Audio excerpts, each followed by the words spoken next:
Hi, Nico. How's it going? I'm still getting used to my screens. I had to mirror my webcam to account for the new positionings of things. Does my voice volume sound okay? Oh God, I need to not thump this. I hope so. Now it's a lot closer to my face.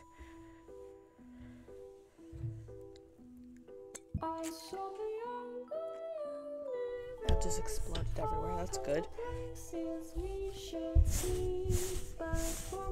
A little ASMR.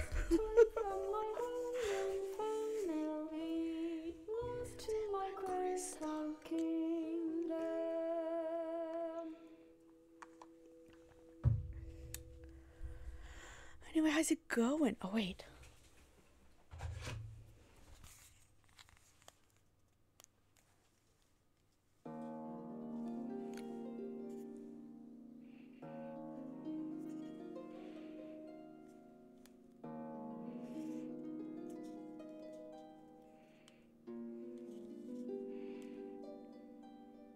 I don't think you guys can see that, but I can. My desk has lights.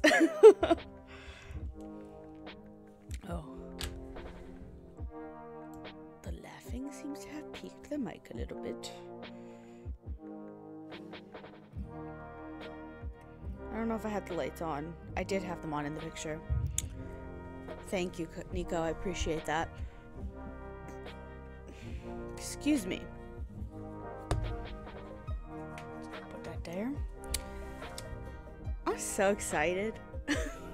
You guys are so far away from me. Do you notice how my hand is completely outstretched? And you can see it outstretched, and I'm not like 15 feet away from my desk. It's amazing. Oh, hold on one second.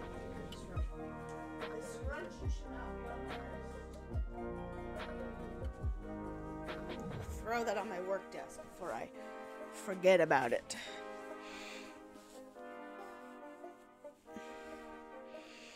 Anyway, what's up?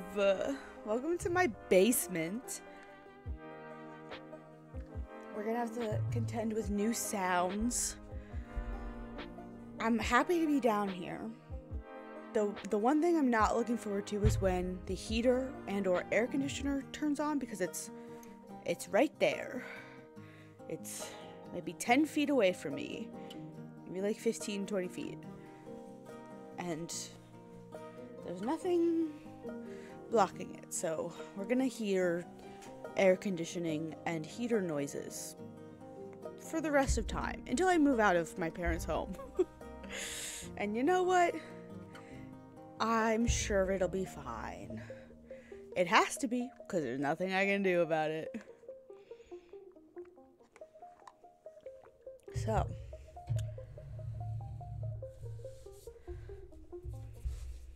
this is supposed to be sticky. And you know what it's not being? Sticky. What'd you expect? Some magic. I wonder if I need to clean it. Maybe that'll make it sticky again. I'm so happy. I'm so delighted to have a real setup and a real desk. Just really quick. When it comes to magic, you get what you pay. So empty out your coffers and give me all your gold. Take care of your problems if you do what you're told. I'm on call for kings and queens, royalty young and old. Why is Microsoft Edge open in the background?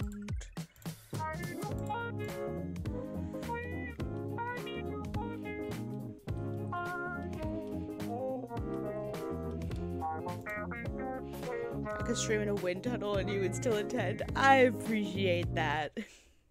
You're the sweetest. Alright, I'm gonna pause the Taz music.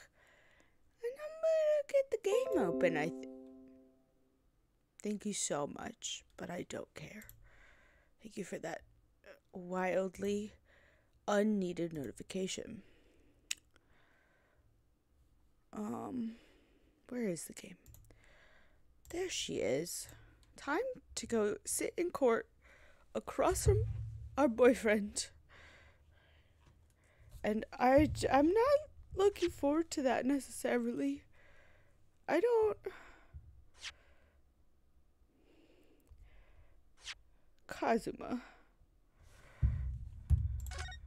Kazuma's about to be mean to us. Oh my god. We're in jail.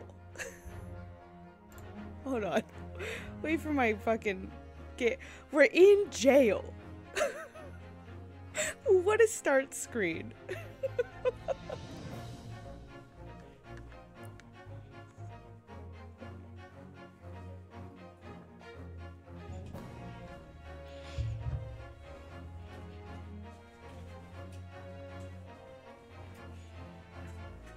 The other noise is that I'm on concrete floor now, and so my chair's gonna roll around a lot easier.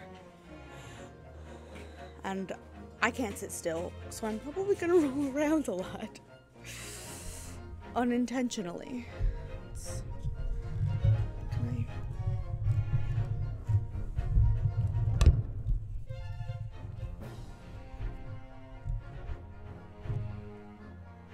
Sure.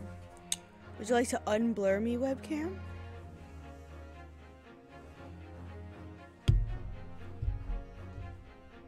There we go.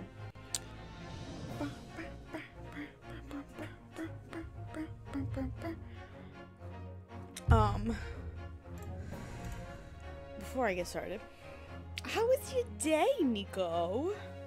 Do anything fun? Everybody have a good Saturday? I hope you had a good Friday too, but it's currently Saturday. What the fuck wrong with that? We put up our Christmas tree, and I set this up. I built a desk with my father. I got some sleep, which was nice. I think that's really all I did. Transfer my computer down the 2 flights of stairs in multiple trips. You're making sopa de fideo with steak and potatoes. I don't know what that is, but it sounds delicious. And I love it for you. I need to eat more Mexican food that's not just burritos. I'm woefully uneducated. I'm woefully white, unfortunately. Tomato soup with noodles. Ah. Well, that sounds delicious. I'm very excited for you to eat that. I'm drinking the world's best pumpkin cider. I don't think it's Mackenzie's Pumpkin Jack.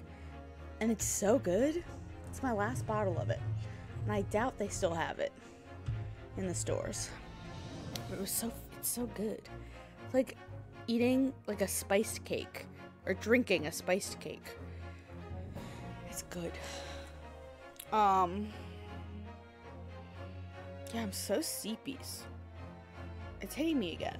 Yesterday I had my friend's engagement party, which is why I couldn't stream. And at like 8:30 p.m. yesterday, I felt like I got hit with a sack of bricks. I was so tired all of a sudden. I blew up so many balloons yesterday. I probably blew up like 80 balloons by hand. Most of them by hand. And then the last little bit, honestly, it was probably more than 80. Now I'm thinking about it. Probably blew up like 80 by mouth, and then another 50 by machine. My fingers are like raw, like the tips of my fingers from like tying balloons over and over again. My like cuticle beds were screaming at me. I need to do some more Christmas shopping tomorrow. And then I'll be done my Christmas shopping, which will be really nice. But I need like 2 more things. And I'm desperately waiting for the Christmas presents I did order online, like multiple weeks ago at this point, to get to me. Finally. Just need my candles from my friends. But anyway, let's go to jail. No, we're going to court. But let's go defend. Oh, what happened last time? So much. Kazuma got his memory back. This case that we're in, Gregson died. That's what happened. Gregson died. Oh, I forgot. Gregson died. And Van Zieks got arrested for the murder. And Kazuma's the prosecutor. It's just bad news all around. It's like all bad. I'm already stressed. Once again, really stressed.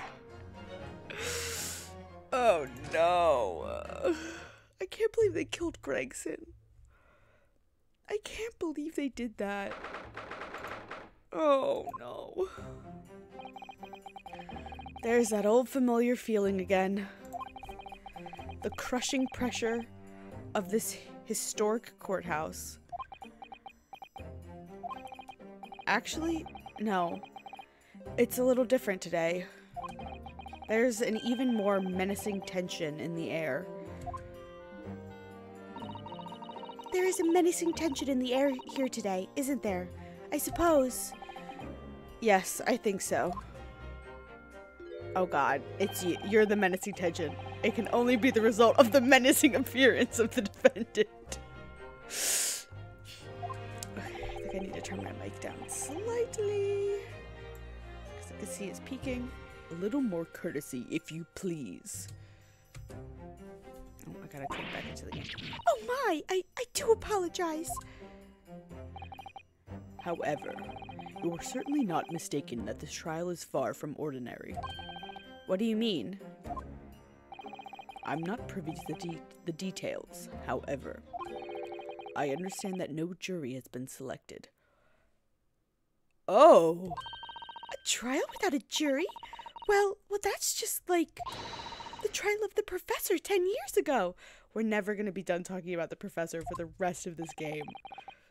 A closed court. Side note, I tried to explain the last case that we just did to my friend. It took so long. That case was so complicated.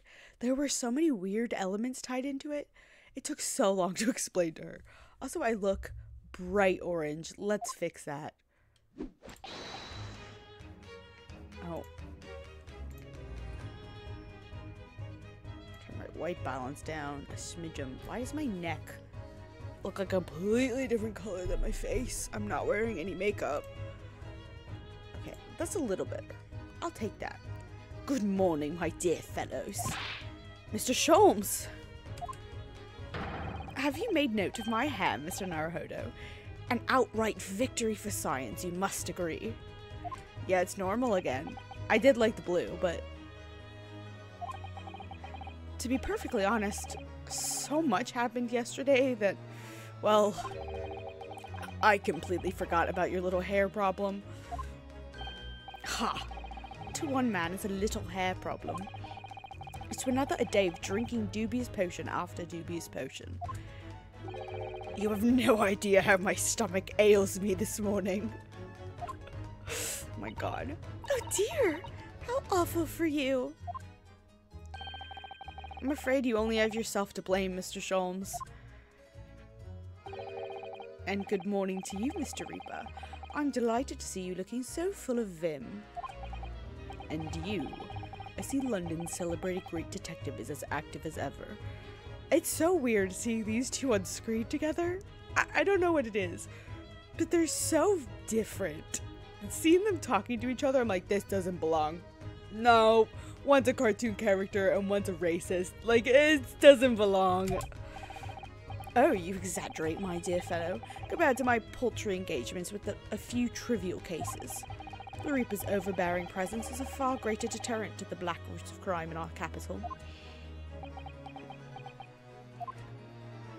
And, whilst I may not agree with your methods, there is at least one point in which I would readily commend you. What an honor. And that would be your eye for a good lawyer, sir. Mr. Sholmes. I love him. Alright, maybe he lied to us about Cosmo, but I love him. After all, behind this lawyer there is a very great mind, my own. Alright, what are you trying to say? I wish only to say that you should be prepared for quite a trial, Mr. Reaper. Sorry to barge in. Oh, Gina. And Susanna's dad. Gina! What's that on her arm? It's a mourning band, I suppose. Father! Shouldn't you be at the symposium? I almost said synopsis. It's been postponed, so I have some free time.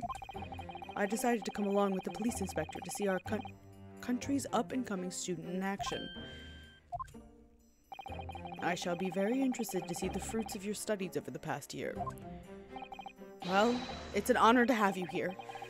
Let's hope there are some fruits to see.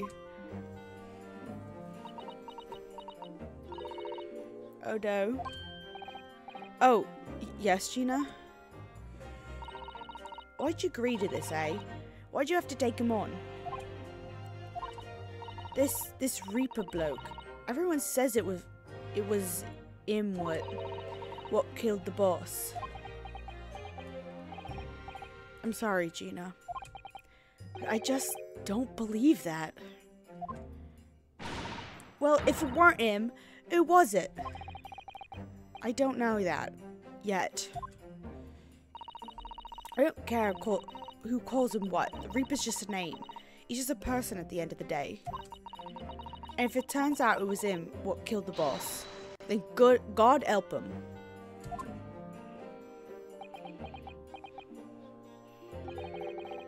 Fiery eyes indeed. Yes, the culprit deserves every ounce of your loathing. Eh? At least, that may be some solace to the deceased.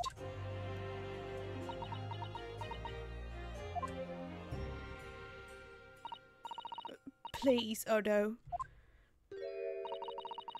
Get whoever did this for the boss. Oh, Gina.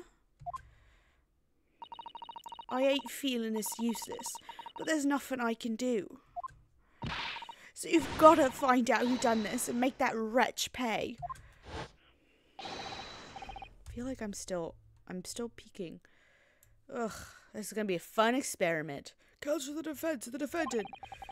Court will be in session shortly. Make your way to the courtroom at once, please. Maybe I just push this away from me a little. I don't know. All right then, here we go. It's time, Mr. Naruhodo. Lord Van Zeeks. Oh. I don't know how I was supposed to say that. One who lost his treasured brother to a mass murderer. One who lost his treasured father in a foreign court of law. And one who lost the man who helped her escape destitution. All that misfortune, all that pain, on course to collide headlong in this trial. It's time to shine a light on all these dark events. And whatever truth is revealed, we're going to have to look it straight in the eye.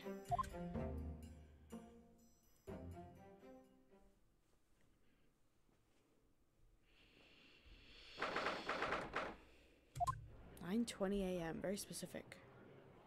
Kazuma!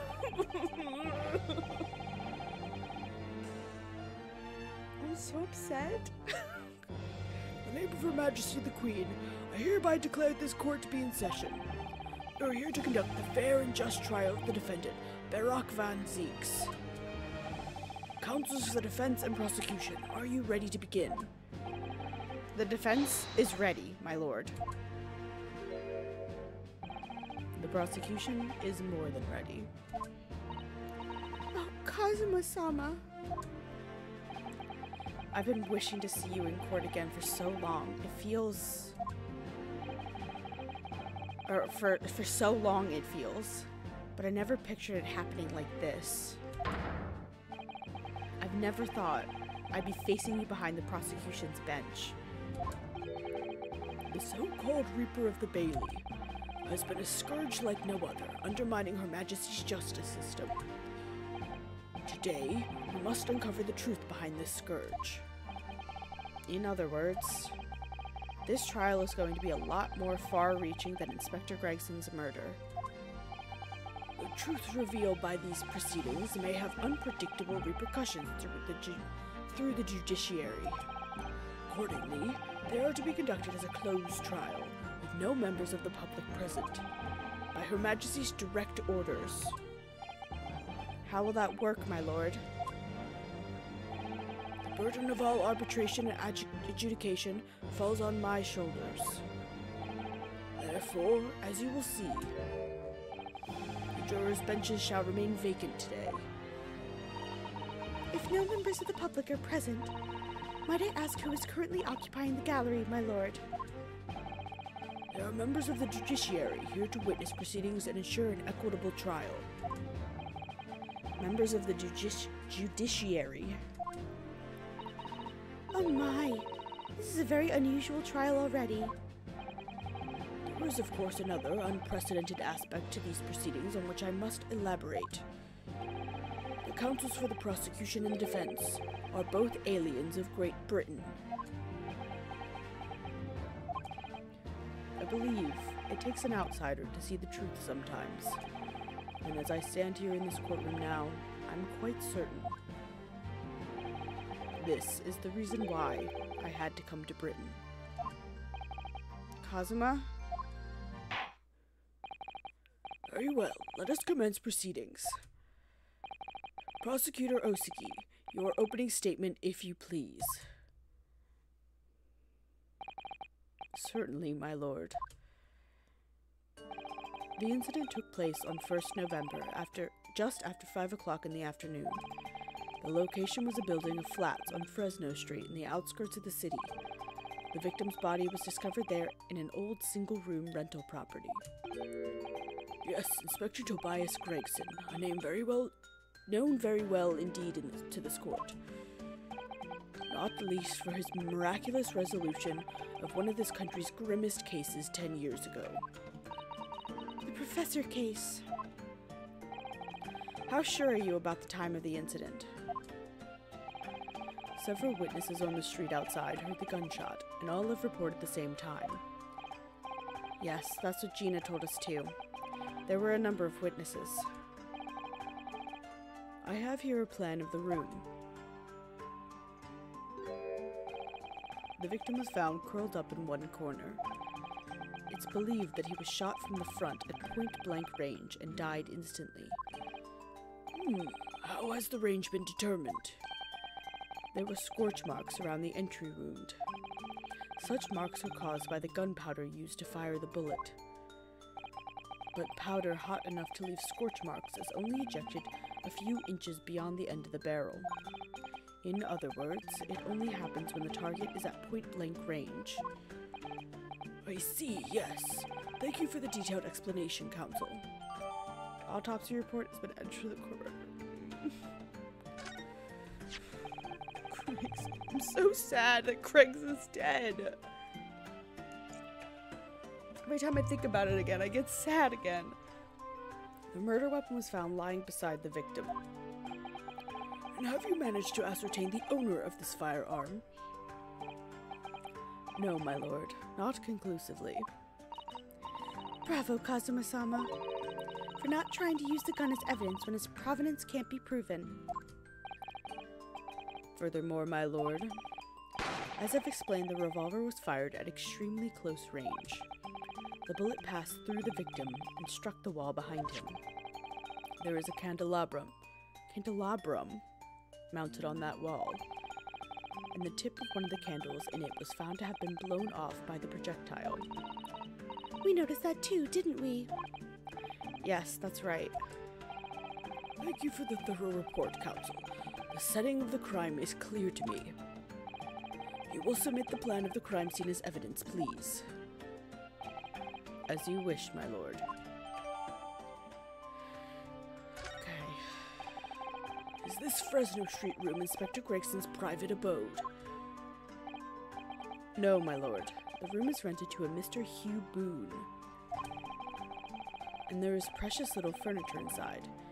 Oh, but there's precious little furniture inside, and it is generally in a poor state of repair. So what on earth was Gregson even doing there? Presumably he was investigating some case or other. When the policeman was informed of the gunshot from the witness and rushed to the scene, he found only the deceased inspector and the accused standing alongside, holding the revolver. The attending officer arrested the accused on the spot. So the details of the case are clear. In that case, the prosecution would like to call its first witness. A name, please, counsel. Naturally, the accused himself. Lord Van Zieks! As a prosecutor, he believes in the oath of office he's taken, and will be compelled to tell the truth. Very well. Let the defendant take the witness stand. All right. Going right into it. So, witness, state your name and occupation for the court. Eric Van Zieks, Old Bailey prosecutor. I presume, Lord Van Zieks, that you heard Prosecutor Oski's opening precis. I did. It is alleged that you were found at the scene of the crime, and that you were arrested by the arriving police officer. Can you confirm this? Yes, my lord. And I'm sure the court would like to hear you explain some things away. Namely, why you were there in the room on Fresno Street at the time in question, and what exactly took place. I intend to explain away nothing. I will simply tell the truth. I must say, Lord Van Zieks, I never imagined this day would come.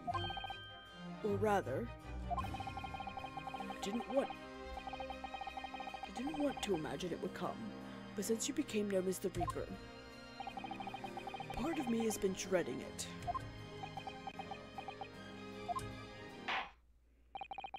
Your formal testimony, then, witness.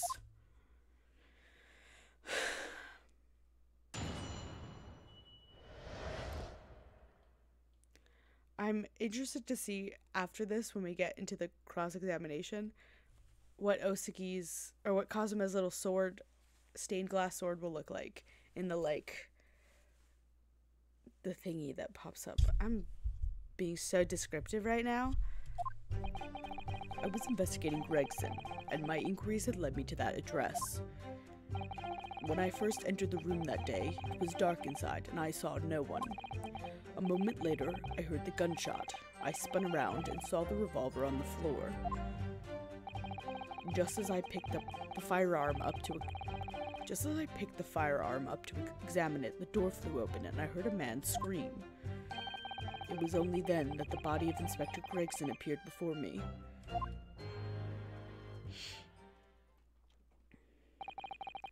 That testimony was the whole truth. It was. So, you heard a shot being fired in a room with no living occupants, and moments later a corpse somehow appeared before your eyes. Is that it? You're right, you haven't explained away anything. In fact, that would barely qualify as an excuse. I thought you were my mute apprentice. Yet it turns out you have a way with words, Prosecutor Osugi. It would appear to be a singular tale indeed. Singular isn't the word, it's laughable. What's got into Kazuma? He's not behaving like himself at all.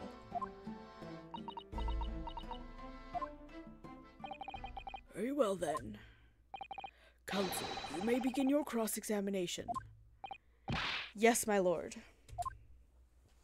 Ooh, I'm excited to see the swords. Oh, Kazuma. Okay. Anyway. I would like... Why were you investigating Inspector Gregson? You were investigating the inspector? What on earth for? I'm not at liberty to say. Sorry? I identified a distinct possibility that Gregson was involved in a case I was investigating. Regrettably, though, he was killed before I could secure the proof I needed. Is the court to understand, then, that on the day in question, you followed the victim to the scene? No. I was privy to his movements in advance. How? Excuse me. I stole into his office in the yard and consulted his diary. The address on Fresno Street was noted in the 5 p.m. entry. You illegally entered the man's office. In Japan, that alone would constitute a very serious offense. As it does in Great Britain, I assure you. Is that not the case, Lord Van Zieks? I was aware of the possible consequences. So, in summary, you were investigating the victim. And yet, you refused to tell the court why. I didn't realize British prosecutors enjoyed such freedom to choose what to divulge under oath. Ugh! Why did I ever think I could defend this man?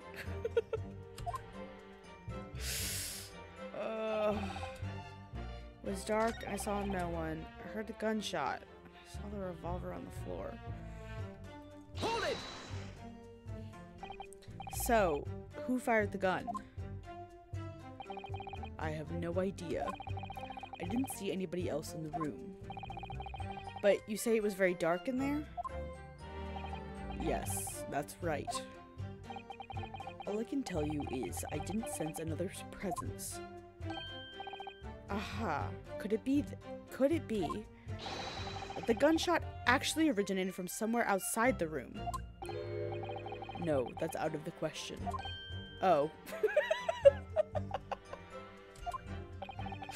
Without doubt, the sound emanated from inside the room. I could smell the gunpowder.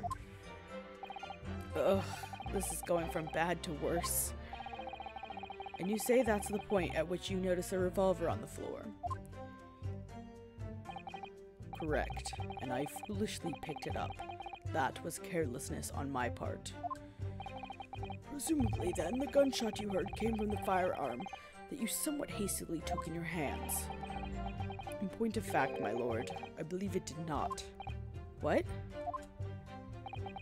The barrel of the revolver I picked up was cold, and there was no smell of spent powder. But then, where on earth is the gun that was fired? Whilst I would like to oblige you with an answer, I'm afraid I can't. I, too, would dearly like to know that. The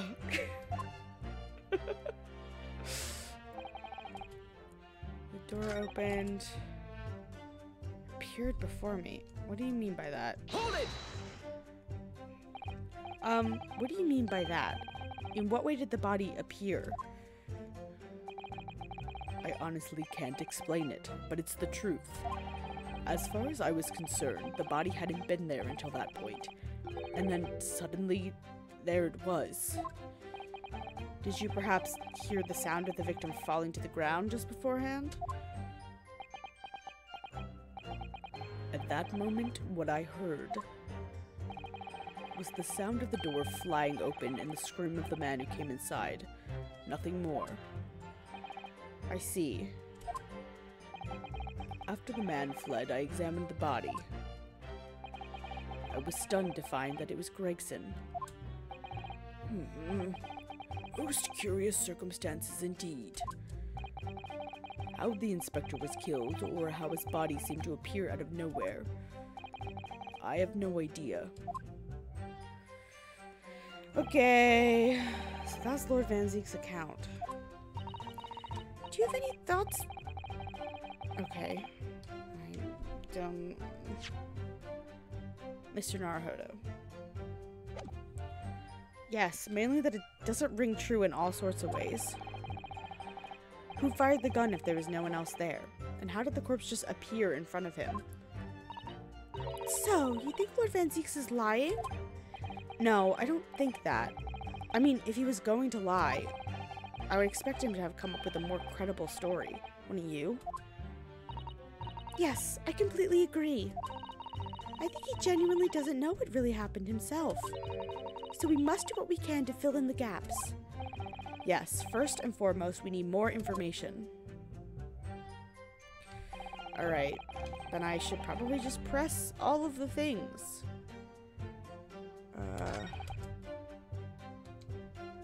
Where's the Q button? Hold it! Had you ever been to the address before? No, never. I only learned of the place as a result of my investigations into Gregson's activities. There was no light inside when I entered, so it was all but impossible to make out anything. But at 5 p.m., the sun would have only just gone down. It still would have been reasonably light outside. The room has a window, but it was boarded shut. Very little light found its way into the room from outside, so it was extremely murky inside. I wouldn't have noticed if the victim was already lying on the floor.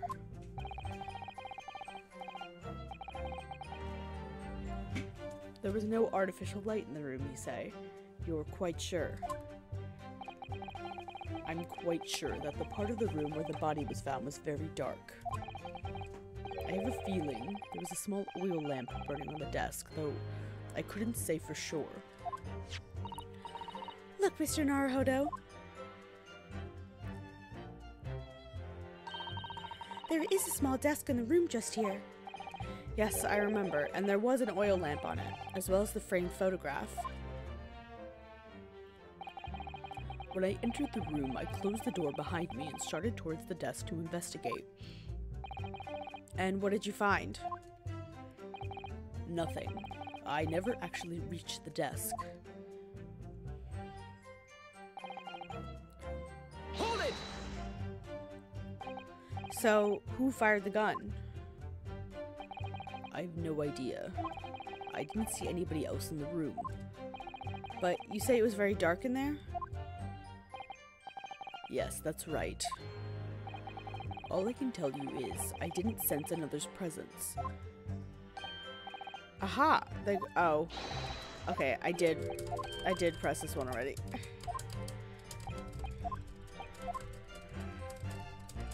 I started reading and I was like, this sounds familiar, but maybe I'm just crazy.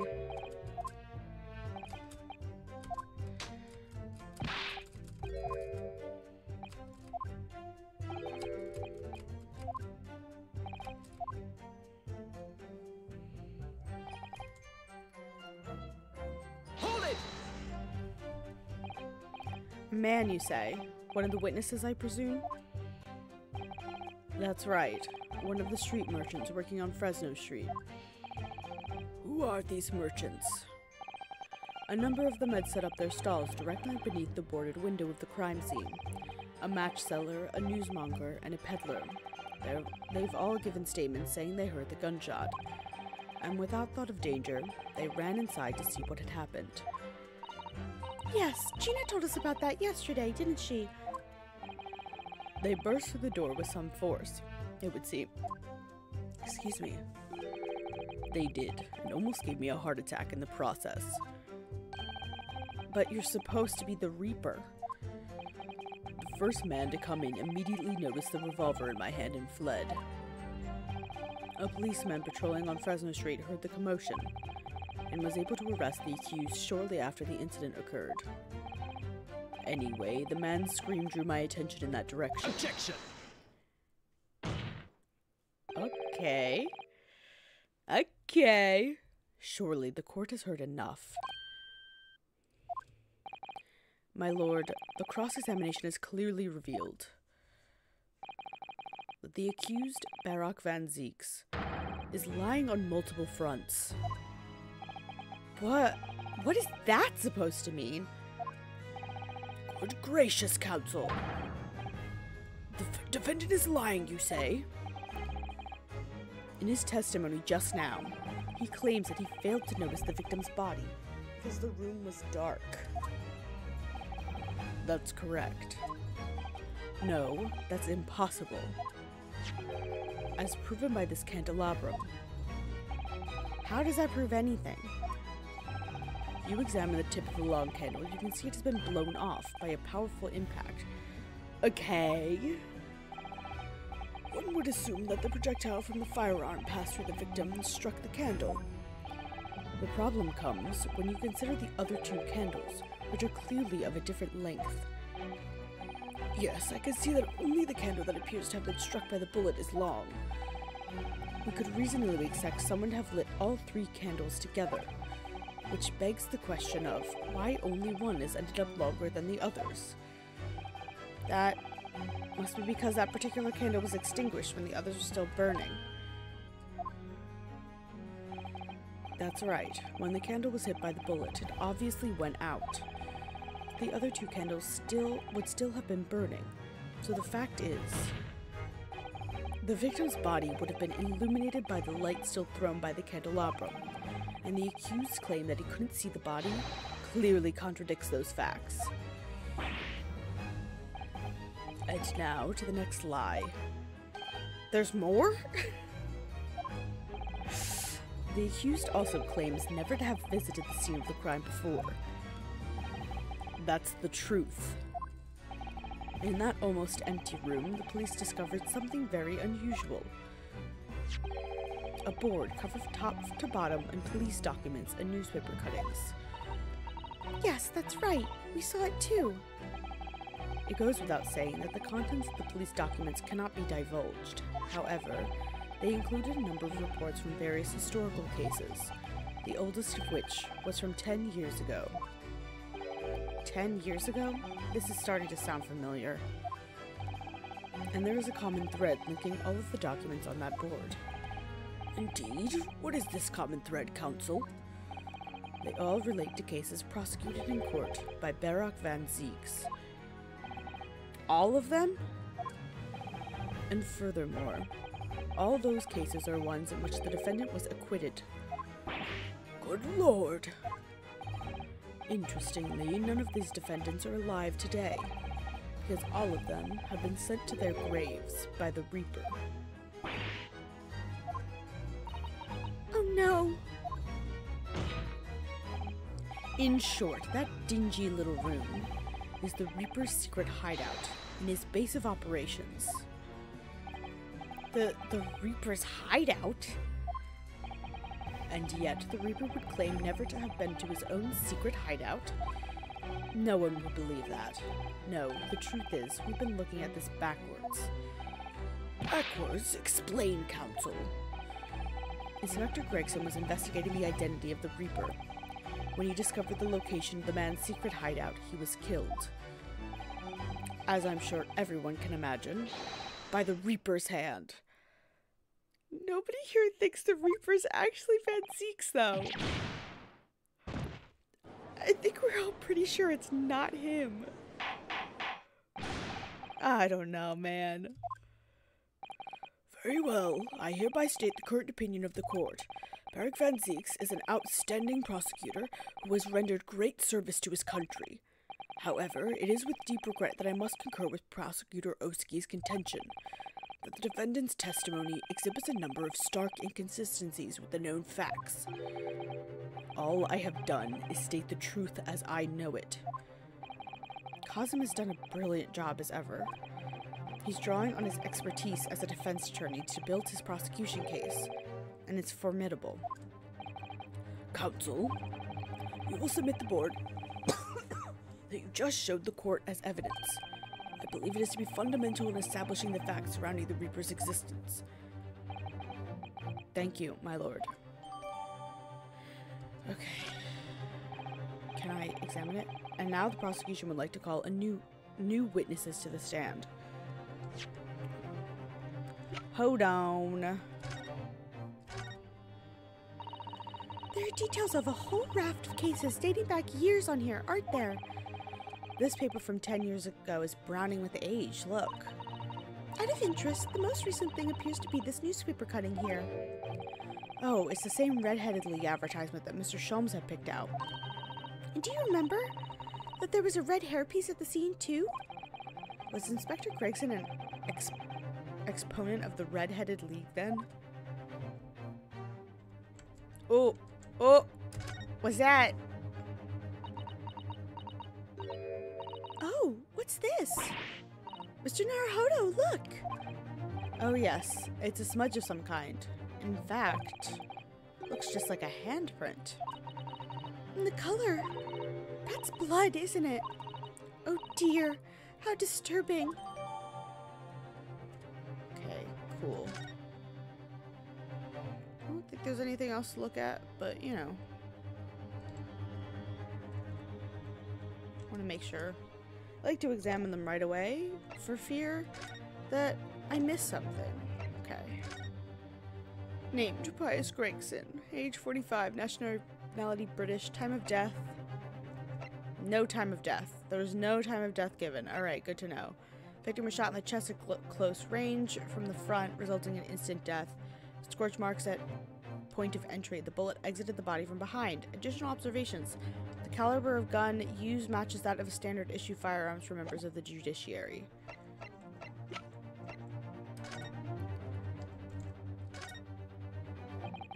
So this is the type of revolver that's standard issue for members of the judiciary then. Yes, and when I asked about where the records are kept about who they're issued to, I was told that for the past 5 years, they've been engraved with a unique serial number. Oh, but as far as I can tell, there's nothing like that on this gun. Which tells us that it must have been issued longer ago than that. Oh, that's not a good sign. I don't like the sound of that.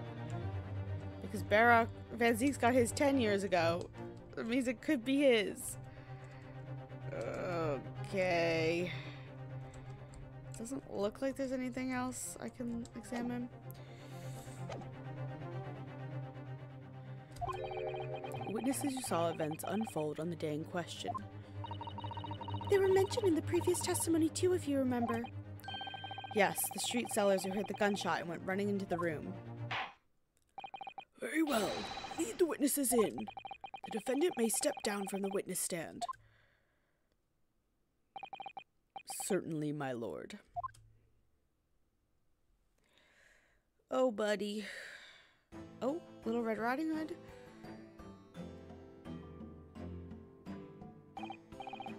So, witnesses, state your names and occupations for the court. Names? We don't use names. Far too fancy for the likes of us. I don't know that that's the voice I'm gonna go with. We're just free and easy. Sell what we like, live where we wanna. I could give them all a vacant stare as they walk down Fresno and spin a few words into a verse for them. What does your sign say, bud? Would I be right in assuming that all three of you make your living by selling wares on the street? Everyone calls me Gossip. I sell jaunty little tidbits to passers-by, you know. Jaunty little tidbits? Got an absolute smasher for you, sir. Right up your ginnel it is. 6 pence is the price, not a penny less. Wait, you're actually trying to sell it to me now?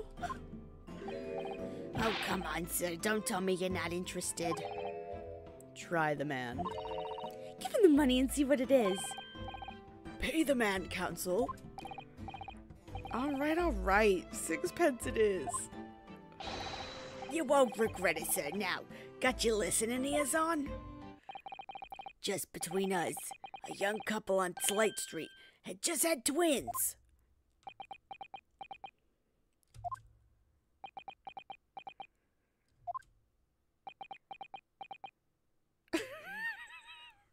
Ryu's face. Is that it? No, that's not it. It's gossip, isn't it? It wants to spread, but that bit's up to you in your mouth, of course. I got more, you know. Want another juicy one? 6 pence a piece it is, if you're curious. I am curious, yes, about what's going on just under that fat bottom lip of yours. Namely, that unusual bruise or whatever it is that's poking out from under your collar. What about the next witness, then? What name do you go by, and what do you sell? Me? I'm Venus. It's what everyone calls me. Funny, isn't it? I sell these lovely little fireworks all to all the local school kids. 6 pence a pop? What do you say?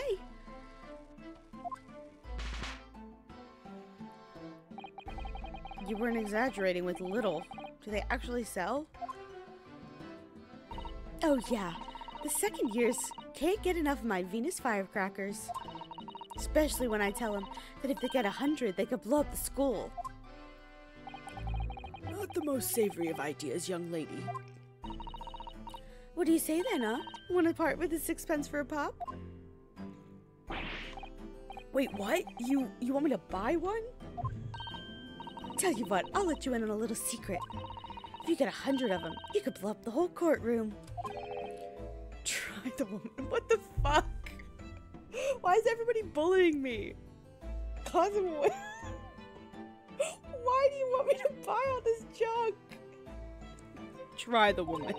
Give her the money and see if she's right. Pay the woman, counsel. Alright, I'll buy one. Lovely stuff, right then. This is something a bit extra just for you. The Venus Special, only 600 pence. 600? It's 100 of my regular fireworks. Nothing little about that, is there? And there'd be nothing little about the punishment if I blew up the Old Bailey, either. Okay. And the last witness, what name do you go by and what do you sell? I'm a thinker, me. Think all sorts of thoughts. And I think, therefore I am. I am, therefore I think. I think. Because I stand there on the street, watching the world go on about me.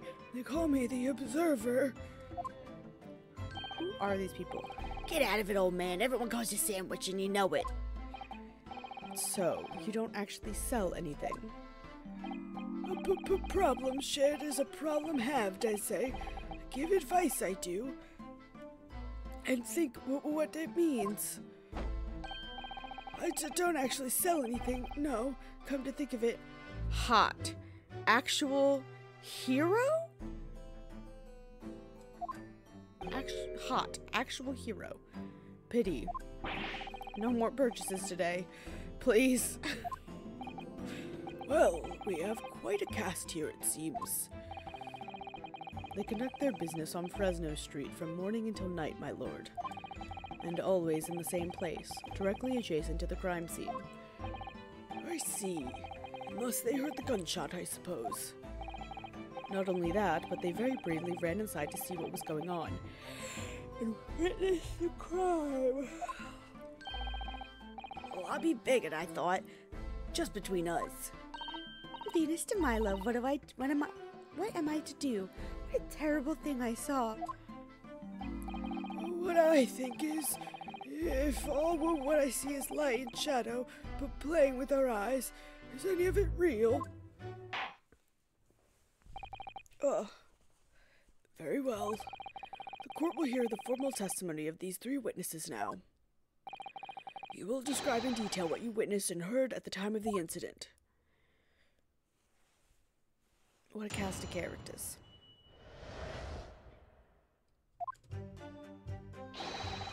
We saw the whole thing from start to finish, we did. Everything from the moment they went into the building. It was less than a minute after the Reaper had gone inside, and we all heard a big bang. Seems to me that quick to talk is quick to walk. Gossip couldn't wait to go and see what happened. Okay. What if... I'll voice my thoughts in a second. Ran into the room and there he was. The Reaper, gun in hand, standing over the dead body. I was scared half to death, me, so I ran off to find a copper. So what if... Right, he heard a bang, saw a flash, whatever. The gun was cold. Gregson was shot a while before Barak showed up. And then the little firework popper, went off. And then Gregson's by, and that's where the gun would be cold. Because it was a while ago. And there's no time of death in the autopsy report. There's my thoughts. Do I think any of them are right? I don't know, but, you know. Or You have another theory for me, Nico? Maybe the candle has something to do with it? Yeah, maybe. I don't know what the candle has, like... Because, like, my thought with the candle is, like, okay, the candle got shot out when Gregson died. But then the candle kept burning for a while. And that's why the other two are lower. So that's the time. That's the time between when Gregson actually died, is how long those candles burned. Not that I think we could figure that out, but... And then the firecracker went off. And there was a red wig. I don't know why that's there. If these witnesses were there the whole day and saw everything, who did they see going inside the building? Only the victim, Inspector Gregson, and the accused, Baruch Van Zieks. I seen pictures of that Reaper in the paper. I know what he looks like. And just between us, folks love stories like this. I made myself a tiny sum already. But wait, the room was just one of several flats in the building. Someone from another flat could have done it. All those flats on Fresno Street are unoccupied. Of course they are. They're small, damp, and dirty, and expensive to boot. The room in which the inspector was found is the only property in the building that's currently leased. That's fucking convenient. I kind of forgot food is a thing people need. I'm glad you made the food. I'm very glad. It is a thing people need, yes. We know the leaseholder's name, don't we? It's Hugh Boone. The testimony in the court just heard would appear to leave little room for doubt. It's becoming increasingly difficult to see how anyone other than the defendant could have committed the crime. No! Thank you for your candor, my lord.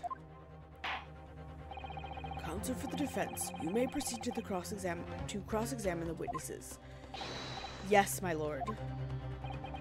Not as good as when your mom made it, but it's very comforting. It's never as good as when our moms make it. That's the struggle. Our moms always make it the best. In a closed court like this without a jury, the judge is the only person whose opinion matters. I have to break down this testimony. Somehow. Good thing this judge isn't quite as stupid as the regular Ace Attorney judge. He's like one modicum smarter. And I do mean like one modicum.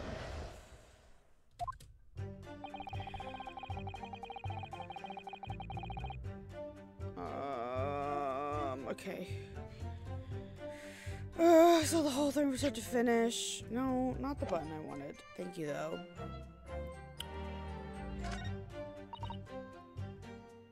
I heard a big bang.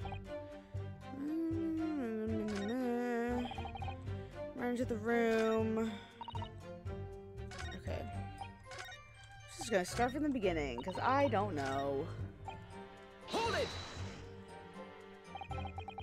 When you say they, who do you mean exactly? Inspector Gregson and the defendant, Lord Van Zieks? I suppose so. The likes of us don't know the names of the high and mighty. But I'll tell you one thing. It was the old Reaper that went in last, that's for sure and certain. Just behind Inspector Gregson? Did they arrive at the same time as each other? No, not at all. The first fellow must have gone inside a good 15 minutes before we heard the gunshot. The victim arrived 15 minutes before? Are you sure about that? Am I sure? Does it seem likely that I'd have forgotten a fellow with bright red hair like that does it?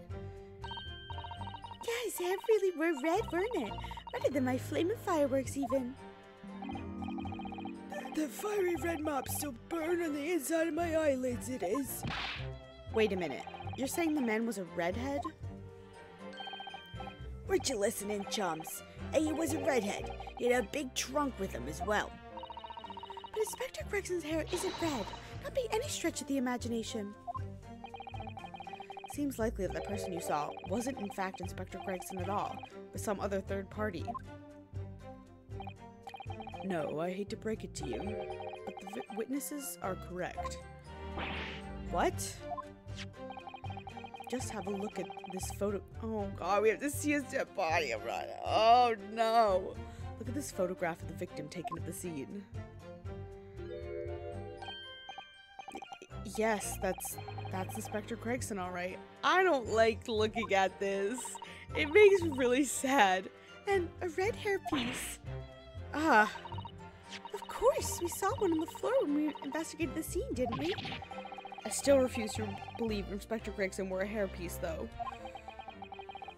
So then why on earth would he have been wearing something like that? The color does seem to suit the man, one might say. The photograph will be submitted as evidence. Please, counsel. Okay.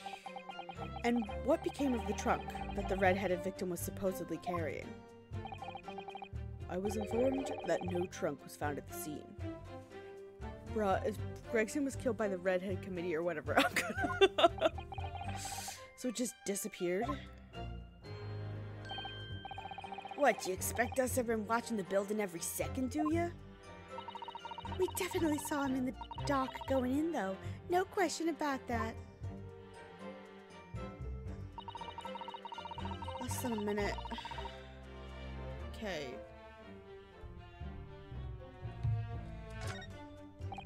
It seems to me that quick to talk is quick to walk. Gossip couldn't wait to go and see what had happened. I ran into the room, and there he was, the Reaper, gun in hand, standing over the dead body. Oh, crap. I'm finding holes. I wanted to go back and ask that second to last statement. Press. Whatever the fucking words are. Hold it! So then, you were the first person to arrive on the scene, is that right? That I was. Kicked the door open like a professional I did, and yelled out, "What's going on, Fear?" Lord Van Zieks claimed he heard was a man's scream, though. And was it dark inside the room? No, not dark at all. There were candles burning on the wall. Really? And there was a fella collapsed on the floor. Just between us, it's the first thing I noticed when I got inside. I see. Even though Lord Van Zieks claims not to have seen any such lights on the wall. The next thing I noticed was someone standing right up beside the body. The accused, Barak Van Zieks. That's right, the pale-faced Reaper himself. I was a little shocked, I won't deny it. I stood my ground and gave that Reaper a cold hard stare myself. Oh. You got something to say? Excuse me. Excuse me. I love his excuse me. It's so cute. I love it so much. If Gregson was oh, I already read your message, Nico. I'm losing my mind. Do you have something to add, Mr. Sandwich? There's really nothing to me. Empty in the head I am. Just 2 slices with no middle. So I don't know what you could want with me. I think that maybe you just remembered something. Having heard Mr. Gossip's last statement, I mean. What I think is, we're all nothings, really. We try to dress ourselves up as something else, but at the end of the day, we're all just street sellers. That's enough out of you, Sandwich. Now shut your trap now. Unless you want us to make you into a real sandwich. Well, when he saw the Reaper, he fell clean over on his backside. That's it? Oh, you rotten beggar. I told you to keep that a secret. He screamed, he did. Screamed and scrambled off on all 4s. That's what I wanted to say. Mr. Gossip, is that true? The floor was dead slippery, that's why. I blended my hand in a filthy pool of blood, didn't I? Yuck. What? What? A pool of blood? But listen here, even when I was sprawled on the floor, I just keep giving that Reaper a cold hard stare. And don't you forget it. Let's just go back a little. Did you say you got blood on your hand? I did, eh?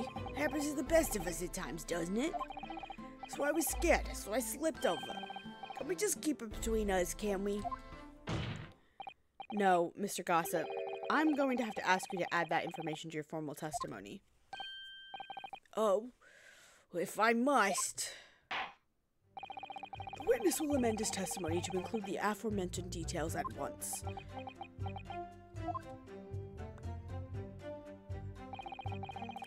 Slipped over and got blood on my hand, so I quickly wiped it off on the floor. Hold it! God. You wiped your hand on the floor? Well, who wants blood on the hand, eh? Horrible stuff. They might have thought I'd done it, And you think that might be a problem? You didn't think that might be a problem? Does it really matter if I left a few grubby handprints on the floor? Handprints? They'll get cleaned up in the end, won't they? Don't make such a fuss. That's a message from us all. From all us. Something wrong, Counsel? No, my lord. I didn't remember anything in the report about a bloody handprint on the floor, that's all. Don't come at me with all that. You can't intimidate me. I know what I did. I wiped it off. On the floor. The blood. No, you didn't. I wonder, could that be what happened? Mr. Naruhodo? I don't have all the answers yet, but I think we may have just uncovered a vital clue. Yeah, you're right. No. Where's the E? Oh my god.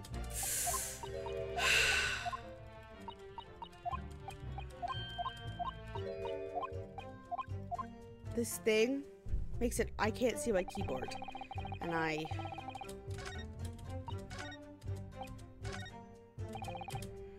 slipped over, and this is what I want. Chuggy, after everything we've been through with Chuggy went in for one last kick in the balls. What did Chuggy do? Objection. He walked into the kitchen and clipped it against the back of Chuggy. Oh, it's fighting in death. The corpse of Chuggy is fighting back.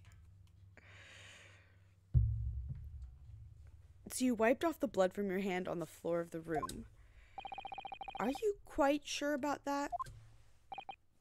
Well, what else do you expect me to have done, eh? Does it really matter? Objection! Kazuma's got a great voice. That's the worst. Like, clipping the corner of anything is so, like, oh, what's the word? It's so painful. Like, it way more than it should be. Oh, I'm sorry, Nico. The police found no such handprint on the floor during their investigations. What exactly is the defense asserting?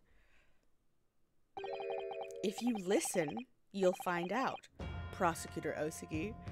Sass him, Ryu! Sass him!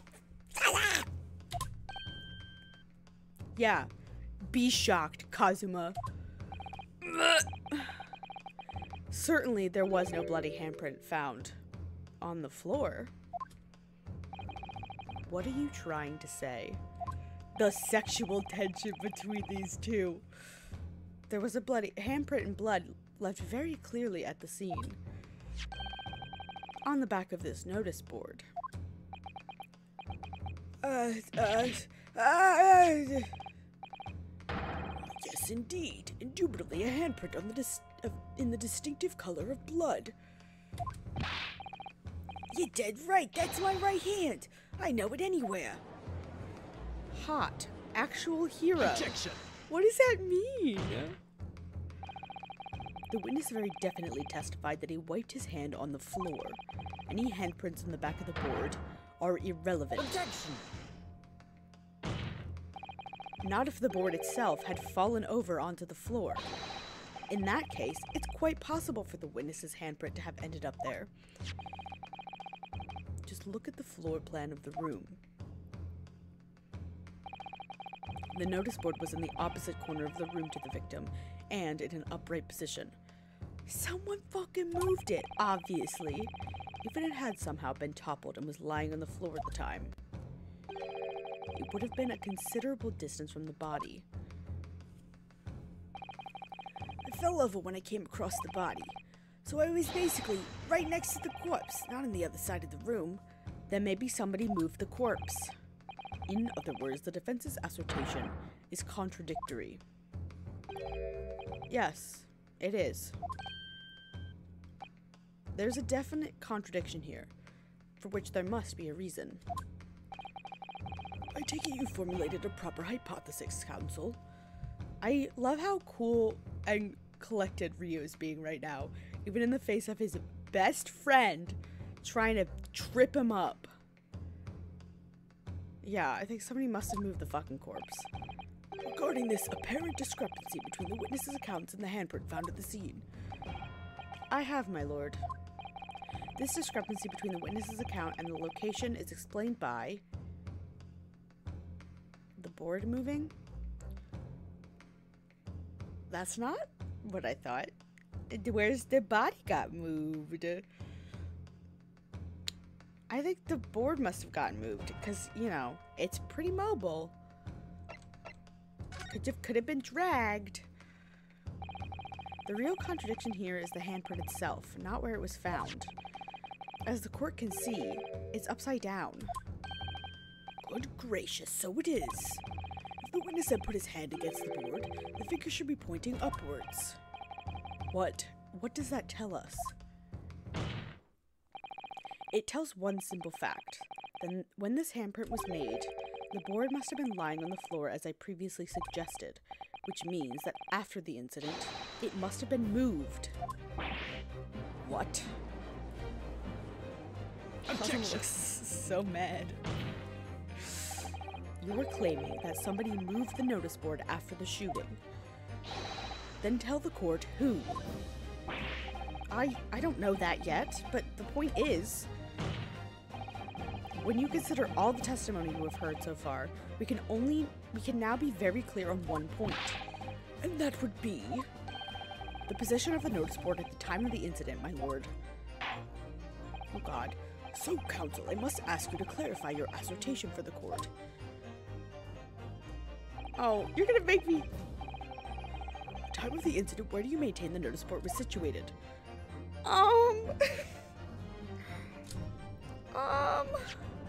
That's not the button I wanted. I mean, it's probably like over here, right?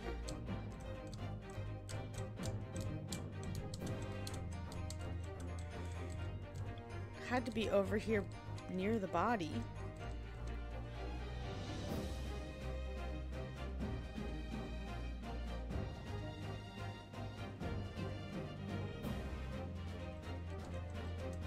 I don't know. I'm gonna just try this. This is the only possible location. Immediately adjacent to the doorway. Wow, they gave me some good wiggle room there. I appreciate that. If the court would think back to the testimony given by the defendant earlier, he said that when he entered the room, it was dark, and he couldn't see the body. Bayek! If the notice board had been here, the body would have been completely hidden from view, and the light from the candles would have been blocked, making the room appear darker. Objection! But the accused also claims the victim's body simply appeared before him. That's true. Or, in his precise words, just as I picked the firearm up to examine it, the door flew open and I heard a man scream. It was only then that the body of the Inspector Gregson appeared before me. I don't know about calling it a scream, but he was talking about me, no mistake. Because it was me that kicked the door open. If you look again at the floor plan, consider what would happen if the door to the room was thrown open with force. That can't. The door struck the notice board, knocking it over, and making the victim's body visible. Good gracious. My client has told nothing but the truth. He has simply described what he saw.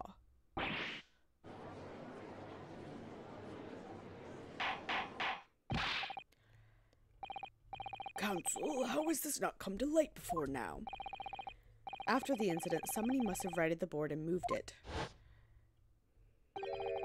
into the position where the police, myself, and my colleague saw it when investigating the room.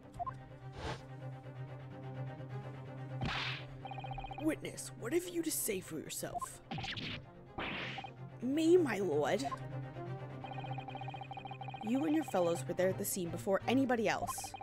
It goes without saying that you must know something about the position of the notice board. The witnesses in the stand will testify again. You will each explain exactly what you did upon arriving at the scene of the crime. Stop looking over your glasses at me. I get the message.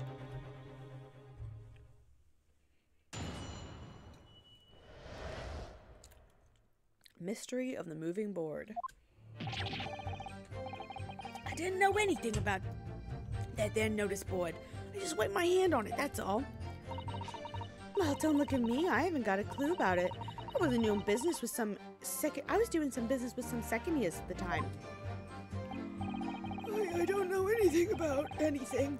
I'm just a bystander, me. Just a sign at the crossroads of life. It was that Reaper, I bet. You gotta face it, screams bored. I can't see how this changes anything anyway.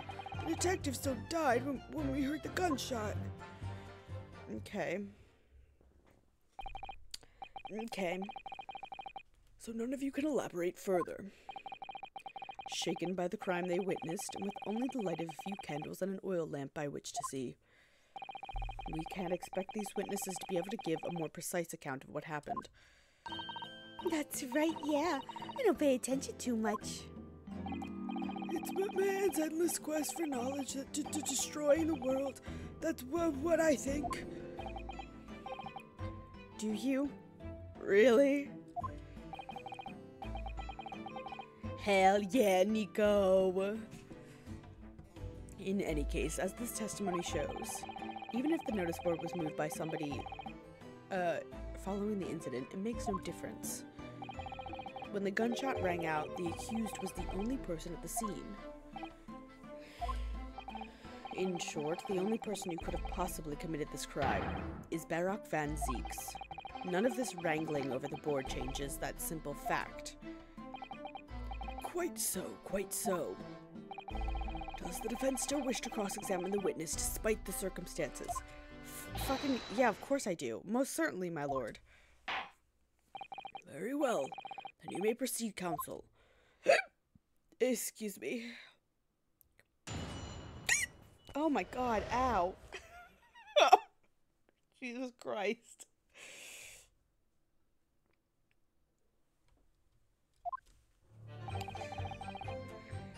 Just wet my hand on it, that's all. You're doing business with them second years at a time? Hold it! Okay. When you say you were doing business with them, do you mean you were selling them fireworks? Yeah, what else? There's the Priory School just around the corner, see? Those cheeky little so-and-sos have got a plan to blow up their school to Kingdom Come. So I've been telling on them, letting their teachers know what they're up to. Oh, you have? Yeah, wouldn't want anyone to get hurt, so I let the school know the kids are playing with dodgy toys. Then, praise the Lord, the teachers take all the fireworks off them. And then, praise the Lord again, the kids all come back to buy more. Everyone's happy, see? What a racket. Of course, and sometimes the teachers give me a little bonus to thank me for letting them know. It's a busy old life selling explosives. Venus is a guileful goddess indeed. Well, telling barefaced lies is kind of my thing, really. I'm never so good at it. You got something to Excuse say? me. I need to crack my back. Something wrong, Mr. Sandwich? Ow. I just punched the side of my desk. I'm gonna have to get used to the new shape of this desk. If If I said it was, could we just leave it at that? Would that be the end of it? No. Thank you, Nico. It's my Over the Garden Wall sweater. I always dumbly wear it on days where I sweat a lot. I don't know what it is. I have a bad luck of wearing it when I get all sweaty. Did Miss Venus's statement just now bring something to mind, perhaps? Philosophical thoughts. Deep philosophical thoughts. Let's say there was a great liar. And that great liar said, without batting an eye, telling barefaced lies is kind of my thing. I'm ever so good at it. But would these words of hers be a lie too? Or the truth? In which case, she's not a liar. Oh, it's a hellish paradox, that one, don't you think? I'm not entirely sure, to be honest. But it seems to me you're suggesting Miss Venus has been lying. Are you?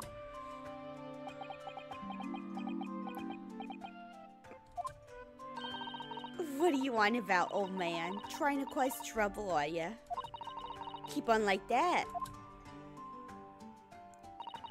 And I'll wrap your whole body in firecrackers and set 'em off. That'll give you something to tremble about. Jesus Christ. You have a startlingly disturbing mind behind that sweet and innocent face, young lady. So, Miss Venus has lied in her testimony. Is that what you're saying, Mr. Sandwich?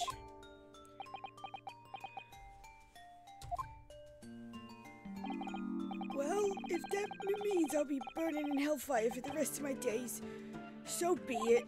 Yes, that's what I'm saying. Can you elaborate, please, sir? Oh, but blabbermouth here headed for the room where the gunshot seems to come from. But there was someone else who crept up the stairs behind him, too. That's right. That rotten liar over there.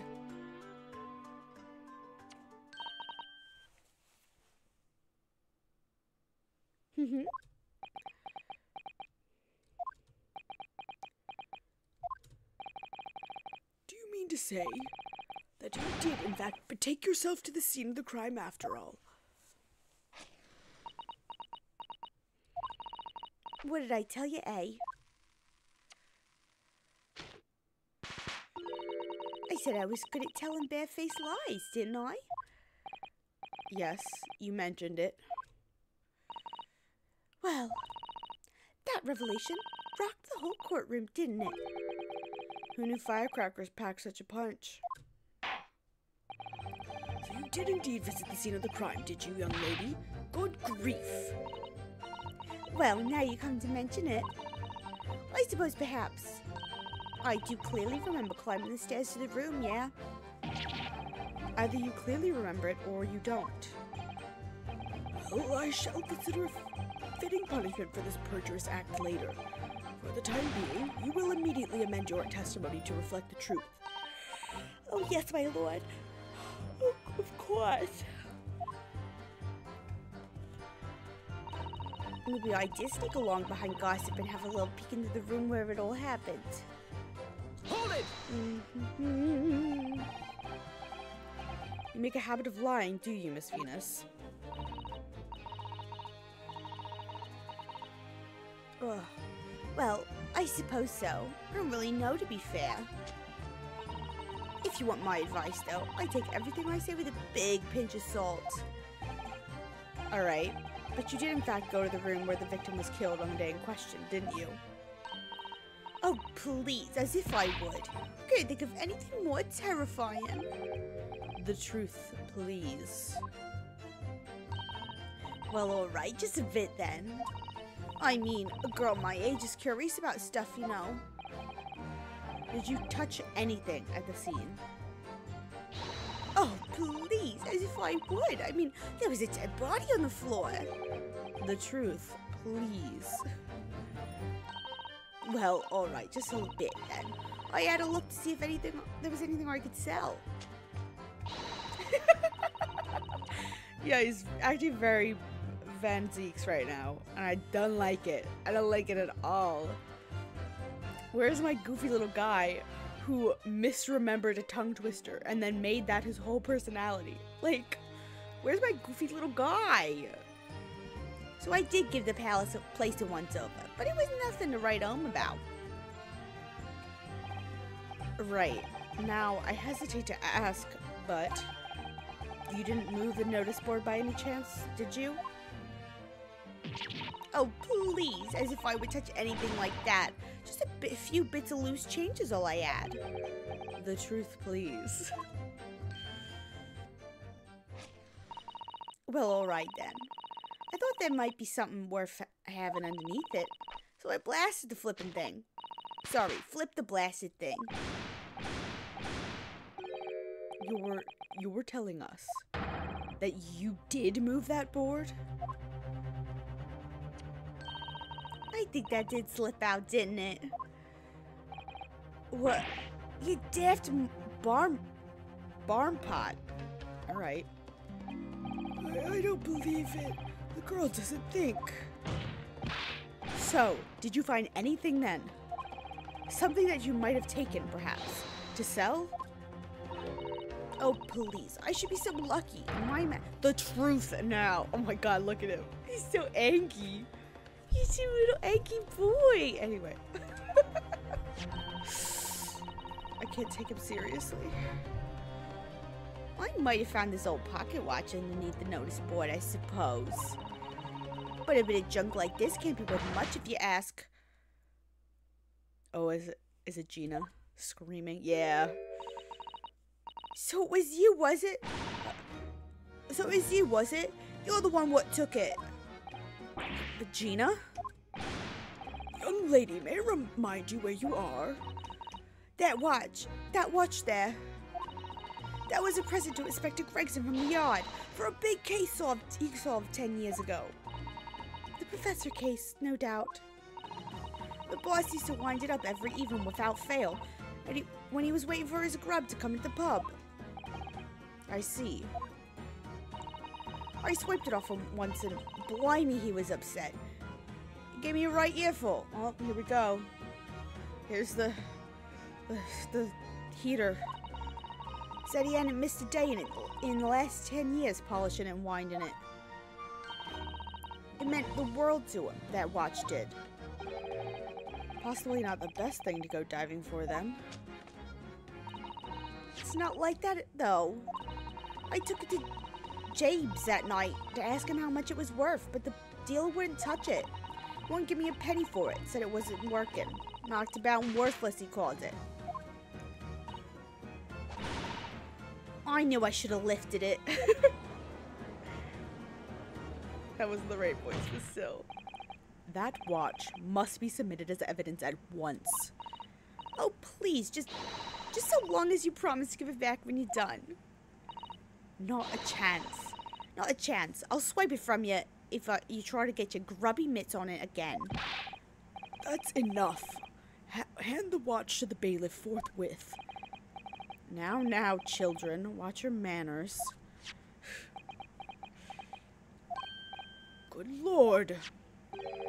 The glass appears to be broken. Oh, God. My phone timer's going off. More than likely it shattered when the inspector was shot. Doesn't tick anymore either. Which is why Jabbers didn't want it. What a waste, eh? Yes, indeed. It appears to have stopped at the hour of 5. Exactly when the gunshot was heard then. Which supports the prosecution's claim, of course. Give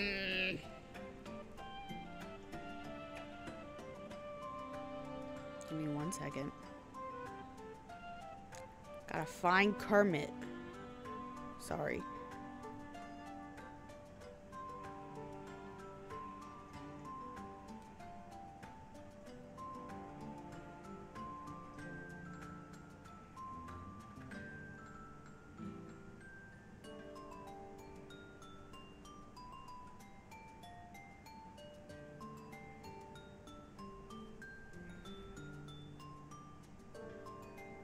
Okay.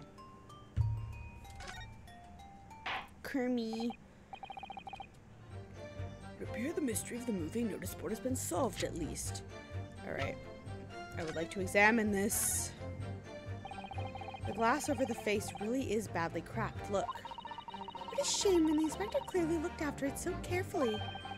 I imagine Mr. Sholmes could repair it, don't you? Yes, I should think so. He's very adept at things like this. A useful man to have around, in fact. But kindly remember that he's a great detective, Mr. Naruhodo, not an odd job man. The windy thing is missing. There's a tiny little stub sticking out from this small hole here. Look. I suppose that must have been a little knob or something for setting the time. In that case, seeing as we know the inspector took such good care of this watch, it probably broke when the incident occurred, didn't it? Yes, of course. Which could mean that there's a small part of the watch still at the crime scene, maybe. There's a key. Ah, there's a tiny little keyhole here. Can you see it? Oh yes, that's right, for the winder used to wind up the mechanism. It looks a little unusual, don't you think? Yes, you need just the right key to wind it, I imagine. Why do I feel as though I've seen something? Something a bit like a key that's about the right size to fit in this hole. Oh! We wonder if we had the key. Let's check carefully over what we've already found. It's the fucking... that police doll. Remember how it opened up? Where is it?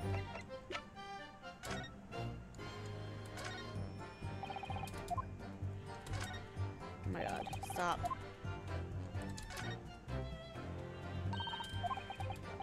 Charming part, manhandled, twisting around. Yep.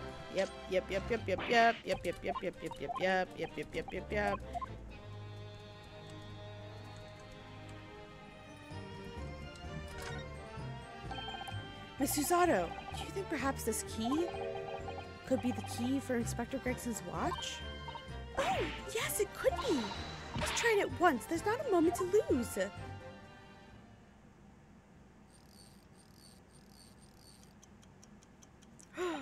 I knew it. A perfect fit. And look! The inspector's watch, it started going again. My family has returned. So it obviously has not just been wound up, that's all. What is it, Miss Susato? Well, if the watch isn't actually broken after all, I have a feeling it could have profound implications.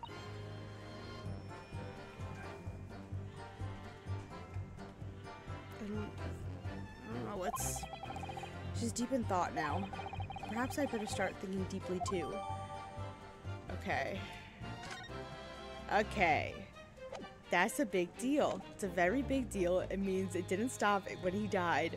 It means he could have died at any point in time. There's no longer a time of death indicator. And as predicted, it had very little bearing on the case. No, it did not! It had very big bearings on the case. Good lord. I would love... Okay. Crossroads of life. It's the Reaper, I bet. The detective still died when we heard the gunshot. No, he did not. Yes. I'm doing my game and stuff. Objection!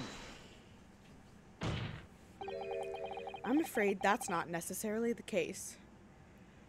You fucked up your makeup all bad? I'm sure it's gorgeous, just like you, Carly. It's going good. How are you? You going somewhere fancy? Getting all dolled up? Oh? At the scene, we found this key to the winder of the inspector's pocket watch. A key. Oh, you going to Chris's party? Aw. You go have a blast. Eat something yummy and wow everyone in attendance with just how utterly gorgeous you are.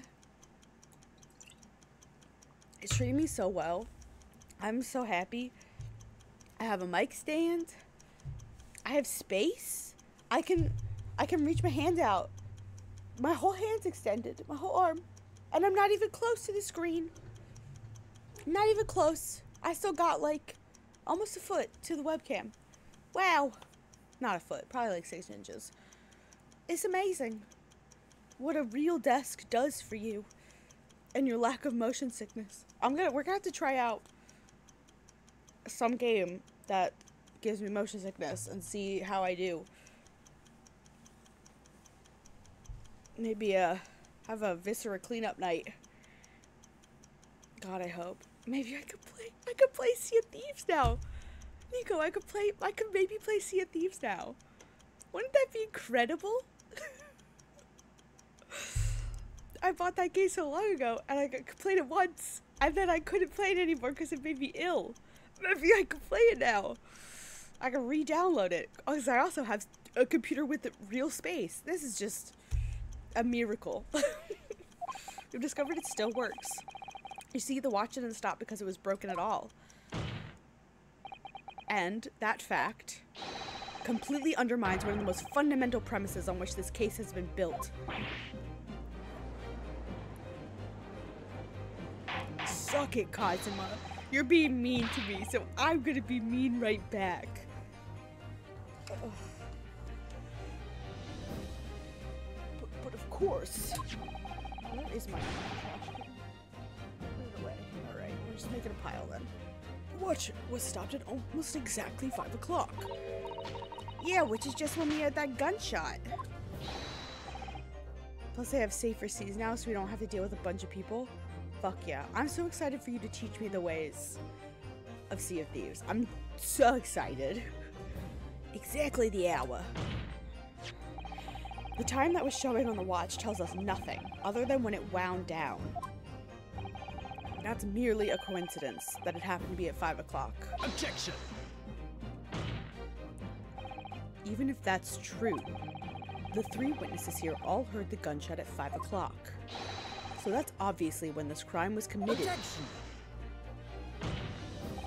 No, that doesn't hold. Why not? Look at you. You look so cute when you're frustrated. Recall what Inspector Lestrade said only moments ago. The boss used to wind it up every evening without fail, when he was waiting for his grub to come at the pub. And he said he hadn't missed a day in the last 10 years polishing it and winding it. It meant the world to him, that watch did. The victim was in a habit of winding his watch once a day, in the evening. We can reasonably assume, therefore, that he wound the timepiece on the evening before he died as well. Yes, that would be entirely reasonable. But if that's the case, you wouldn't expect the watch to have completely wound down by 5 o'clock the following day. Why? Oh god.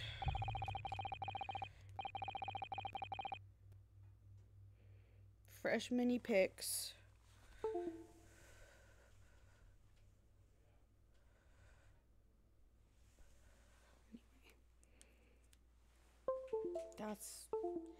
That's what's going on here.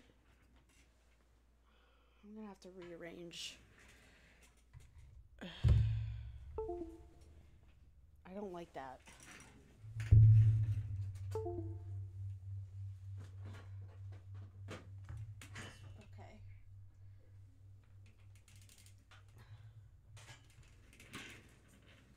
This is unfortunate.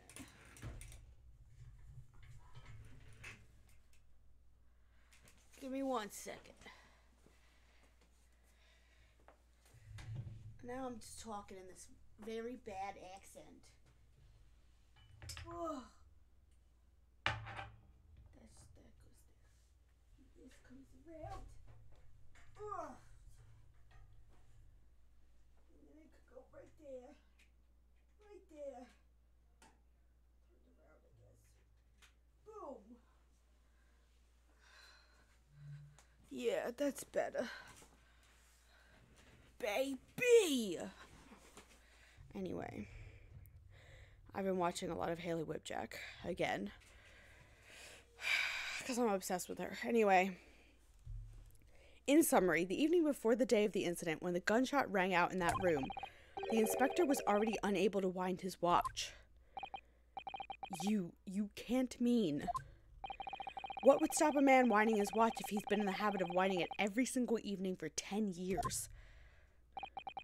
The obvious answer is that he was already dead. Exactly. He died so far before. And a different redhead murdered him. Counsel, that is a most extraordinary claim. Objection! Extraordinary isn't the word, it's absurd. You claim he was already dead the night before? Do you really think that Scotland Yard's coroner would have overlooked something like that? Well, on that subject, there is something rather surprising. There's actually an omission in the coroner's report. The time of death is not noted. That's right. Wait a minute, you're forgetting that my legs went from under me when I kicked the door in. What do you mean? Like I said, I planted my hand in a dirty, great puddle of blood. Yes, so the victim's blood hadn't dried. It was fresh. He catches on fast, doesn't he? Objection! But the blood could be explained in any number of ways. It could have been put there afterwards. Some fresh blood could have been poured over the victim's body after he... Does my learned... How dare you? No, you're not allowed to call me that. You're not allowed to call me that. Oh my god, that's made me like viscerally upset. Don't you call me that, Kazuma. Oh! I'm so offended. Kazuma, how dare you? How dare we? I'm so I don't know, that like put me in like fight or flight. Oh my god! Does my learned friend think that fresh blood is available on every street corner? I'm so viscerally uncomfortable by him calling me that. Well, it needn't necessarily have been human blood, of course. Good on you, Susato. I've been told previously that Scotland Yard has no way to identify blood as human. The problem is currently being researched. At present, you are correct. It is beyond our abilities. So then, a chicken's blood could have been used, for example. It's certainly a possibility that it wasn't the inspector's blood at all. Objection! Kazuma Osugi. I mourned you! But the gunshot was heard at 5 o'clock that afternoon. That's beyond question. Is it, though? What? Given that the time of death of the victim had already been called into question, it isn't beyond the realms of possibility that what these witnesses heard wasn't a gunshot at all. Oh, please, what are you trying to say? Your lot knows what we heard, or us a lot. And it was a loud bang that came from that there room. No, you listen to me. A street seller's ears are his livelihood. I don't doubt your ears, sir, but all you can state with certainty is that you heard a noise. Explain yourself then, counsel. A noise that sounds like a gunshot could have been made with those fucking firecrackers. Take that! Well, the culprit could have used something like this, for example. Oh, really? A demonstration is in order then, I feel. What? Yes, please show the court how you could use that to create a noise like a gunshot. We're waiting, counsel. I may have been mistaken. What? It looks like you've been making a lot of noise yourself, Mr. Naruhodo. What? Maybe I have to fucking examine them Tazuma's got a devastating way with words in English, too. Alright. I stupidly didn't examine... Shut up, shush, Susato. I get it. I fucked up. Leave me alone. This thing. Have you had an idea, Mr. Naruhodo? You're starting to end the string of... staring at the end of the string of fireworks. Sorry, it's just that the Venus special. I was wondering, what 600 pence worth of fireworks would sound like? Shall we find out? What? But... She said it could blow up the courtroom. Alright. That was a fairly sizable bang. My ears are still ringing, Mr. Naruhodo. It sounded almost exactly like... Mm-hmm. Alright, let's try this again. Yeah. Shish, Susato. Explain yourself then. Yeah. The same fucking thing, except I looked at it. Something like this. The culprit could have set off one of these to fake a gunshot. Good gracious, the very fireworks that are sold by the witness. Now hold on a minute. Are you saying I did it?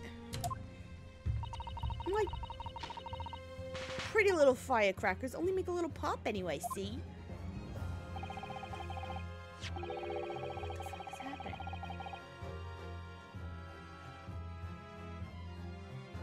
Okay, my parents have friends over, and they're being very loud. Not 100 of them together. The Venus special that you sell for 600 pennies sounds like this. As the court can now attest, it sounds very much like a gunshot, in fact. You're trying to suggest that somebody set one of those fireworks off at the scene? I'm suggesting that somebody knew the defendant was in the room at 5 that day, and sought to implicate him by creating a sound like a gunshot, for these peddlers on Fresno Street to hear. Objection!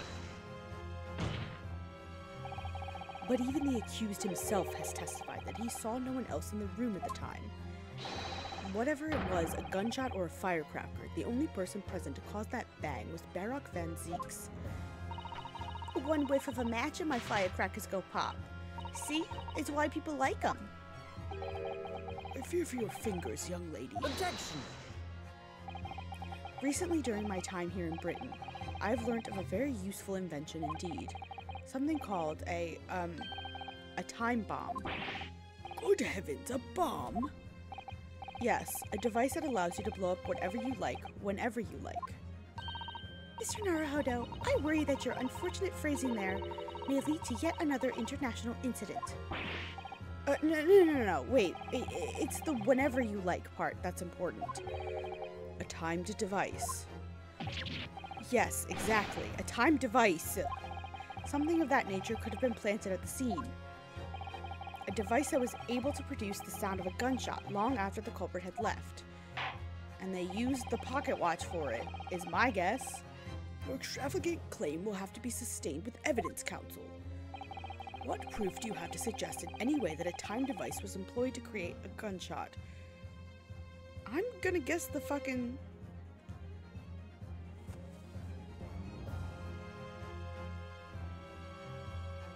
Oh my god, there's so many noises happening now. Oh my god.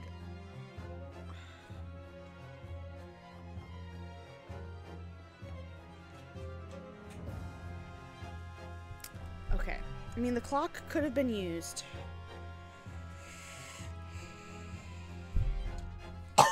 Oh my god, excuse me.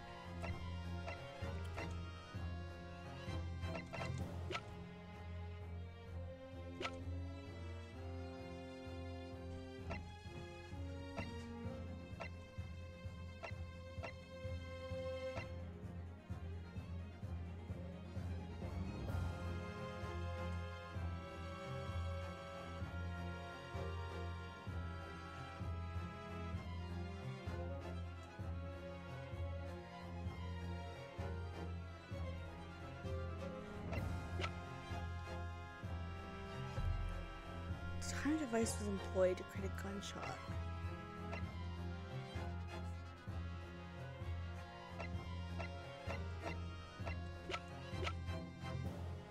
I don't think it's a watch. I don't think it's a watch. I mean, it could be part of it, but I don't think that's my evidence. Because that could have just been smashed under the board. There's nothing of note in this picture. Oh god, there's so much blood. Not gonna be that again.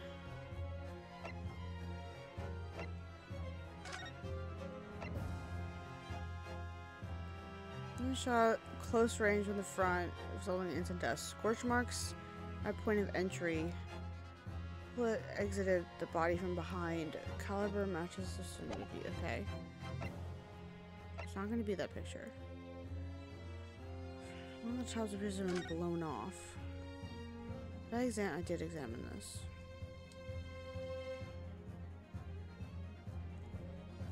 I'm having a thought.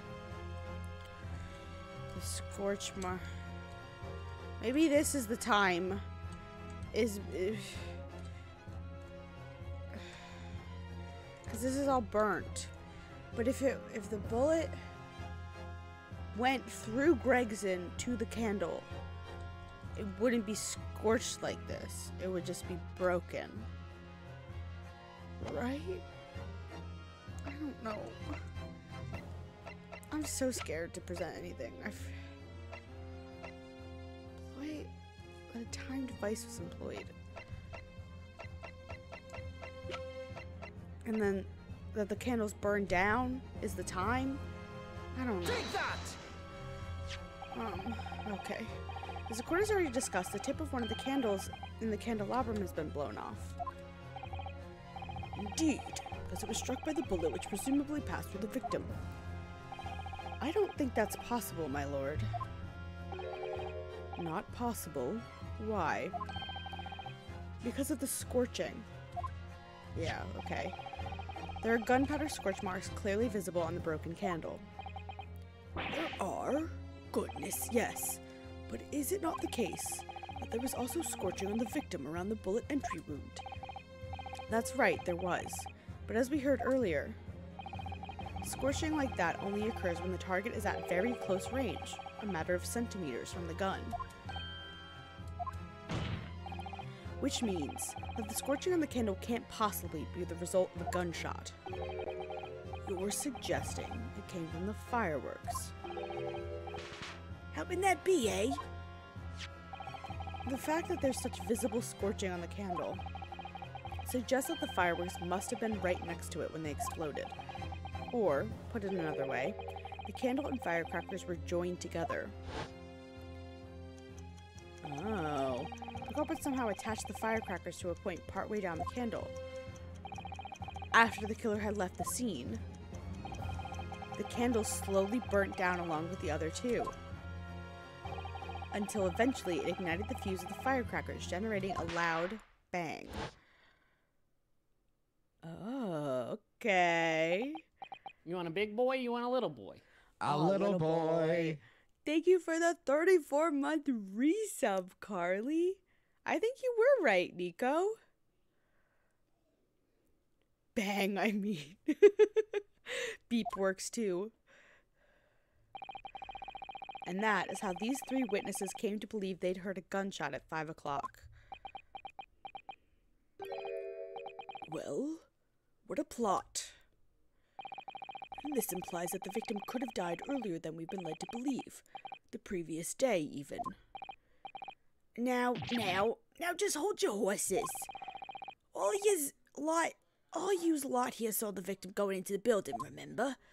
I couldn't forget that flame-colored hair, even if I wanted to. The person you saw entering the building wasn't the victim at all. Consider this. Obviously, anybody can wear a wig. So, the person that these witnesses saw entering the building 15 minutes before the incident occurred could easily have been someone else entirely, wearing the red hairpiece. My dog is losing her mind. Someone else? Do you mean to say?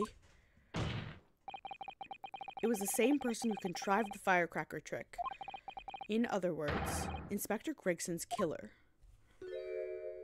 Pfft. Kazuma,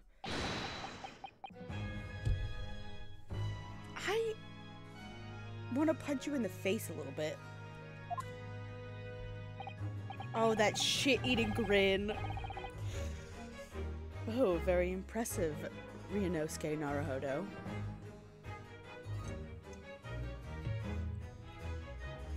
I have such mixed feelings about Kazuma right now.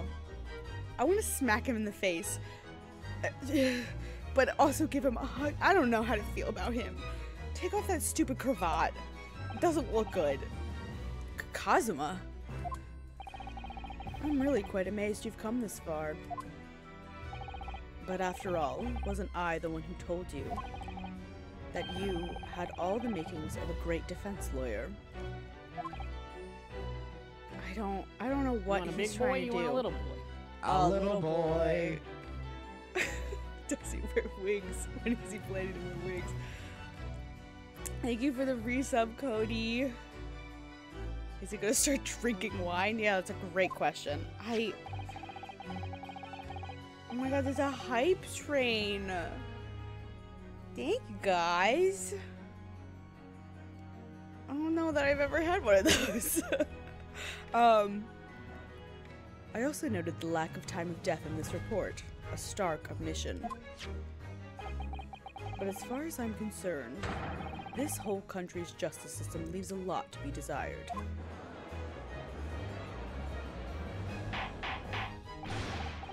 Kazuma! I had to process that for a second. He really, with his whole self, just insulted the British prosecutorial system. Or like the British judicial system. What? What's happening to him? Who is he? Is he still concussed? From 8 months ago? This is not the same Kazuma who died in front of us. What on earth do you mean by that statement? I heard that many of the leading members of Britain's judiciary are present to observe this trial today. But, so we cannot allow even the slightest doubt to be overlooked. The defense's assertion about the time of death based on the victim's stopwatch You want a big boy? You want a is little just boy? conjecture. A little boy. Thank you for gifting a tier 1 sub to Ryunosuke Naruhodo. Thank you. Thank you, Nico. I hope somebody does in fact have that username.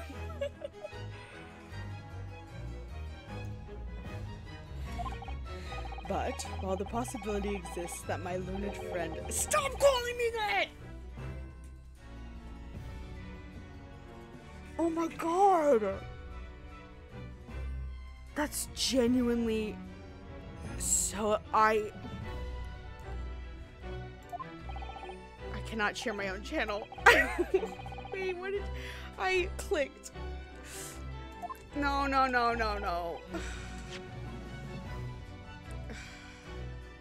But while the possibilities that exist that my learned friend may be correct, we have a duty to explore it. Well, certainly I would agree with you. Okay. An immediate— oh, fuck.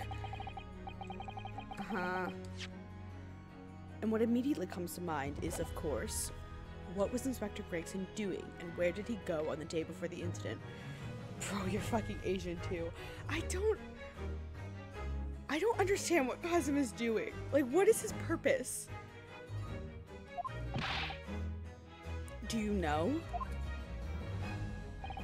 The inspector always carried out his investigative work alone. His movements were treated as confidential within Scotland Yard. Even within the Yard? However, considering the evidence we've been presented with so far, I'd say it's fairly apparent what case the man was pursuing. Wouldn't you, my learned friend? I do have a feeling about what case he might have been investigating. Yes, I agree. Surely. My lord, the defense believes it can explain to the court the case that was being investigated by Inspector Gregson at the time of his death. Very well, counsel. Present your argument to the court. What evidence is suggestive of the case being investigated on the day prior to the incident? Okay. if I press the right button. Could be this. Because wasn't the most recent article was about was this. I'm just gonna do it. Take that! Ad snoozed for 5 minutes. Thank you for auto snoozing. I guess it did that because of the hype train? I don't know. I believe this red hairpiece points to the answer. We might assume... Oh! I don't even know how to do it myself unless the snooze button pops up. We might assume it was part of a disguise used to carry out an undercover investigation. Surely not. Such a brightly colored hairpiece would only serve to make the inspector more noticeable. Yes, that's quite true. It would definitely have made him stand out in a crowd. Except, that is, in a crowd of gentlemen from the Red-Headed League.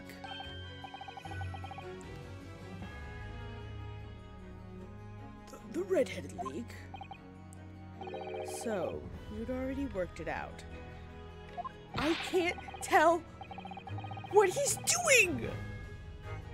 What on earth is all this about? Is there such an extraordinary league of gentlemen? The Red-Headed League is currently under investigation for a grand deception. A deception of what nature, Council? They've been targeting red-headed men across all of London and tricking them out of small sums of money. 2 men were arrested for the misdemeanor only yesterday, in fact. My lord, the defense calls for those 2 men to be summoned at once. 2 redheads? Kazuma, your haircut looks kinda weird without the headband. I'm just gonna say it. Inspector Gregson clearly infiltrated the Red-Headed League using this hairpiece, so it's very likely that he had direct contact with these criminals. And it's quite possible that such contact led to more serious events.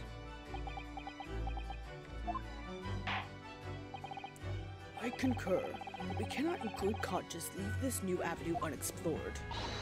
Well done, Mr. Naruhodo! Well, it's another possible line of inquiry for us at least. The prosecution will make immediate arrangements for the charged men to appear.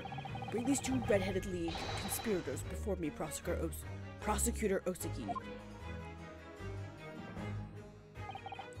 At once, my lord. Very good. We will have a 30-minute recess. Court is adjourned.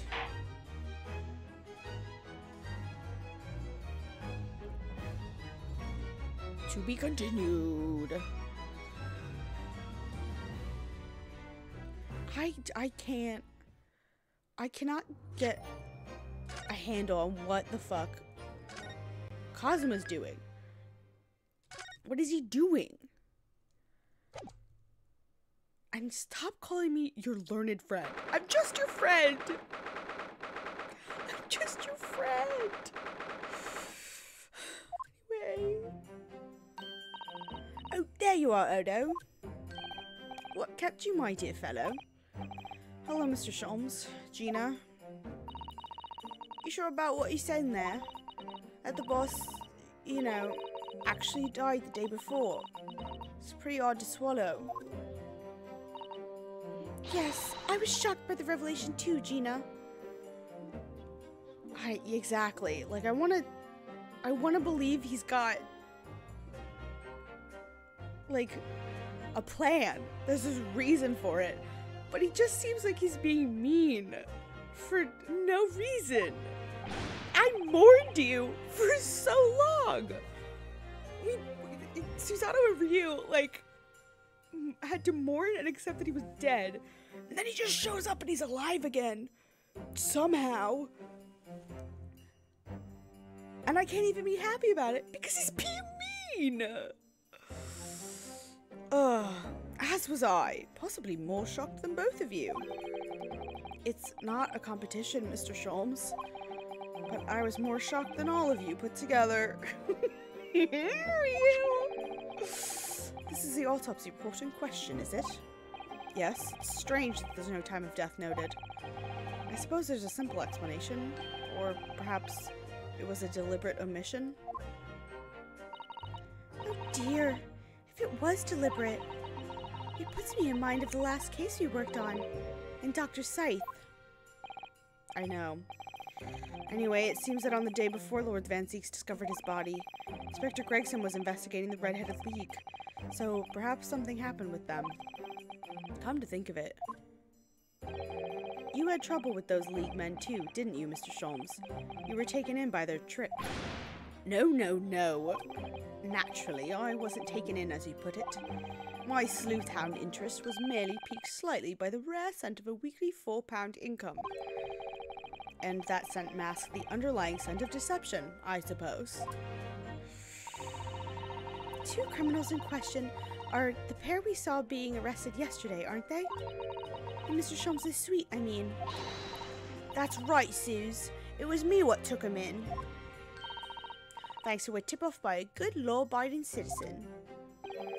Indeed, yours truly. So it's going to be that pair in the witness stand next, is it? Something doesn't quite make sense to me, though. The day before Inspector Gregson was found, you hadn't had trouble with the Red-Headed League yet, had you? Why would the inspector have been investigating them? Well, the likely explanation would be that Gregson's own sleuth-hound interest was piqued by the rare scent of a weekly £4 income. Don't tar him with the same brush as you, Sholmes. Yes, well... Then there's the whole issue of Inspector Gregson being investigated by Lord Van Zieks for some reason. The Reaper, the Red-Headed League, Inspector Gregson, Lord Van Zieks, and Kazuma. I feel as though he knew we'd arrive at this point somehow. Gosh, I think you're right. What's he really trying to achieve here today? All the answers will soon be revealed. Observe the time, my dear fellow. This recess will be over very shortly. Yes, you're right. Kazuma was determined that he should be the one to prosecute this trial. And he was determined that I should take the defense. Just what is it that he's hoping to make me see, I wonder? I get the feeling we're a long way from the end of this trial yet. I mean, obviously. I think there's 6 parts to the trial, and we're only on part 3. Are you ready then, Miss Susato? Yes!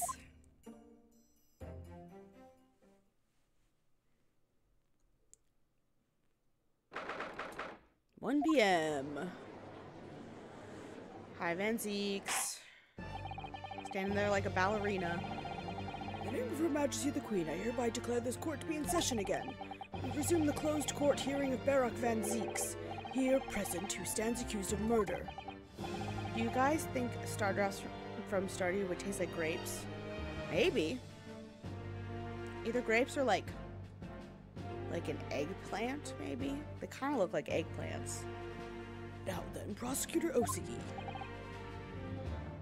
My lord. Have you summoned the witnesses as requested? Yes, the 2 members of the Red-Headed League who planned and carried out the deception. They arrived not long ago from the local prison by police carriage. Very good. Bailiff, usher the 2 men into the courtroom. They could also be like passion fruits, maybe? Those are purple, aren't they? Now I'm just thinking of purple fruit. Purple fruit and vegetables. These 2 men are currently being held by the police on suspicion of attempted extortion. You may omit your occupations, but state your names now for the court. I am Fabien de Rousseau, a descendant of the great de Rousseau family from Nice, in France. Oh no, it's another French person! It's more French! The great de Rousseau family from Nice, in France. And my name is Peppino de Rossi. I am the 3rd son of the great Familia de Rossi, the landowners from Napoli. Oh my god, this is gonna be bad. We all know how this went last case when I just couldn't produce those accents. The two men first became acquainted at a boarding school for European nobility. You're telling me that one's not a child? Those who graduate from Temsic are the future leaders of Europe. But, do you have any idea how boring it is to be born with the noble blood? Alors, I make it my mission to get the better of the world by imploring the little grey cells of my brain. That is all I'm trying to do, huh? So, that's the only reason for this whole grand deception you've been carrying out? Oui, you could say that. Not bad, eh? I've lost the Italian. Yes, the grand ideals, but the petty plans. This strange combination is at the charm of the hilarious brothers. This is si capo? This is bad. Listen to me, Peppino. I have two things to say to you. Che? What are you about to tell me about your grandi anecdotes? Evviva! Switching between these accents is not good. Firstly, I want you to stop calling me this capo. And secondly, we are not the hilarious brothers. This is a serious business. Que bello, there it is. The capo's trump card. The furrowed brow. This is awful. It is deep, huh, Capo? The furrow, the meaning of your words. Court has been led to believe that under the banner of the Red-Headed League, you have conspired to swindle money from unsuspecting members of the public. Is this true? Oui, c'est ça. And what exactly was the nature of this deception, by which you plan to defraud? I know, that's a child. That's like a 13-year-old boy. Alors, I will explain it. No, Capo. Leave it to me. As you see, we both have the vivid red hair, no? At school, we were teased for this without pity. The Capo here, he was many times behind the schoolhouse, crying like the Trevi fountain. We, those dogs, one day the world would respect us, these redheads. Every night he would bury his head in his pillow. C'est bien, Peppino, enough. I will explain the rest. The first step was the newspaper advertisement. About 1 week before the plan was put into operation, we listed the same notice in every paper in London. I'm losing the accent. I'm devolving into Russian, which is not the right accent. Yes, we saw that notice. It was this one, I believe, entitled To the Red-Headed League. Oui, c'est ça. I am honored that you have seen it. It states that the only condition for joining the league is having flame-colored hair, and that if you satisfy the interview panel and are admitted into the league, you could receive a weekly income of £4. On the date specified, red-headed hopefuls gathered in droves at a park specified in the advertisement. And then each person present, the pair took an application fee, of 5 shillings. And with the money, to France. It was a plan most elegant, no? No, it was most dishonorable. But to be frank, I'm stunned anybody was foolish enough to be taken in by such an obvious trick. The park was described by one witness as choked with red-headed folk, like a coster's orange barrow. And the day on which all these men gathered to apply was the day before the victim was discovered. Crucially, these two men spoke face-to-face with every single person present that day. Oui, I have seen more red-headed people in one day than I will see in the rest of my life. Si. And now, every time I see Capo's hair, I feel sick to my stomach. Anyway, why have we been summoned here today? Sorry? The date for our trial is not until tomorrow, I was told. Naturally, neither of these men have been told any details about this trial. They've only been shown this photograph. Very good. So, Mr. DeRusso and Mr. Rossi. God. It's Rossi from Criminal Minds, but tiny. You will now give me your formal testimony for the court on the subject of the gentleman pictured in this photograph. Of course. We are always ready. Ugh. We are all... That's the Italian one. The bad Italian one. We are always ready to help with the law. That's better. Kills me that they're making Kazuma act exactly like Edgeworth but meaner. It's like he's trying to act like Van Zieks. He keeps calling us his learned friend, which, as you see, sends me into fight or flight. And he's just being mean, and he's, keeps doing that thing like, I knew you'd get to that conclusion. You're funny for thinking you're doing anything clever. Like, I don't know why he's doing this. I don't fucking get it. What's the angle? We had more than 1,000 red-headed people assembled in the park on Lime Street that day. But I don't recall the man in this photograph. Aye, Capo? No, I don't remember him. Obviously he is dead now, but I assure you, he was not in the park. Aloha, this victim is nothing to do with us. You have a lot of questions. You have a lot to answer for, Peppino. It is not you. It is your fault that we got caught in the first place. Why would you just throw that in at the end?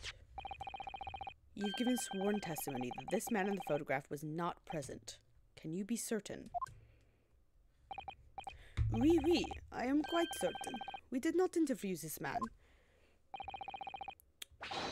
Nobody looking like this came to the park. This I can promise. Must be noted that you have been arrested for a grand deception, however. Accordingly, this court has little confidence in your assurances. Woofa. With this attitude, we get to nowhere, huh? He's really a sulkin now. This confidential document was obtained directly from Scotland Yard.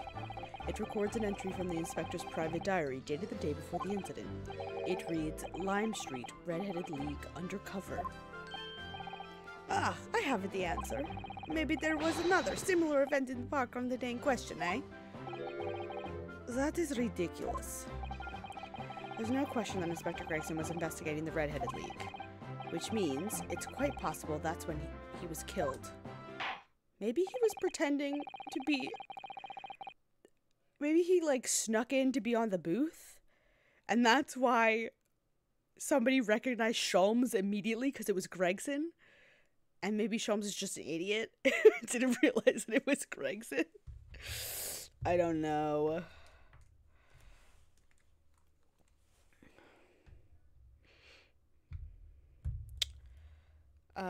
Very well. The defense may proceed with a cross-examination. Yes, my lord.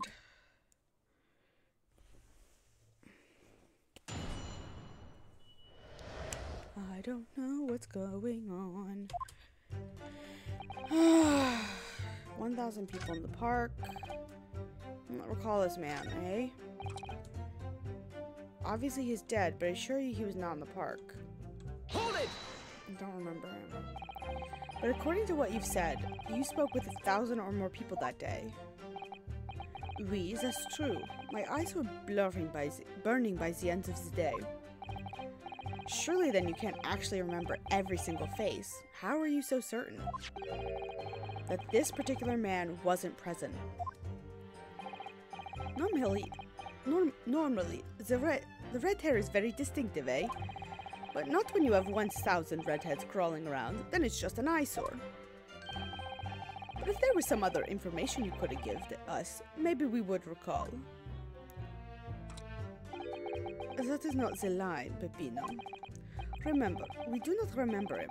We are sure of that fact, huh? If there was a man with a red hairpiece, but his mustache did not match the color, then I do not think I could have forgotten him. Cosmo said these two had only been shown that photograph, that they've been told nothing else at all. What if I fed them just one other detail about the victim? For example, his fish and chips? No. Maybe he wouldn't be eating fish and chips.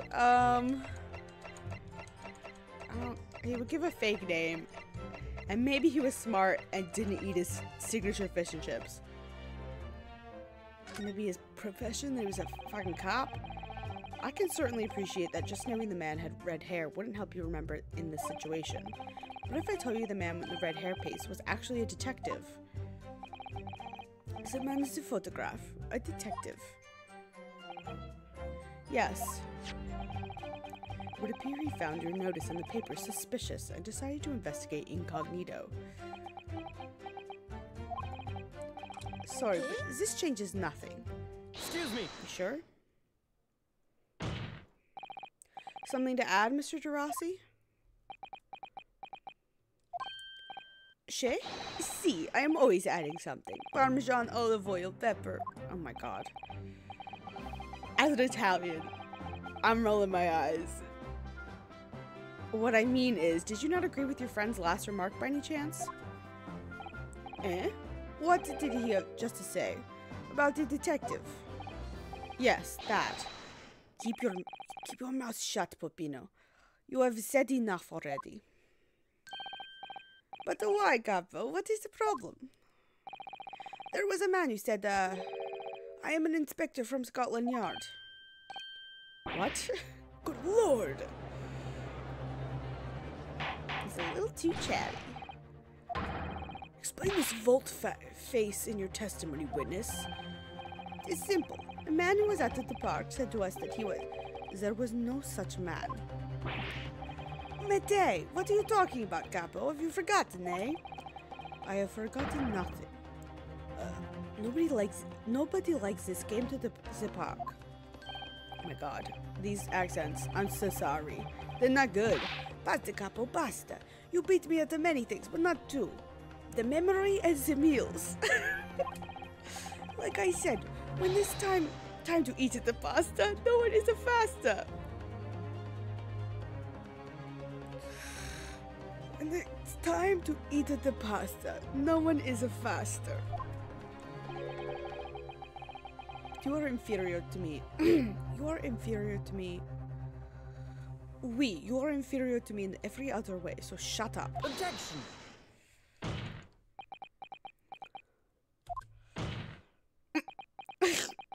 Yeah, Kazuma?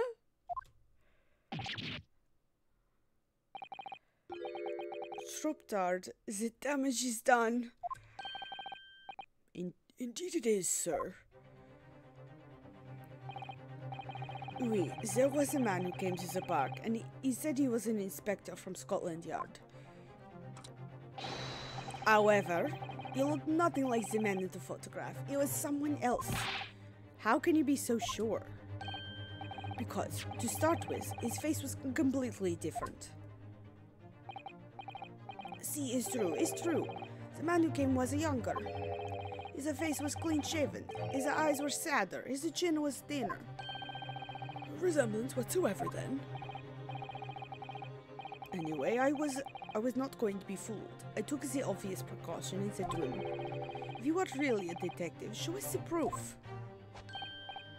See, the Capo here, he doesn't take no nonsense, eh?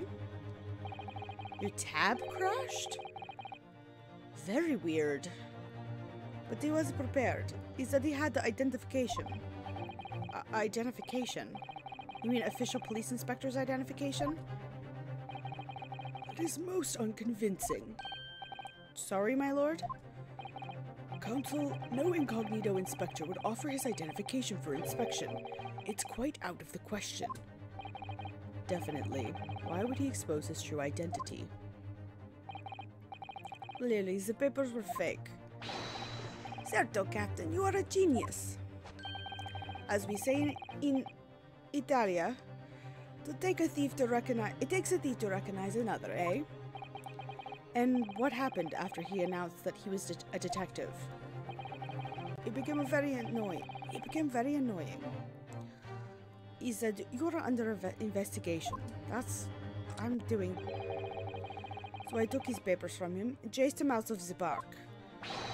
It was fantastico. And look, here is the identification. You stole it from the man? He added a comment. He made us very scared. But he was not who he said he was. Indeed, the person described does not appear to have behaved as a true inspector would. However, I believe it would be prudent for these identification papers to be entered into evidence. Yes, you should in fact eat more, Nico. Always eat more. I'm very much at the camp of just keep eating. But I like them. I would like to investigate those. Let us return to the testimony. Let me take a little peek-see at those. Excuse me.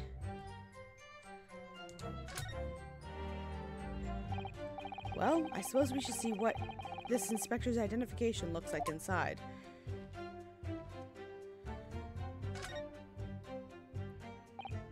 Yes, it definitely looks fake, doesn't it? Out of interest, what name is given? Probably just something plucked out of the air. It's Tobias Gregson. Wait, what? The Scotland Yard insignia. It looks genuine to me. But how? And the department identification number details are all correct as well. Since when have you known those? Do you mean to say... I know it seems incredible, but yes. I think this is a genuine identification book issued by Scotland Yard. But that's unbelievable. That this is the real thing after all. Okay. Just make sure there's nothing on the back. Okay, so they're real.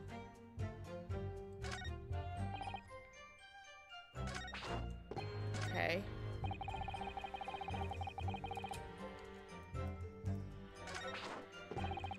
The victim has nothing to do with this.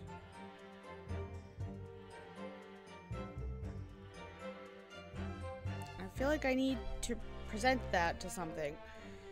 The victim is nothing to do with this. I mean, you stole his thing, so maybe it is to do with you. I don't know. No, that's the wrong button. Objection! I wonder if I could ask you to examine this identification book very closely. Miss Lestrade. Why Miss Lestrade? What is your intention here, counsel? Is this really a fake or is it genuine? That's the question. Which is why we can't answer ourselves. Objection! Objection! Don't be ridiculous.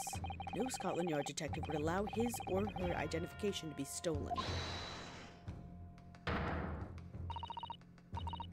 That is the boss's. No question about it. It can't be. As I suspected.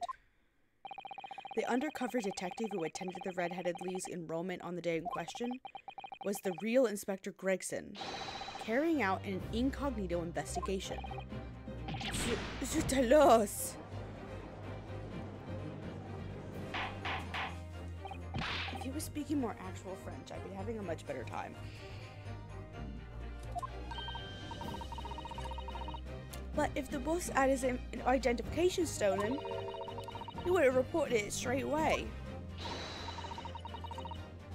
I mean, he was always on me about it. If you lose something, report it once.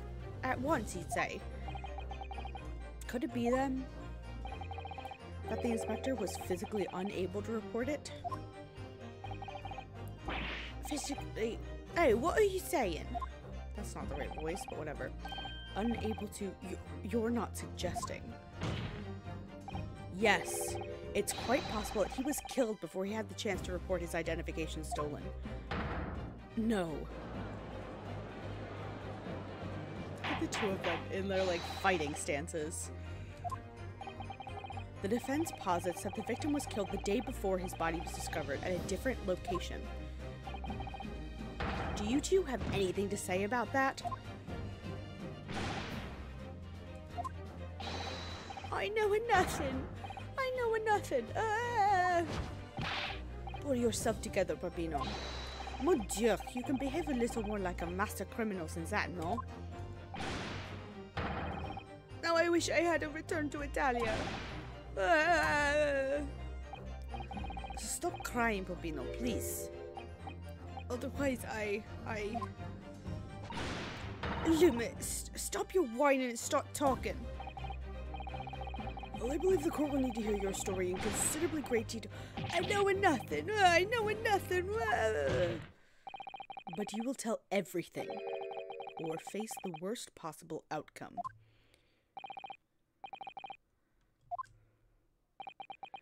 You will try your eyes and testify again about these identification papers and the precise circumstances under which you came by them. For crying out loud. Ryu. Ugh, you do got the jokes, I'll give you that.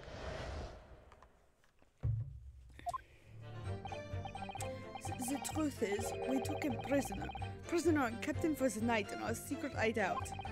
Even though I didn't think he was a real detective, I was too scared to let him go that day, just in case. We took the man's identification from him and shot at him in the room next to ours. There might have been a little tussle, but we did him no harm. The next morning we let him go. He spent the night in a nice room. It wasn't nothing like prison, really. You took him hostage?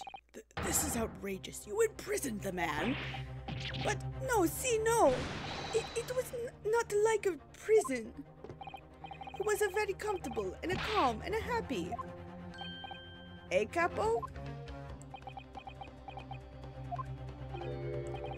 It was never part of my plan.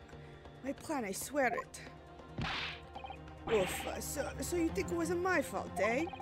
Just because I got the date to the ferry wrong. By one little day. I do not think it was your fault, Peppino. I know it. No. Por favor, Capo. It is not fair. You shall have plenty of time for squabbling back at the prison, gentlemen. Oof. I don't believe this. How could it have been a real detective? Counsel for the defense, proceed with the cross-examination. So on the day before the incident, Gregson spent the night confined in this pair's hideout. I don't know about that. I have the suspicion that it's the woman's husband, you know, the woman who was trying to hire Sholmes at the beginning, and we realized he'd been lying about, you know, being a prison guard or whatever. I think it might be him, and he killed Gregson, and then stole his ID, and then went to this red-headed fair, and then went, and then he got imprisoned by these two? I don't know. Oh, kept him for the night. He's real. We took them as identification. Might have been a little tussle, but we didn't know harm.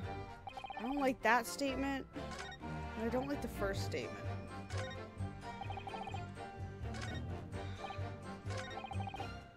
Kept them in our hideout. Where's your secret hideout? We're pressing this. Where's the right button? Do you realize what you're saying? You have to believe me. I never intended for that to happen. And I'm sure the detective did not intend it either. Do you think? But there was nothing else I could do. See, nothing else. This wasn't the first crime for the capo. He was at the end of his wits. I have told you before, Peppino, that is not the way to describe a criminal mastermind. What about this hideout of yours? An old empty house behind the park on Lime Street. I rented the place for 2 days. It was an inspired idea by the capo here. Impulsive idea, I would say. No, not impulsive. Inspired, eh, capo? What am I supposed to say to that, Peppino? And it was in the house described that you confined Inspector Gregson, was it? We do have to remember. I was under the impression that he was a pretender, not a real inspector. That doesn't quite add up, though. If you didn't think the man was the real inspector, there would have been no reason to take him prisoner, would there? No, you are right, but we couldn't be completely certain. Okay. Hold it! What do you mean by a little tussle, exactly? Buff, it was nothing. Just a minor incident. The Falso Inspector, he was a real piece of work, eh, Capo? What happened? Oof, it was a disaster. We gave him a nice room, and what does he do, huh? In the middle of the night, he tried to escape it through the ventilator. Can you blame him? We chased him, bien sûr. We got him again. Can you blame us? Wait, you didn't shoot the man in your haste, did you? Zoot, who do you think we are? Of course not. I simply caught hold of him again, took him back to the room. Oh, Excuse me. Excuse me. Mr. DeRossi, is something wrong? Oh my god, when he has his lips pursed like that, he's got like tomato sauce peeking out of the side of his mouth. I just noticed. Me? Something Mr. DeRusso just said seemed to make you, well, it seemed to make you act even more strangely than usual. What was that all about? Cavallo, at times like this, you don't want to have the capo after you, believe me. And I speak from a personal experience. Personal experience? That is enough, Peppino. There is no need to say more. The truth is, the night before we put the Red-Headed League plan into action, I was scared. It was not fair to the capo, but I tried to run away. It's a shame you didn't manage it. But the capo here, he came after me like the turbine, huh? And he dragged me back to the house, kicking and screaming. I still have the bruises to prove it, eh, capo?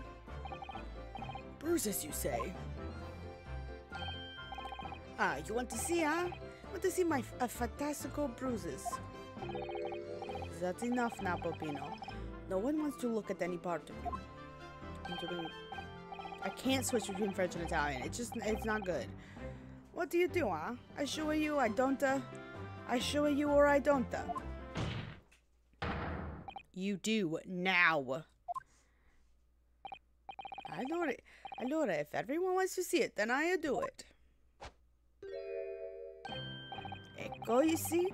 Still very visible, huh? That red ring around your neck? You got that when you were dragged back to the house? See, the capo, sometimes he is very rough. And I says that's enough. Peppino's neck has nothing to do with what we are talking about here. You have my word. Yes. What is your opinion, Counsel? About this red ring around Mr. DeRossi's neck? I wonder, does it matter? Look at this picture. Doesn't seem to be a red ring around Gregson's neck, but it probably matters. Oh. Mr. DeRossi, I'm going to have to ask you to amend your testimony with details about that mark on your neck. Capo, you see? Everyone is interested in what I say, huh? Alright.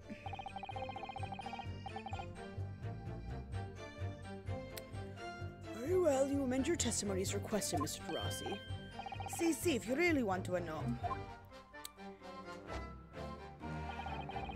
He tried to escape, but the couple put a collar on him and dragged him back.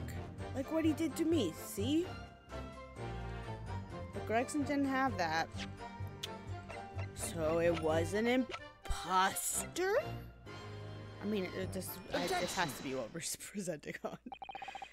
So the day before his body was discovered, Inspector Gregson was taken prisoner while working incognito.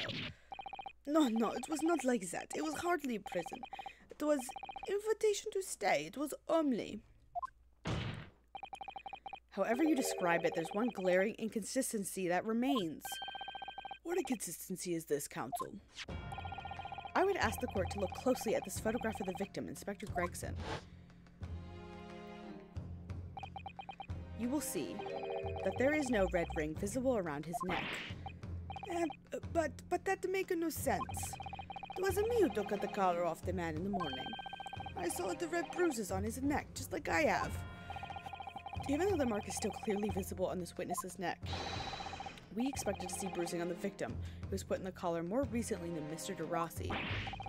Indeed, that is most peculiar. But what do we tell you, huh? We say this from the beginning, many times. Oui, Peppino was right. The man is a photograph. He is someone different from the man we held captive at that night. Yeah. It would appear, then, that on the day before the incident, the man who visited the park on Lime Street posing as an incognito inspector was not Inspector Gregson at all. Yeah. Objection! Yeah, we kind of figured this out a while ago. If that's true, however, how do you explain the inspector's identification? He stole it! The guy stole it! Ryu. My man. My guy. This is a genuine identification book issued by Scotland Yard. It's inconceivable that someone could have stolen such an important item from the inspector. The prosecution made that assertion itself. It's true. Use their own words against you. And we also know that the inspector has made a note about the red-headed leak in his diary for the day, which surely means we can't divorce the two events completely. The inconsistency noted by the defense is most troubling. If it were the real Inspector Gregson whom these two red-headed gentlemen encountered, the fact that no bruising can be seen around his neck defies explanation. Oops, sorry. But equally, if they encountered an imposter, how did that person come to be in possession of the real inspector's identification? Does the defense have some plausible explanation, counsel? The whole thing defies explanation. It is for precisely these occasions that we keep meticulous notes in the court record, Mr. Naruhodo, because those are the facts, and the facts cannot lie. No, the facts can't lie. Even when they point to something so incredible, it's almost unbelievable. Well, my lord, the true identity of the person who turned up at the park for the Red-Headed League's enrollment is revealed by information in the court record, I believe. Oh, does it? Very tantalizing, Mr. Naruhodo. So why don't you help us all see whatever the truth is that you've apparently seen? Who exactly was the inspector that appeared before Mr. DeRusso and Mr. DeRossi as an imposter? I'm gonna just say that right now. Though it seems incredible, I admit, the undeniable facts point to only one thing. Since no bruising can be seen on the victim's neck, the person who these two red-headed men took prisoner that day cannot have been Inspector Gregson. In other words, your whole argument up to now has been a waste of time. Objection! No, bitch. On the contrary, I haven't finished. What? There's no bruising on the victim's neck, so the question immediately posed next is, who exactly was this man in the park on Lime Street, found to be carrying Inspector Gregson's identification? See, that's right. We could tell the same story every time. Whoever this man was, the couple dragged him from a pillar to a post with the dog collar. Mon Dieu, Peppino, I was not so harsh as you say, huh? So who was the falso inspector, eh? Who was he? Clearly, the defense has an idea about that. Do we? About the true identity of the man these two imprisoned that night. I hope we do. Must ask the counsel for the defense to elaborate post-haste. Who did the witnesses encounter in the park, posing as Inspector Grayson? Alright, it's not Susano, and it's not Sherlock. Herlock. No.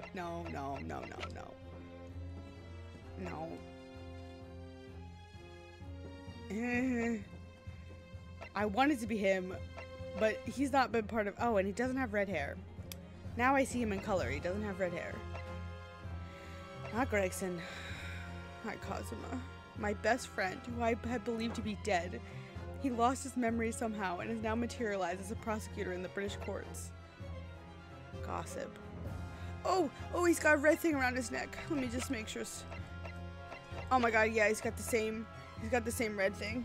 Take that! This gossip. Goodness me, isn't that? One of the witnesses who was in the stand in this very courtroom earlier today. A nameless man whose only occupation appears to be peddling hearsay to passersby. Objection! What on earth would a street seller be doing with the police inspector's identification papers? Witnesses, is this the man or not? What has happened to his lip? Huh?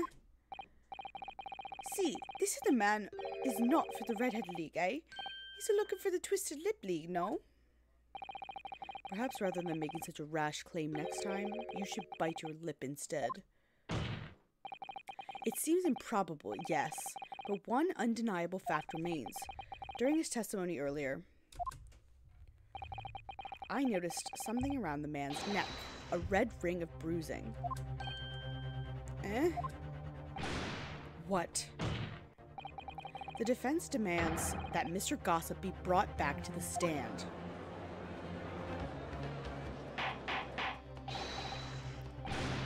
Bailiff, bring the aforementioned witnesses back to the courtroom immediately.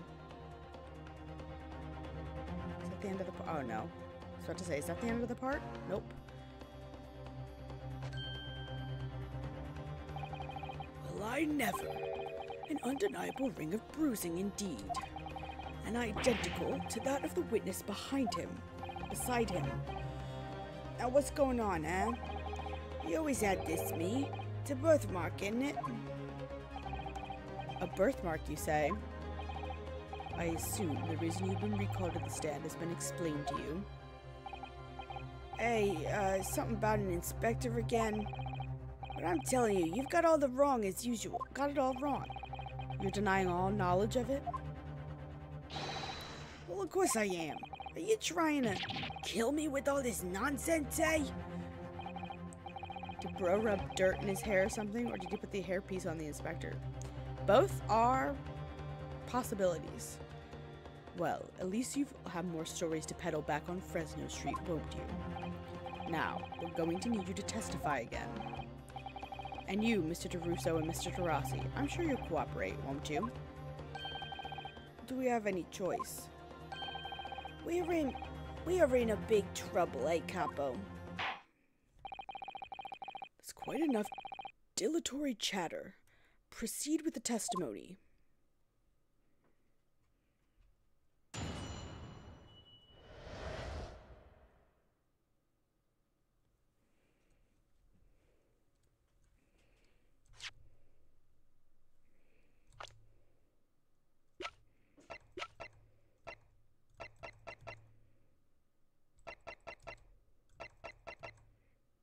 Okay. Maybe not. The hair swoopies. I was like, are they the same person? The inspector and the identification revisited. The man who claimed to be an inspector that day was definitely not this man. Is right, sir. You'd think we would have forget these grand lips, huh? I never leave Fresno Street, all right? I had no interest in any red-headed league. I'm all alone in the world, me. I got no kinfolk or nothing. Why would I be involved in something like that? Just look at me, eh? Does it look like I could carry off a disguise with a face like this? How'd you get those fucking things? Would certainly appear we have the wrong man. What have I been telling you, huh? There is no need for this pointless testimony. It's right. Just a simple peddler, remember? Fresno Street's all I know. How would I come by a police inspector's identification book, eh? Well, yes, that's hard to explain, but... A brief cross-examination, I think, counsel. Very brief. Ugh, isn't there anyone else in this courtroom who thinks I might be onto something? I stand steadfastly at your side as always, Mr. Naruhodo. Kazuma, believe in me. Oh. Alright. Definitely not this man. I Did we forget these grand lips? Jesus. I never leave Fresno Street, alright. I have no interest in the Red-Headed League. I'm all alone in the world. No kinfolk. Hold it! So, you'd heard of the Red-Headed League, had you? You don't get a name like Gossip for nothing, eh? It's my business to know what's going off in town. I sold that tasty tidbit to a fair few redheads that came past me. Just between us, I even got sandwich to cough up for it. Well, he does have a very red nose, if that counts. Who knows? But as you can see, my own hair's not got a hint of red in it. And in any case, Fresno Street's my patch. You won't catch me signing off to some other part of town. No, sir, not likely. Is that so? Excuse me. Mr. DeRusso. Oui, can I help you? Did Mr. Gossip's word just now lead you to remember something relevant, perhaps? It was the other day when I was looking for a place near the park, a small house or something. To be the headquarters of your Red-Headed League, yes. I visited an housing agent on Lime Street, and there I saw him. This man was paying money to the agent. What? Mr. Gossip with a housing agent? Oui, he had some kind of contract in his hand, and they were clearly discussing terms. No, you're mistaken, chum. I never left Fresno Street, me, like I said before. You're mistaking me for someone else, someone with the same face. No, the capo is right. I remember it too. He was paying the man with the banknotes. With notes? Like I said, that wasn't me. I was curious why a man with the dirty clothes had such much money. So I looked at the name on the papers. And what name was written? Mr. Gossip? No, this man, he lies. He tells you that he has no name. But, in fact, his name is Hugh Boone, huh? It is better than Mr. Gossip, I think, see? No! Oh, God.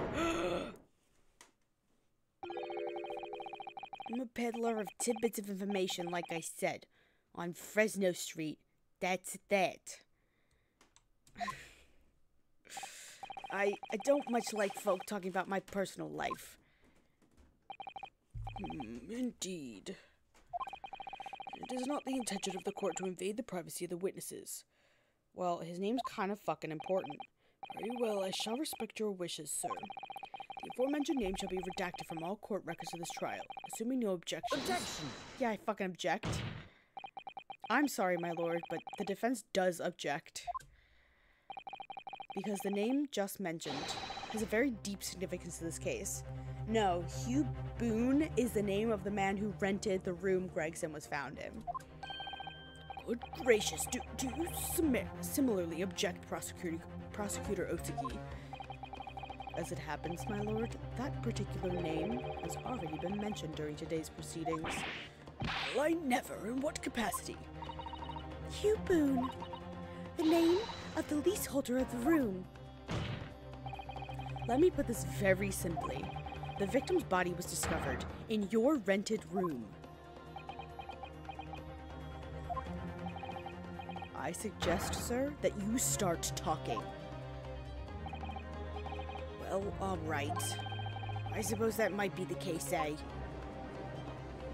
My God, the way his body is positioned. So your real name is Hugh Boone. Well, just between us. I don't like to blow my own trumpet, but there's no finer peddler tidbits in town. So, hey, I happen to be able to afford a grubby little room in a fallen down backstreet townhouse. You do? And once every 6 months, I go and pay the rent to the agent on Lime Street. Hey, I remember now. There was 2 vulgar redheads in there last time. If either of us is a vulgar, it's not me. Think again, Peppino. Why didn't you bring this up before? It's like I told you already. I don't like talking about my personal life. I'm a tip-it peddler as far as everyone else is concerned. No fuss. You will update your testimony to include this most surprising revelation, Mr. Boone. Oh, they changed his name in the card. If I must. So the leaseholder Scotland Yard has been looking for since the body was discovered.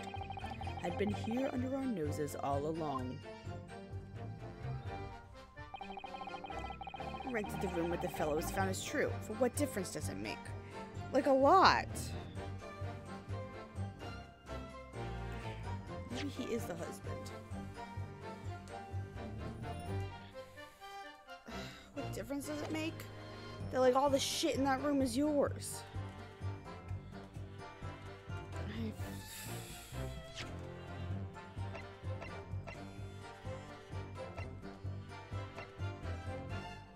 That you have a picture of this lady is probably pretty important. I mean, that's the only item in our inventory that's like from the room.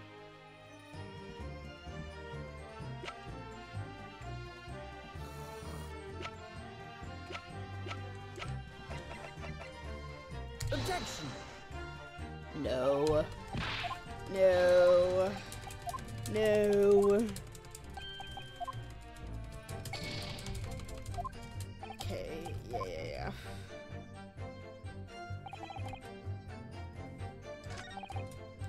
I'm all alone in the world. I've got no kinfolk or nothing. Why would we be involved in something like this?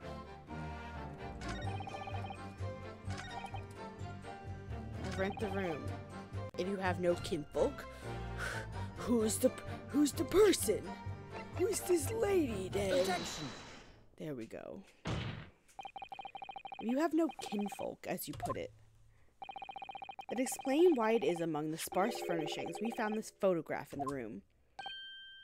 I presume, as you've been renting the room, that this photograph belongs to you, does it not? Oh, well... Mr. Boone, drop the pretense and tell the court exactly who you really are. I don't know what you mean. I'm a peddler. I keep telling you so. You really don't need to bother with me. Please, just leave it alone. As the man says, leave it alone. Whatever the truth is about this man's life, it has no bearing on this case. Because it is simply not possible that he impersonated Inspector Gregson. Objection! How can you be so sure? Just look at the man. No amount of disguise could ever hide those unmissable features. Objection! But what if we were to look at this the other way around? What do you mean? Yes, counsel, what do you mean? Well, there's no denying that Mr. Boone's lip is very prominent indeed. But consider the possibility that his prominent lip is itself part of an elaborate disguise. It is the husband! It's the husband! I was right! I can't believe it! Then hiding that prominent feature, in other words, revealing his true face, would make an utterly impenetrable disguise. Wouldn't you agree, Mr. Hugh Boone? I cannot believe that I was like, I have the same curly hair, but no. Good witness, are you still hiding the truth from this court? If that's a disguise, then underneath it, his true identity must be. Yes, that's right. There's really only one person he could really be. My lord, the defense believes it can reveal Mr. Boone's true identity to the court. No, please, no. Very well then, counsel. What is the true identity of this peddler who simply goes by the name Gossip on the streets? Where is he? Here he is. It's the sad man. Your real name is actually Mr. Vigil, isn't it? Mr. Daily Vigil. I don't recall that name, counsel. Who is this Mr. Vigil? You're a better detective than anybody in the game. I hope so. There's some real idiots in this game. I love them all to death. There's some real idiots in this game. It's a name I encountered yesterday, my lord. It has to do with a certain client of Mr. Herlock Sholmes. A young gentlewoman came to the detective asking him to locate her missing husband. The woman in this photograph, in fact. This is Mrs. Vigil. What? From what I understand, you haven't returned home since the night before the inspector was found dead. But of course, on that night, you were being held captive by the two Red-Headed League men. And last night, you were put up by the prosecution service in preparation for testifying in this trial, because we've been led to believe that you, Miss Venus, and Mr. Sandwich were all homeless. Being important witnesses in this case, we needed to know where we could find you, of course. And that explains why you've not only been unable to return home, but unable to contact your wife. You've been beside herself with worry, waiting for you at the Vigil residence. Now just hold on a minute. I don't have to first say. What I'm talking about? Really? It's a simple enough matter to confirm my suspicions. All we have to do is pull off that disguise. No, please. Bailiff, bring soap, a sponge, and a washbowl at once. Mr. DeRusso and Mr. DeRossi, you will restrain the witness. Oui, my lord. Si, my lord. Oh my god. No, stop. Get off. Don't. Yup. Oh, there goes the lips. Do I keep doing this voice? Or do I revert to like a gentlemanly voice? Probably.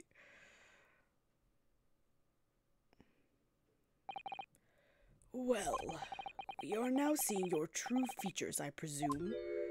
Oh, and he's changed clothes. Lift your head, sir, so the court can see your face.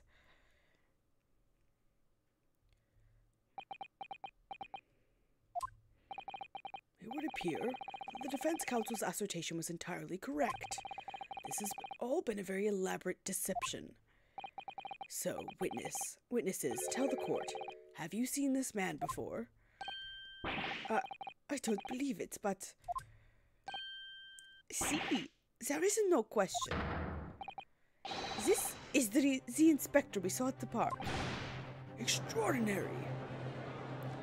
DeRusso looks like he's gonna be sick.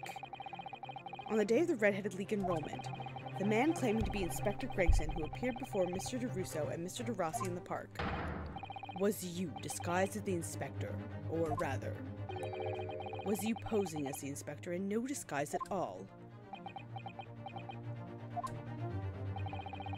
Mr. Vigil was formerly employed as the chief warder at Barclay Prison. The chief warder? Then your career had promise. Why would you quite possibly have why you would quite possibly have become the future governor of the prison? What on earth have you been doing peddling tittle-tattle on Fresno Street?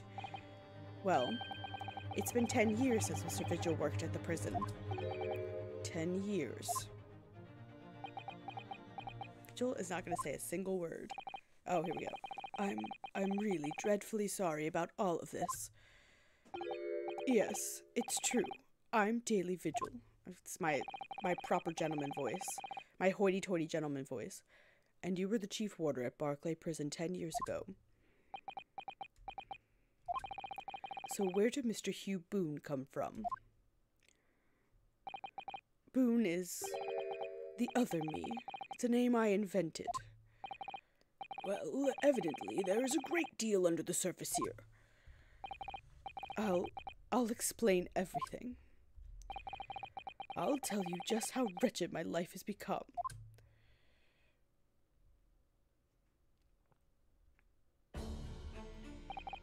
As you say, it was 10 years ago now that my employment at Barclay's chief warder came to an end. God, like 400 notifications. Having left the prison service, I searched for some new occupation by which to earn a wage. But times were hard in London. I found no suitable engagements at all. In desperation one day, I turned my hand at selling wares on Fresno Street. But your wife appears to know nothing of this. She still maintains that you are the chief warder at Barclay Prison. I was utterly determined that my wife should not know of my failings, which is why I've never told her. I opened an account at the bank under the name of Hugh Boone, and I rented the cheapest room I could find on Fresno Street. The scene of the very crime we're investigating. Yes, that's right. A place from which I could emerge every morning at 8 as a squalid peddler, and transform myself back every evening at 5 to a well-dressed man about town before returning home. That quickly became my daily routine. I was puzzled by the lack of furniture in the room, but that explains it. But why on earth didn't you just tell us this in the first place? I have a wife, sir, and 2 sons, and without wishing to sound self-conceited, they regard me with some pride. I couldn't bring myself to disappoint them. So instead, you decided to conceal your occupation from them. Yes. I've made such a terrible mess of everything. Still, one thing doesn't add up. No matter how many tidbits of information you could sell to passing gentlemen, even at 6 pence apiece, you couldn't hope to match the salary you must have commanded as chief warder at the prison. Very true. To have kept your family in comfort despite 10 years of somewhat misbegotten employment. That was all thanks to Inspector Gregson. What? Inspector Gregson? What on earth? It was some years after I'd invented Boone and begun my life as a street seller. He, the inspector that is, recognized me one day. Do you mean to say the victim was an acquaintance of yours? I knew him from my time working at the prison. When he saw what I'd become, he was deeply troubled for me and my family. And from that day forward, he visited me on Fresno Street with increasing regularity. Then, one day, he asked me if I would carry out a secret assignment for him. A secret? What was it? I was to impersonate the inspector. What? Impersonate him? We always met in that little room so the inspector could brief me. Visit Ortiz tomorrow. Take a statement from the proprietress. It was always something along those lines. Surveillance work, interviewing people. On those occasions, he would lend me his identification so people would believe who I was. My instructions were made as an impression to let people know that Inspector Gregson had been at work. And for those services, he compensated me financially. Scotland Yard inspector willing to relinquish his identification into your care with intent to deceive. That, as I'm sure I need not point out, is a very serious criminal offense. But why? What was the point of you impersonating him? I truthfully do not know. All I can say is that the inspector warned me on numerous occasions. Now remember, Vigil, I need your solemn word. You don't blab about this to anyone, alright? Ever. Even if, well, if I end up a croaker.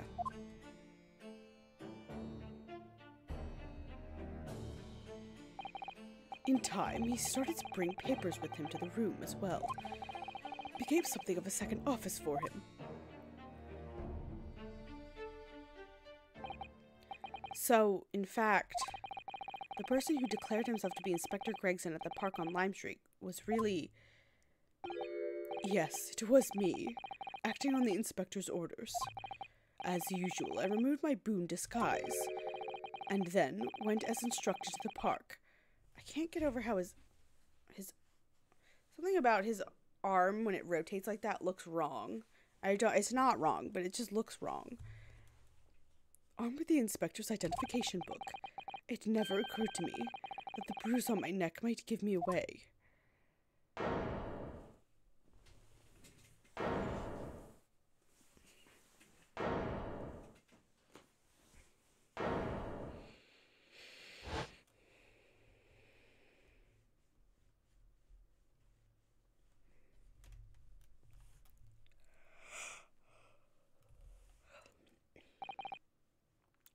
Well, it would seem this confession completely destroys the defense's case.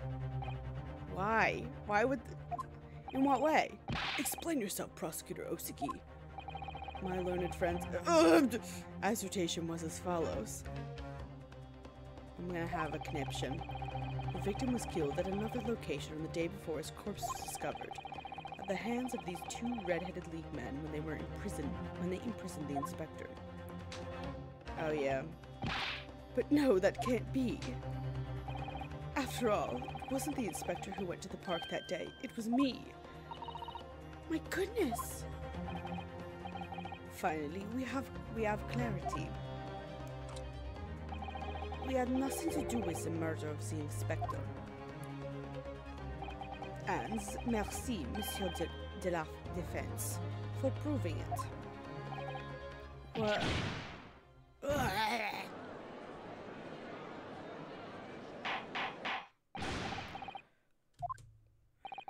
Indeed, it would appear that we have reached a de facto conclusion of sorts. These witnesses had no involvement in the murder of the victim, as proven somewhat ironically by the defense. I hereby call an end to the cross-examination. Hold it! Oh, Osiki, or Kazuma.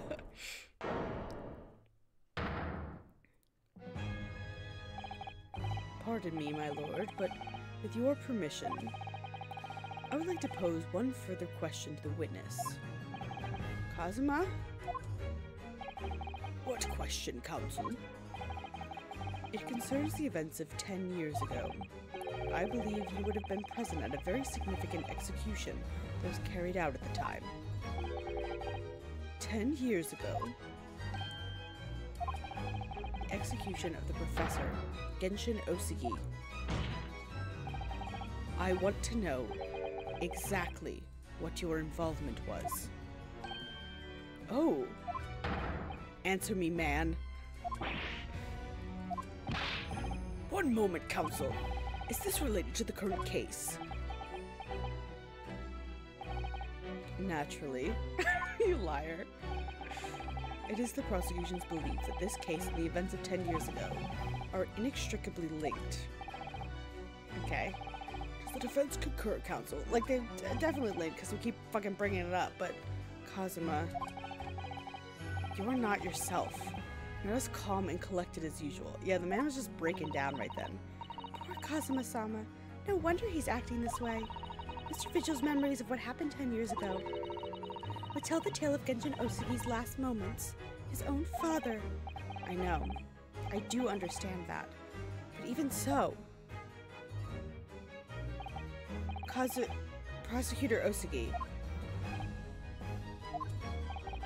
do you genuinely believe that this question requires an answer in order to learn the truth behind Inspector Gregson's death? I need you to trust me. Please.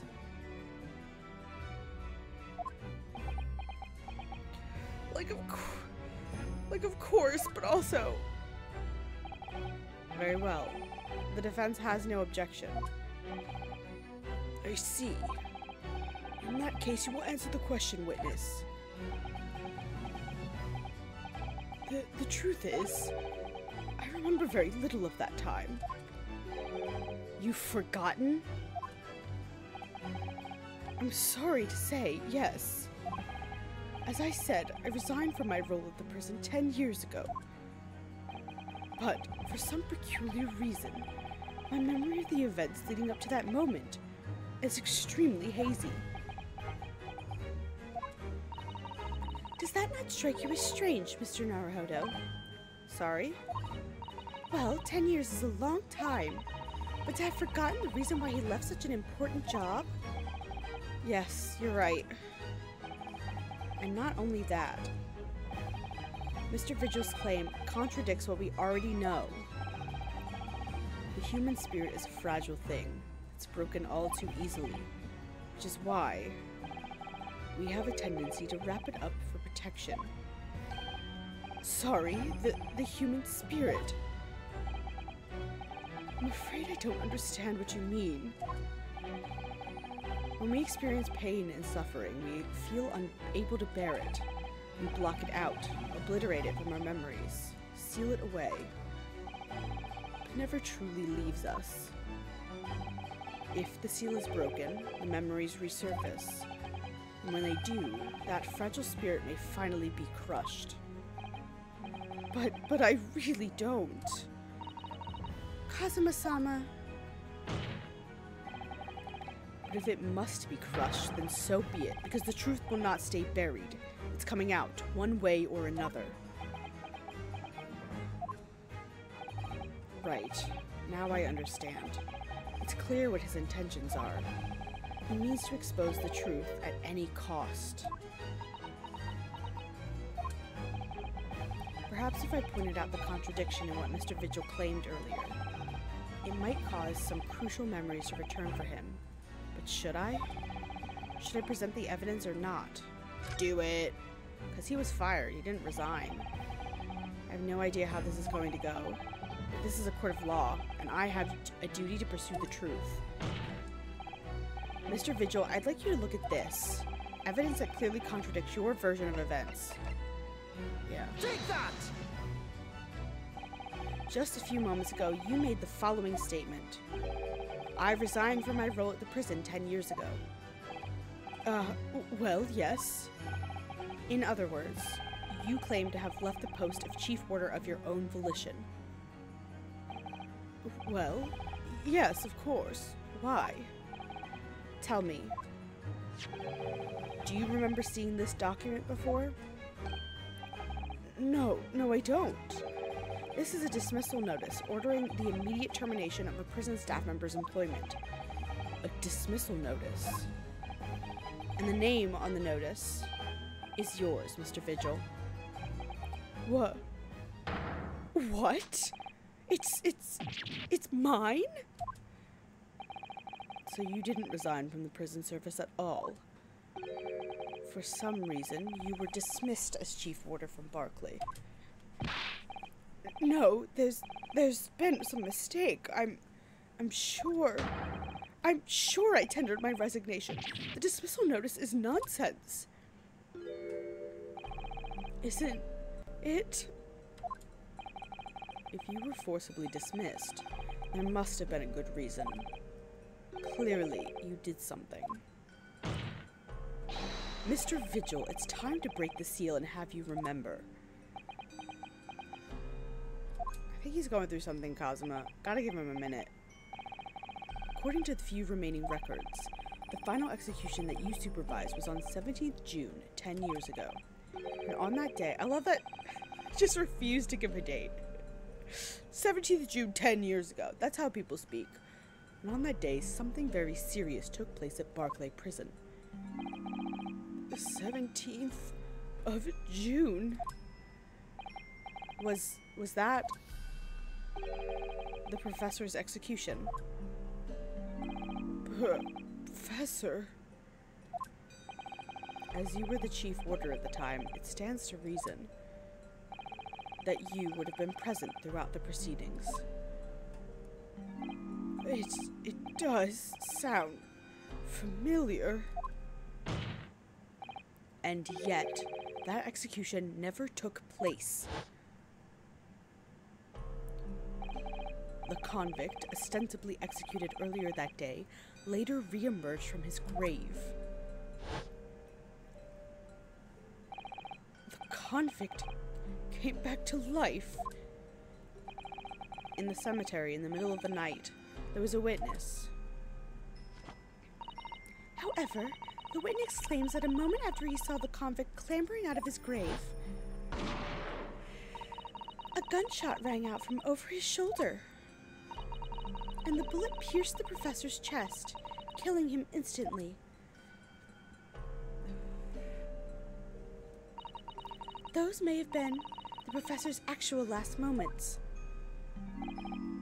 Yes. Seeing as you were in charge of overseeing executions at the time, you must know the truth about what really happened. It's in your head, somewhere deep down. Well, Chief Warder Daily Vigil, I know there are memories in your head that can explain what happened on the 17th June 10 years ago. I can't deal with it. And now it's time for you to drag them up.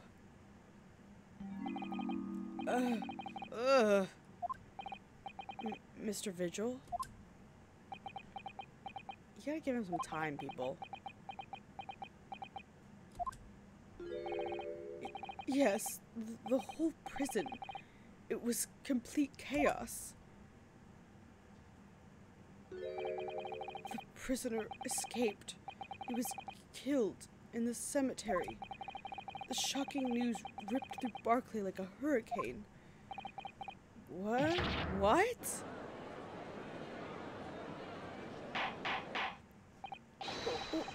Order. Do you mean to say, Mr. Vigil, that your memories of the time have returned? My head, it's like some floodgates have been opened.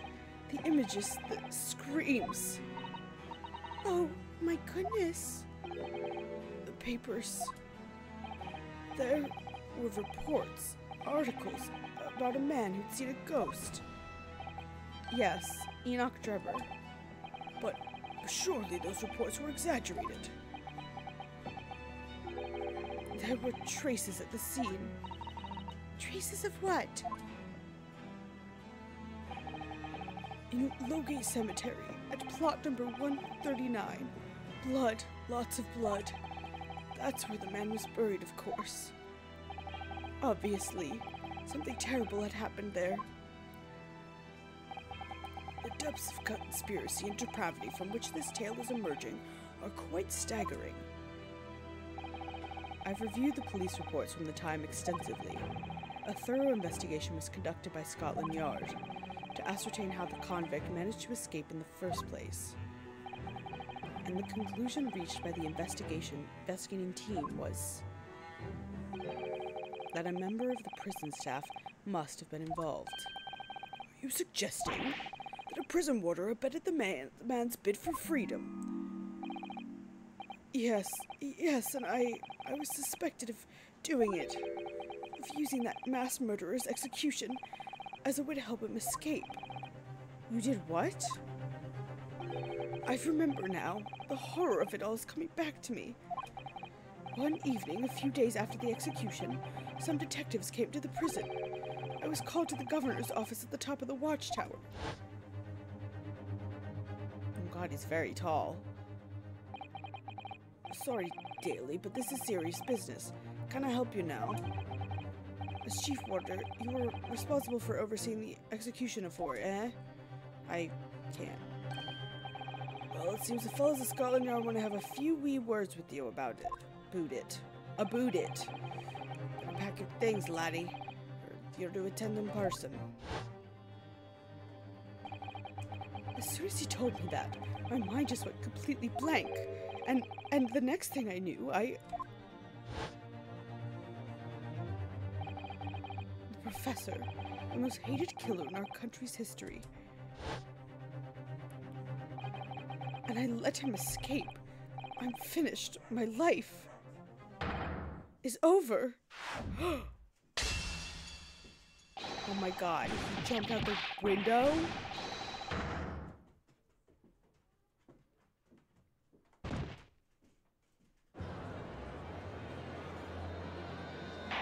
Okay, well, fetch a doctor at once. Court is adjourned for today with immediate effect. Holy crap. So, with Mr. Vigil's collapse, proceedings came to an abrupt end for the day. Once again overshadowed by the legacy of that notorious killer, appearing like a cursed ghost ship on a foggy ocean. Lord Van Zeeks, Mr. Vigil, Kazuma, and Gregson. All of them bound by invisible chains anchored to the same wreckage in the murky depths of the past. But the miraculous light that had been trying to cut through the gloom and shine on those tragic events was playing on the edges of the truth at last. I love how poetic this is.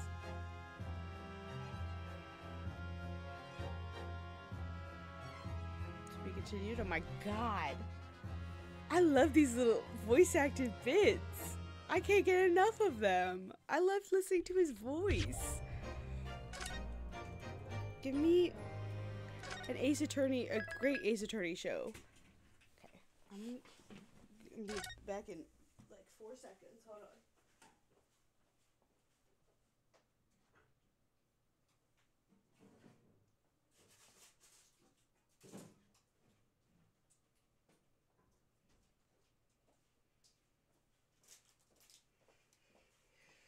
I remember that I had a tasty cake in my little mini fridge that's over there. And I've been thinking about it for like an hour now. So, going to extract it from its crinkly wrapping. Put it on something less obtrusive. Have a little snack. A little dessert.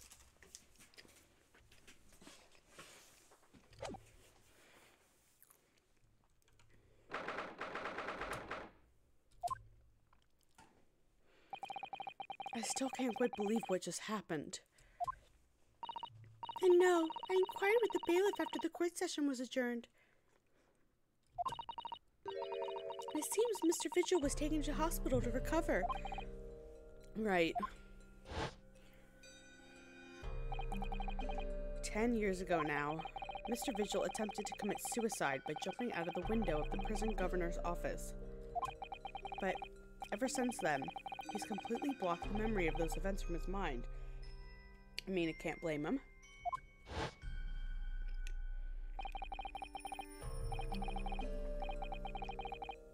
Nobody knew his secret. Not his family, not even the man himself.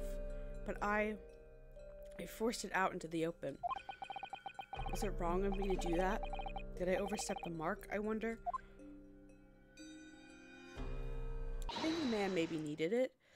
Because, he was living a double life as a beggar. I don't think his mental health was quite there.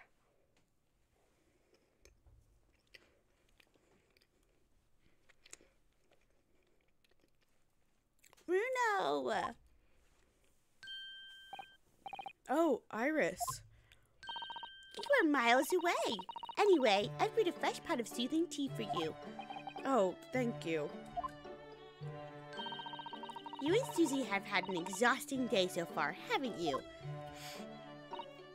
Oh. Thank you, Iris. How thoughtful of you. Do you happen to know where Mr. Sholmes is?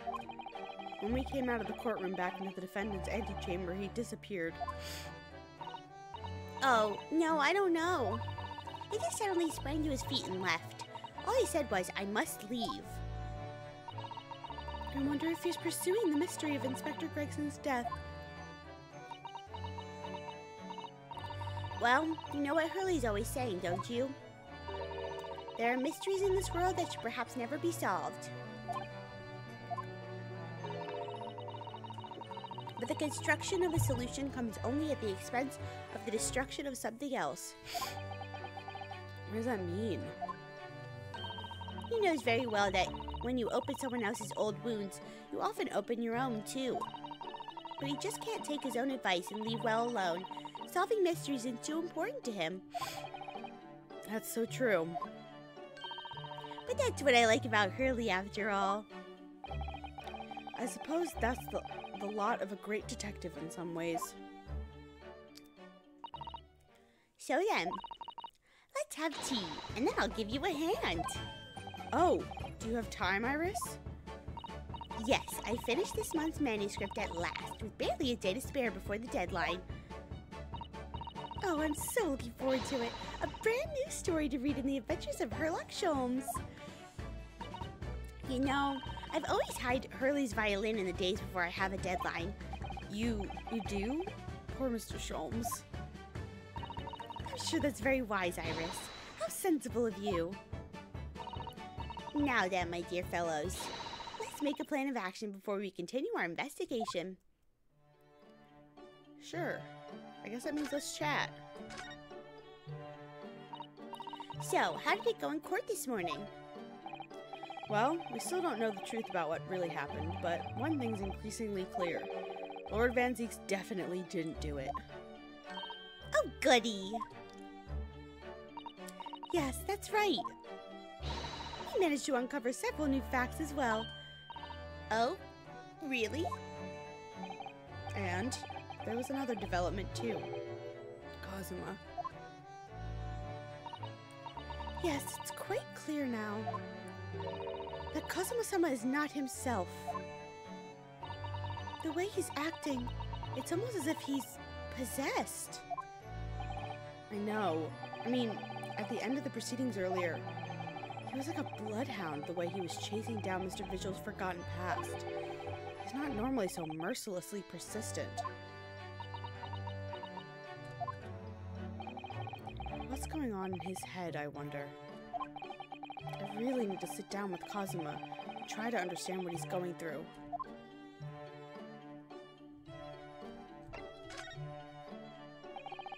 If Gregson really was murdered the day before his body was discovered, then Lord Van Zieks has to be innocent, you see. What? The day before? Well, that should be easy enough work to work out just by examining the corpse, surely. Yes, you would expect so, but curiously, no time of death was included in the autopsy report. That is curious. There are still unanswered questions about Lord Van Zieks, though, aren't there?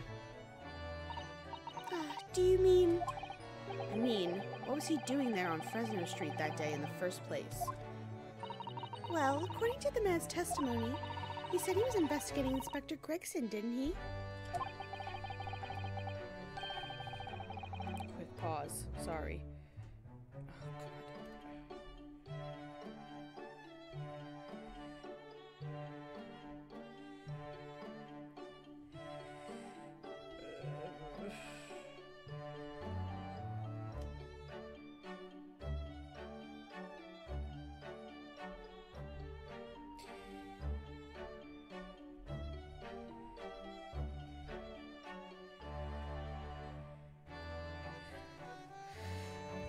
As it turns out, that little room was actually the inspector's secret office. Ooh, that sounds like it has all the makings of a wonderfully devilish plot. But then, why was that notice board in there covered in all those particular papers? Papers about cases with a link to the Reaper. I'm starting to get a bad feeling about all of this. Oh dear, that sounds more like something horribly devilish. We must start by looking into Inspector Gregson's movements of late. I never imagined I might have to be investigating an inspector's movements. Well, according to the entry in his diary, he was carrying out an incognito investigation of the Red-Headed League the day before his death. Oh, you mean he was doing the same as Hurley? Well, Mr. Sholmes was trying to apply, whereas the inspector was supposed to be investigating. I do wish it had been the other way around. Anyway, as it turns out, the inspector who went to investigate the Red-Headed League that day wasn't actually Gregson at all. It was Mr. Vigil, in possession of Gregson's identification. Do you know what that sounds like to me? Establishing an alibi. Oh my! Yes, you're absolutely right, Iris! But why would Gregson need an alibi? Was Gregson the Reaper? Was Gregson the Reaper? But it would appear that the inspector has something to do that he wished to keep secret. I don't believe it. I always thought he was just a harmless lover of fish and chips. Or perhaps they were seasoned with something a little more potent than salt and vinegar. I think perhaps we should try to move away from food analogies. Well, anyway, if Lord Van Zieks felt the need to investigate Gregson... Yes, I agree. We must try to find out what he knows. Was Gregson the Reaper? If he was establishing an alibi and then killing people? Gregson? I don't know. I don't think I believe that theory of mine. Vigil, you say? Isn't that the name of the lady who came to visit Hurley yesterday? That's right. To ask Mr. Sholmes if he would help her to find her missing husband. Only Mr. Sholmes completely passed the buck to us. Actually, didn't you say that Mr. Vigil had been taken to hospital? Do you know which one? Ah, it's St. Sinners. I'm starting to wonder if all the other hospitals in London have closed down. But that's amazing, Bruno. You found the lady's husband already. Well, I suppose I have, by accident. And 10 years ago, while Mr. Vigil was the chief warder at the prison, he was responsible for overseeing the professor's incarceration. No. So when the convict escaped, he was held responsible and immediately dismissed. Oh, something I really don't want to grow up. Sometimes I really don't want to grow up. Same, Iris. There's more. For 10 years after that, while he was ostensibly working as a peddler, he also had a secret job. He was paid by Gregson to be his stand-in, to impersonate the inspector. To impersonate Gregsy? But why? I have absolutely no idea. Ugh, Jenny was right. I'm starting to think all adults are up to no good now. Including you, Bruno. I haven't paid anyone to impersonate me. That means he has ties to the professor and to Inspector Gregson, though. So I do think we ought to pay a visit to Mr. Vigil, don't you? Back to St. Sinners, then. Okay.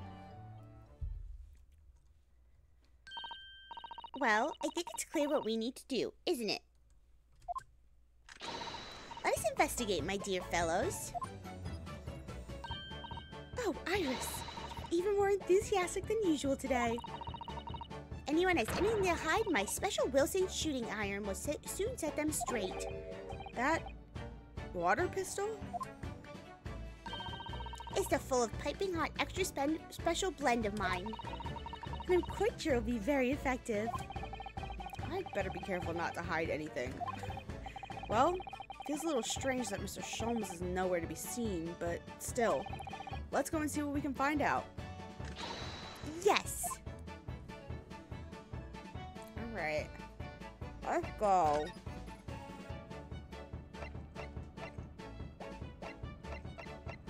Okay. We have a bunch of places to go.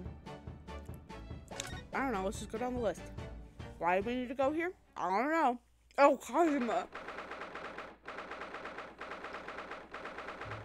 Another Cosima jump scare.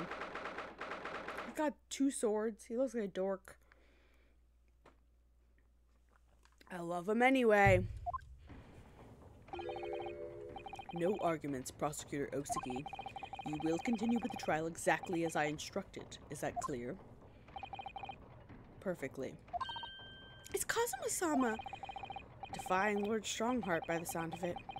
He never did know when to back down.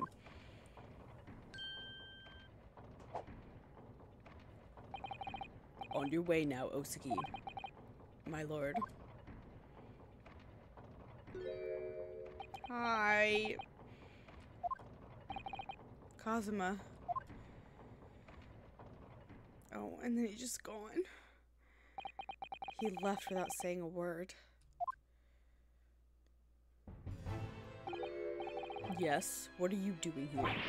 Oh, well, I was just hoping to ask you a few questions if you wouldn't mind. I wanted Van Zieks' trial concluded today. but Prosecutor Osagi's unwelcome inquiries are going to make it take longer than necessary. Unwelcome inquiries? As a result, I'm losing even more precious time. Currently 2 hours, 55 minutes, and 41 seconds. 42. 43. Then we must resolve everything before 3 hours have passed, Mr. Naruhodo. In a miraculous not even 5 minutes? Anyway, I can't let the man's obvious bad mood put me off. I need information. Yeah, let's fucking talk. Does Prosecutor Oski believe that Lord Van Zieks is the Reaper? I wouldn't know. It was 10 years ago in that fateful closed trial that Lord Van Zieks made a name for himself among the judiciary. But the next trial he fought, he lost. It meant the ringleader of a criminal organization was acquitted, thanks to all the jurors being under duress. But that's awful. The man's freedom was short-lived. He lasted just 3 days. Yes, let me see. He died in a rock slide at his place of work, I believe. Correct. That was the inauguration of the Reaper of the Bailey. And people believe Lord Van Zieks was responsible. Oh, and people believe Lord Van Zieks was responsible? He was brought to trial himself, but it was shown to have been an accident. So he must have had a solid alibi then. Nevertheless, the mysterious deaths continued. In total, 16 persons perished in unusual circumstances, ostensibly at the hand of the Reaper. That's a long run of coincidences. Well, the Reaper's true identity may well be revealed by this trial. And the impact that revelation would have on the British public cannot be understated. Is that why it's a closed trial? Precisely.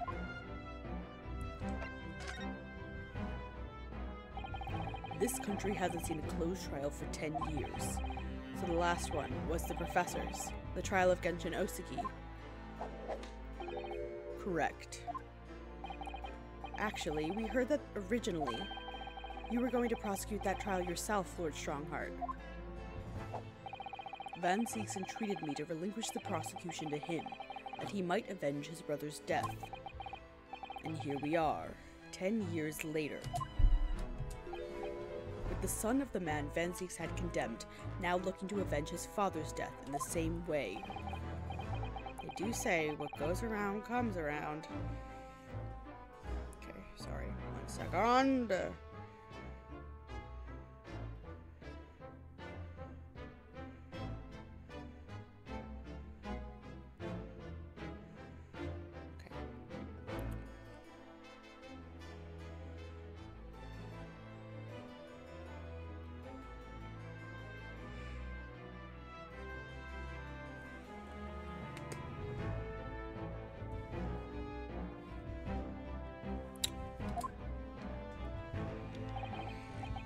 However, it would seem the new young prosecutor is harboring some ulterior motive as well.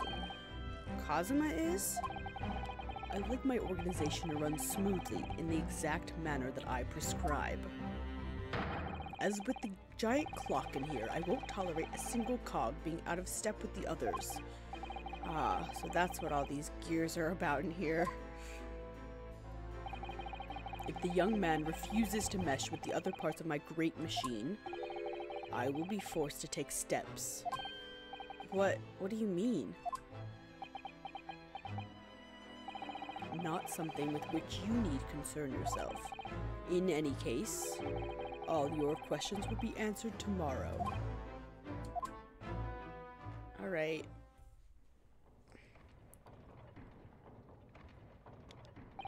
Now, I shall have to ask for you to excuse me. As of this moment, I've been delayed from attending my next meeting by precisely 3 hours. Oh my, that is a long time. And I hold you entirely responsible. Even though we miraculously managed to fit everything into not even 5 minutes?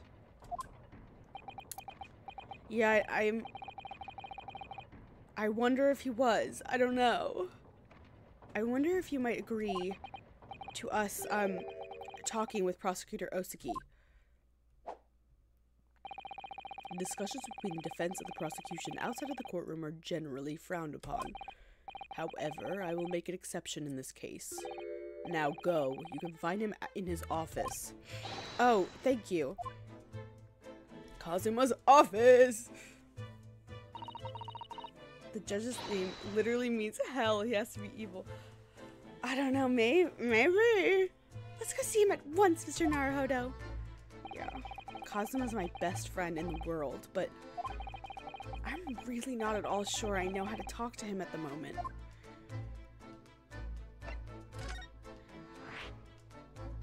Alright, where's Kazuma's office? Kazuma is availing himself of the space at the moment.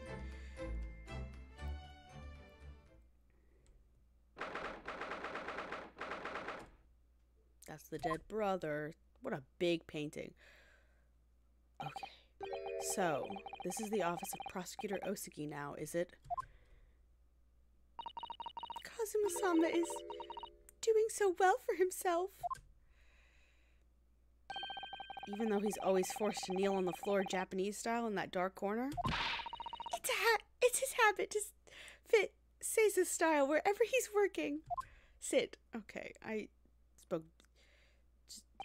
Well, looks like our journey here was wasted. Prosecutor appears to be out. Perhaps we should discuss things with another prosecutor we know first. Okay. Sure, let's go talk to Lord Van Zieks. It told me to go right there, but sure. Lord Van Zieks is reading, look. He doesn't seem like he wants visitors, does he? But he must have noticed that we're here, surely. Are you guys just hovering? How long have you been hovering? Just announce yourself. You're like children. What do you Nipponese want? That's no way to greet the lawyer who's trying his hardest to prove your innocence, is it? Perhaps not. Hmm? I apologize. So, what can I do for you, Mr. Naruhodo? Starts off racist right off the bat as usual. Absolutely. Lord Van Zieks, speaking earnestly. Oh, the fog will lift over London for the first time in months tomorrow. This does feel very, very strange.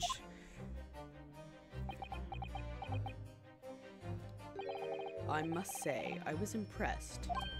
Oh, well, thank you. Not by you, by your fellow Nipponese, your prosecutor friend. Oh, I see. Yes. It's sardonic, don't you think? For a man such as me, so loathing of the Nipponese, to be entirely at the mercy of the two of you. I suppose it's retribution for having played the part of the Reaper all these years. Played the part?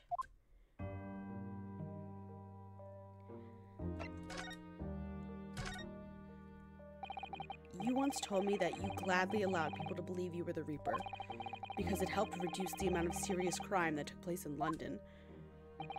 If keeping quiet and playing the part benefits the cause, a cause I myself am committed to pursuing, then why would I choose to say anything? But the henchman of a criminal killed by the Reaper attacked you only the other day. And that was just the most recent of many attempts on your life, wasn't it? So someone is clearly profiting from your silence about all of this. Someone is using you. Believe me, ever since the Reaper first appeared, I've been doing my utmost to expose him. Or rather, expose the organization. Ah, it's a whole organization? It's inconceivable that all those accidents were orchestrated by one man. Look at Iris's face. She's so cute. No, the Reaper always appears to have very accurate information about the accused in each case, which can only mean that somebody at Scotland Yard is involved.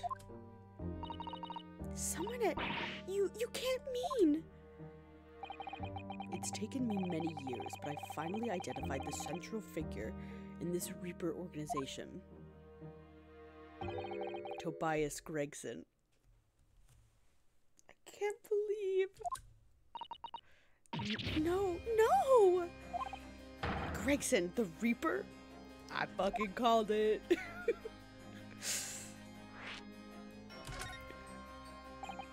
So, the reason you were investigating Inspector Gregson is because you intended to expose him as the Reaper?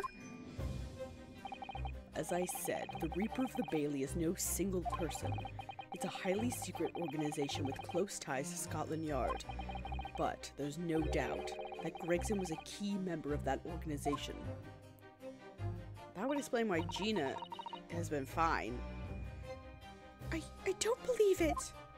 Are you saying that Gregsy lives behind all those awful criminals meeting there? Gregson didn't do the dirty work himself. Oh! He was the tactician. His job was to covertly investigate the Marks and plot their assassinations. In order to do that without arousing suspicion, he regularly needed a firm alibi. Which is where Mr. Vigil came in, posing the inspector. Which is where Mr. Vigil came in, posing as the inspector. Vigil knows nothing of the Reaper, but the room he rents on Fresno Street was almost certainly the headquarters of the operation. Gregson would have met the assassin there for briefings. So we don't actually know who carried out the killings then. Actually, I do have a name. You what? Well, if you can name the man, you have the true identity of the Reaper already then. Or, if I can name the woman. Oh. Is it... She's a young woman by the name of Asa Shin. Is it Goose Woman? Is it Swan Lady? And the reason no one's died recently is because she was in Japan and Shanghai. Wait, what? Shin? Yeah, that's Goose Lady. It's Swan Lady. Miss Asa Shin, the true name of a terrifying killer I know only too well. She came to Japan posing as a visiting student and murdered Dr. John H. Wilson. Then, just when he seemed that diplomatic protection would help her escape Japan and conviction, the mysterious woman was herself murdered in a small summer beach hut. And that woman was actually the Reaper of the Bailey? I didn't call that part. I did not connect this woman. Mr. Naruhodo, this perhaps isn't the place to discuss. No, of course not. We can't mention it here. The fact that she killed Dr. John H. Wilson, because Iris doesn't know, and it's very likely that the man was her father. Asa Shin, I should let father know at once. Yes, I agree.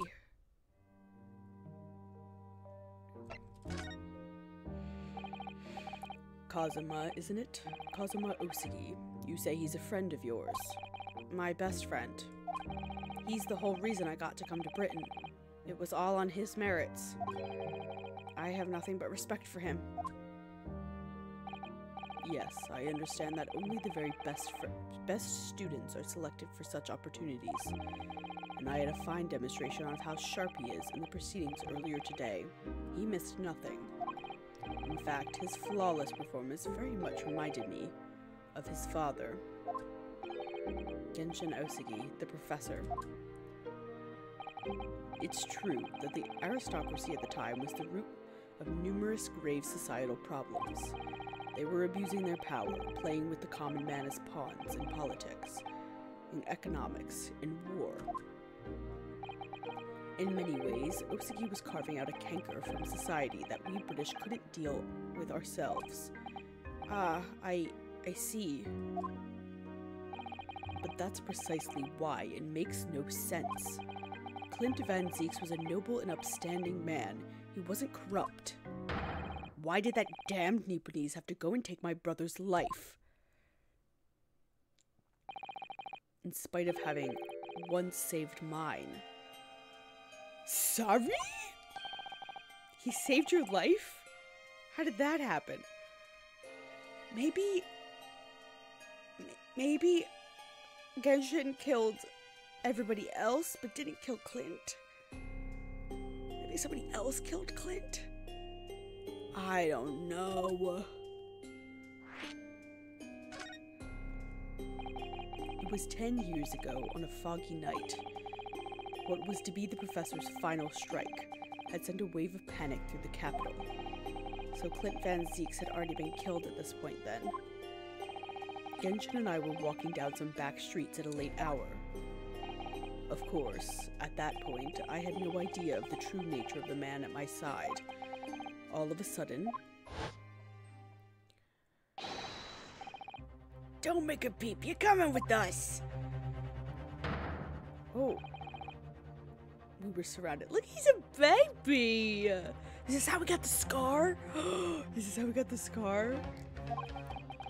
All of our assailants were armed with pistols, their faces obscured by scarves. Clint was not only from noble heritage, he was a brilliant prosecutor as well. The scum of London hated the sight of him, and they had no sympathy for his younger brother either. I'd been targeted several times before already. Yeah, it's Van Zieks, all right. We got it. We've got him. God, I could hear them murmuring amongst themselves. I knew they were after me. But just when I thought my time had come, if I let them kill you, Clint would never forgive me. It was Osugi's voice, just a whisper in my ear.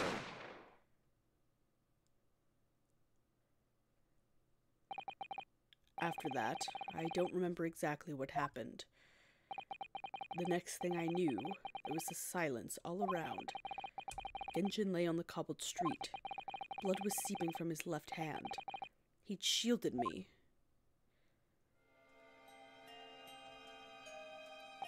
Interesting.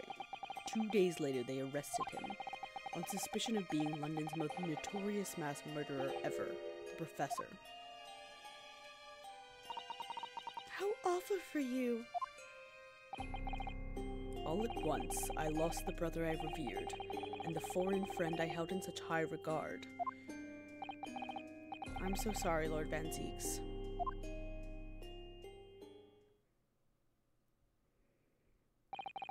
That's the end of my miserable tale. I never thought I'd recount it to anyone. Well, thank you for confiding in me.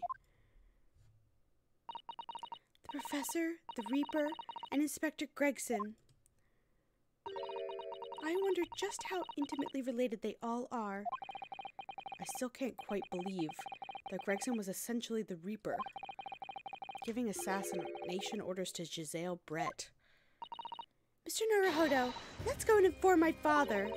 I'm sure our government will want to hear about this new information. Oh, that means I get to meet your daddy, Susie. Hooray! Yes, alright. Let's head back to the Great Waterloo Hotel then. Let's go.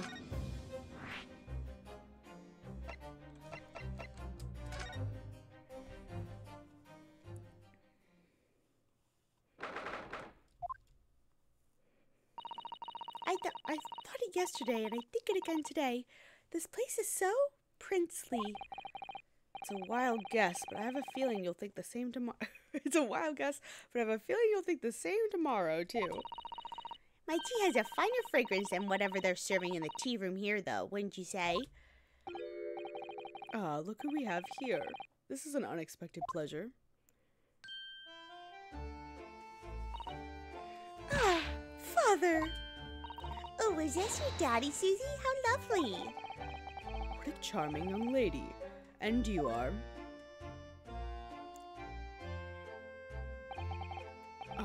Really? So you're the author of The Adventures of Herlock Sholmes, are you?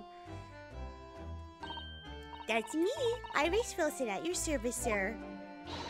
Cece's been such a wonderful friend to me over the last year, you know. Well, Miss Wilson, I must say I read your work regularly and with much interest.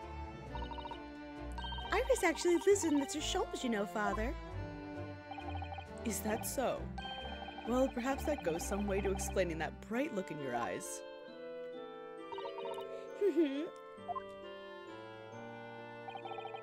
You wouldn't be smiling so airily if you knew just how bright she is, believe me. Now then, young Naruhodo, it was a pleasure seeing you in action earlier. As an invitee of the symposium, I was allowed to observe from the gallery, after I twisted some arms. And I must say, it was a truly exemplary performance. Oh, well, thank you very much. Although, I'm fairly sure you omitted by Kazuma on the end there. No, please don't misunderstand. It was you who impressed me. Really? You didn't miss a step against Osugi. We all know how capable he is. Really, to have matured into such a fine defense lawyer in less than a year is quite extraordinary.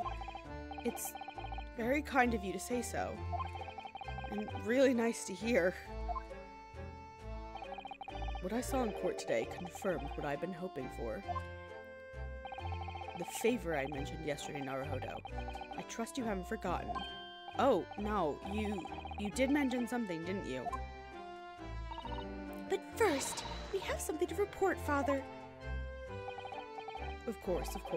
Shall we take tea while we discuss matters further? I wonder where Judge Jigoku has got to. Eat another piece of my cake.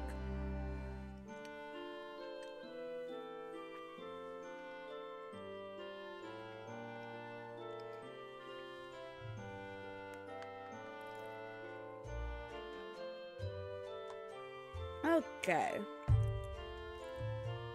Is there stuff in this still? Yes, there is. I should finish that. Alright. Father, do you know about the so-called Reaper of the Bailey? I've heard rumors. Some members of the judiciary explained it all to me yesterday. Of course, when I was a visiting student here in London, the Reaper was yet to emerge. Right, he didn't appear till after that case when the visiting students had already returned home. Lord Van Zieks, who was in the dock today. That was Barock, the younger brother of Clint Van Zieks, I believe. That's right, and he's known throughout London as the Reaper, as you've heard. But the truth is, it wasn't him behind all of those mysterious deaths. It was somebody else. I see. So what you're saying is there's been a professional killer at work here. Exactly. Somebody by the name of Asa Shin, in fact. I beg your pardon. Did you say Asa Shin? You mean that Giselle Brett woman who was responsible for killing my great friend? Oh no, a friend of yours was killed? Professor Mikotoba, I think perhaps we shouldn't discuss this right now. The friend of the prosecutor is talking about is John H. Wilson. And that's not something we want Iris to find out about. Not like this, anyway.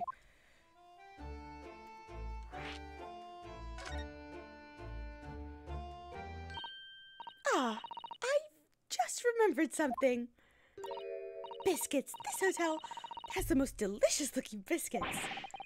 That was rather out of the blue. She's doing this deliberately. I think I'll go and see if I can purchase some. I wonder, would you like to come too, Iris? Oh yes. Just try to leave me behind. Their name is pronounced Asa Shin. Okay, thank you. Thank you, Nico. Asa Shin. Okay. Me and my inability to pronounce the characters' names in this game correctly. So that young girl is called Iris Wilson, is she? Yes, that's right. and she's the author of all those adventure stories starring the great Detective Sholmes. But the name of the credited author isn't Iris, is it? It's Dr. John H. Wilson. Yes, I know. That's the name of her father, you see. Her father. Dr. John H. Wilson. I was deeply indebted to the man for all the kindness he showed me during my time in London. That's why I was keen to reciprocate and invite him to the Imperial Yume University for 4 years ago. But he was murdered last year by Giselle Brett. Why? Why would the hand of the Reaper stretch all the way to Japan? Iris knows nothing about the case, but it seems very likely that the victim, Dr. H. Wilson, was her father. Well, I can't say that we ever spoke about his family, so I don't know if he had a daughter or not. Oh my god, Nico, thank you. You're right. Assassin. Oh my god. Assassin. I totally didn't put that together. This game loves its bad name puns.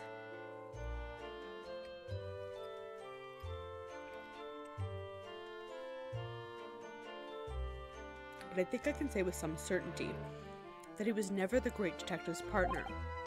So, it could have been another Dr. Wilson, you think? Well, John and Wilson are both common names after all. Still, it's probably best not to mention this to the young lady until we can be sure. That's what we thought, yes. We're back with cinnamon biscuits. Oh, they smell delicious, Iris. I think cinnamon will go very well with the tea they serve here. Don't you think, Susie? Yes, I'm sure you're right, Iris. I haven't seen Judge Jigoku for a while, have you? Guilty. But that guilty is still ringing in my ears.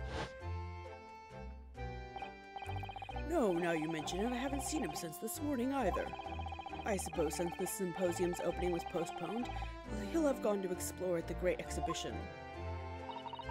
That reminds me of something you mentioned yesterday. About Judge Jigoku having once been in the dock himself? Yes, it was all tied up with that accursed trial. The closed trial of Kazuma's father. Sashiro was trying to mitigate Genshin's guilt, so he took the stand to testify. But he got a little carried away and, actually managed to break the witness stand. Oh my! He also said some contemptuous words about the British Empire, for which he was charged. Oh dear, although it's worryingly easy to imagine him doing that. Well, it was all alright in the end. He was acquitted and we returned home to Japan together. Thank goodness. Yes, talking of Sashiro. I have a copy of the photograph we all took together here yesterday. Please. You look so uncomfortable. But it's very cute. Susato looks so cute. What a lovely picture. Certainly seems to shout, "We've arrived in Britain!" I can't believe that's going to be evidence that we're going to have to use this case. Like, Jesus. None of us had any idea what was coming when we took that, did we? No, that's so true.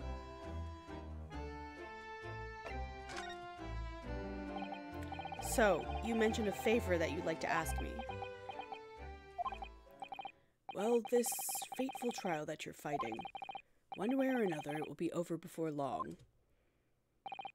And when it is, I'd like you to accompany me back to Japan. Why? You want me to do... What?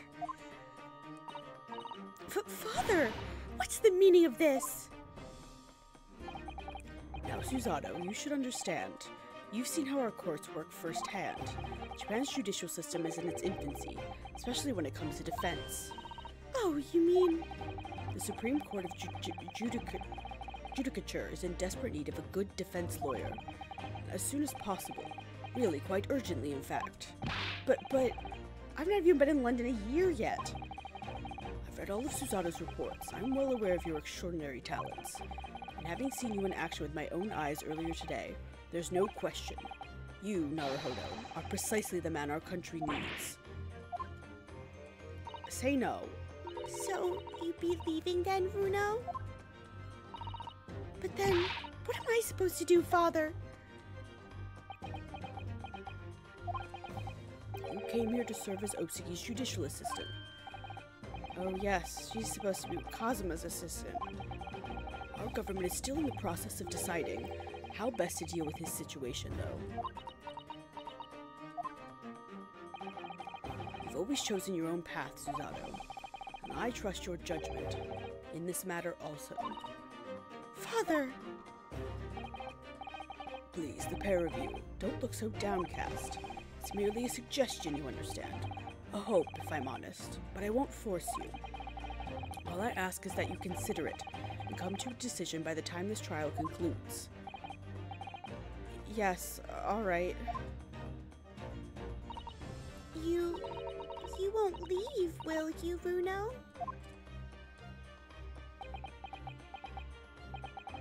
The thought hadn't even crossed my mind. Up until now, I've just been trying to do what I believe to be Kazuma's will. But it turns out that he's still alive, so where does that leave me?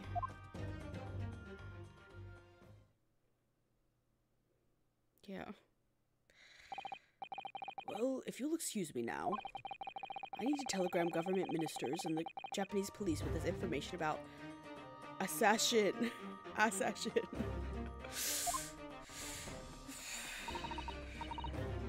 If I had realized how to say her name back at the beginning of this game, I would probably put that together way sooner. Of course, Father. Thank you. I look forward to next month's installment, Miss Wilson. Oh, good. And please do come to Baker Street sometime, won't you? We'd love to entertain you. I would be delighted. Best of luck for tomorrow, Naruhodo. Oh god, and give my suggestion your full consideration, won't you? Yes, I will. Going back home?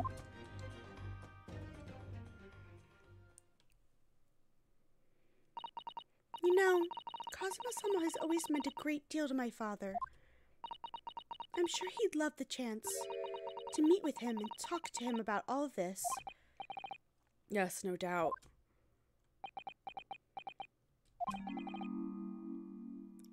Asha Shin. Of course, it's so obvious.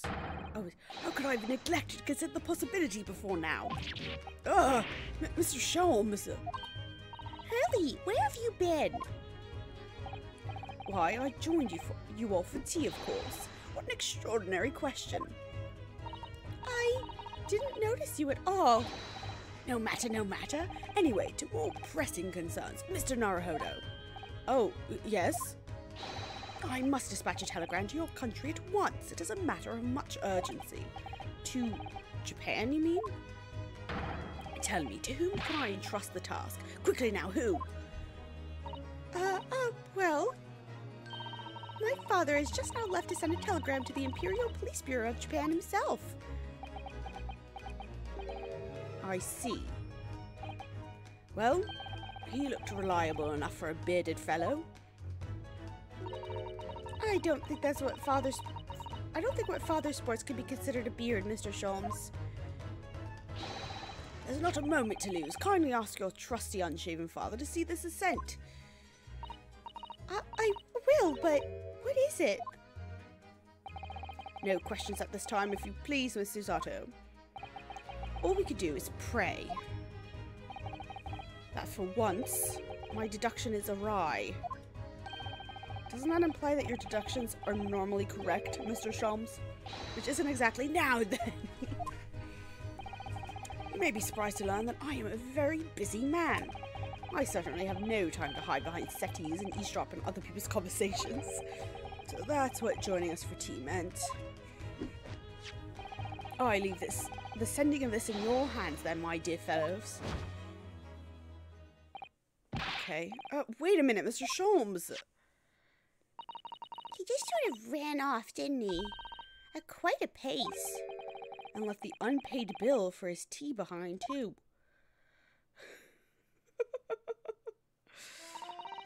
I must catch up with Father at the telegram office at once. And I'll run and call us a cab straight away. And there was me, thinking everyone would be clamoring to pay Mr. Sholmes' bill. Alright.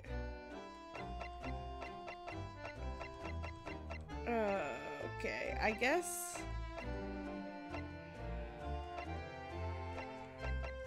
I don't know where to go.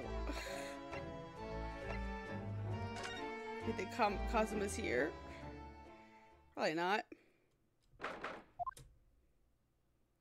Oh! He is here. Kazuma.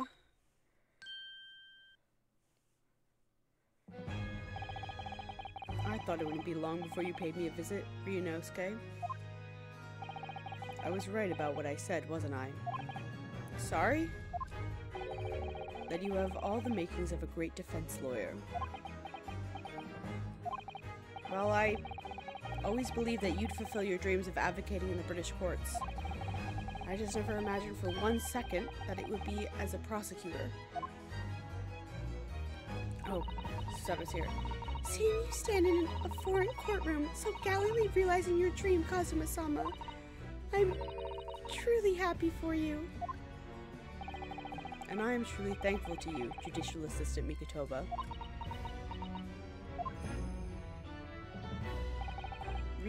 Ryunosuke, I always thought it would be fun for you and I to shake up the British legal system a little together. This isn't quite how I envisioned it, but I suppose it's just another twist of fate.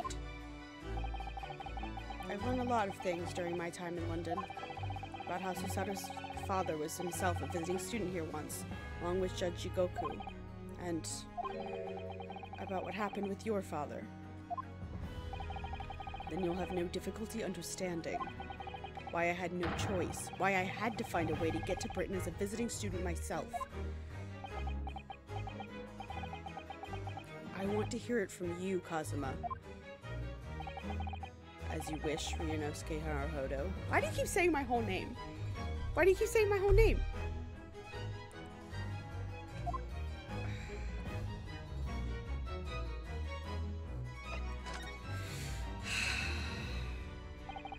It's getting on for a year now since what happened on the SS Buria.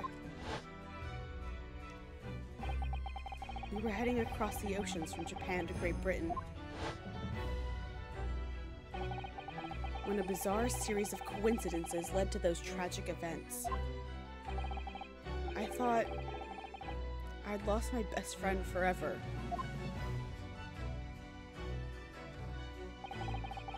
I must have been unconscious for a long time. When I awoke, I was lying on a bed. It was a narrow little room. There was a posy of flowers by the pillow. It took me a little while to realize that I was in the cabin of a ship. I slipped out of the room and headed up onto the deck. Were you already suffering from amnesia at that point? Yes. I didn't know what had happened or where I was.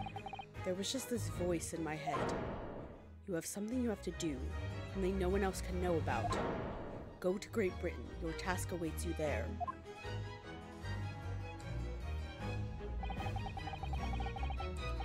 It was a calling I couldn't ignore. It compelled me relentlessly. Out on deck, I saw that I was on a huge steamship and we were docked in a large port. It must have been Hong Kong. Yes, it must have been. Presumably just before they were due to carry... Yes, it must have been. Presumably before they were due to carry your body off the ship. I had no idea of the situation, but I did have the feeling that this was in some way my last chance. So I concealed myself among the disembarking passengers and went ashore. Then I disappeared into the crowded streets of that foreign port city, so I could plan my onward journey to Great Britain.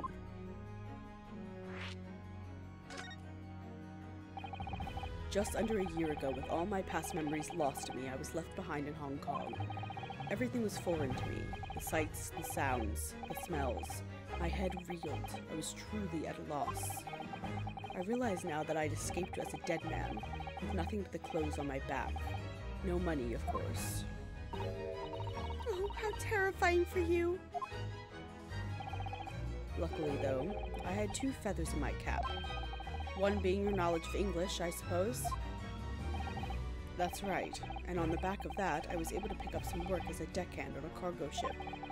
Eventually, after calling at countless ports, I finally arrived at Dover. That must have been some 3 months ago now. Your formidable tenacity of purpose showing itself again. I mean, the man had lost his memory and had literally nothing to his name, but he still managed to make his way to London on the opposite side of the world. Of course, I had no idea why I'd moved heaven and earth to get here at that point. So, how did you end up becoming Lord Van Zeek's apprentice then? That can only be called an extraordinary stroke of luck, really. You see, I was stopped at the border because I had no papers. They took me straight to Scotland Yard.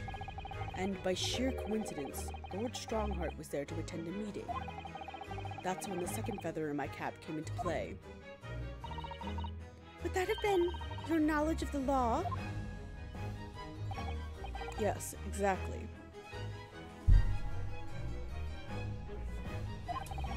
Lord Strongheart was curious about an Easterner with intimate knowledge of British law. He took me back with him to the Supreme Court and assigned me to the prosecutor's office. And then, 9 days ago, you finally got your memory back after the trial involving Drebber.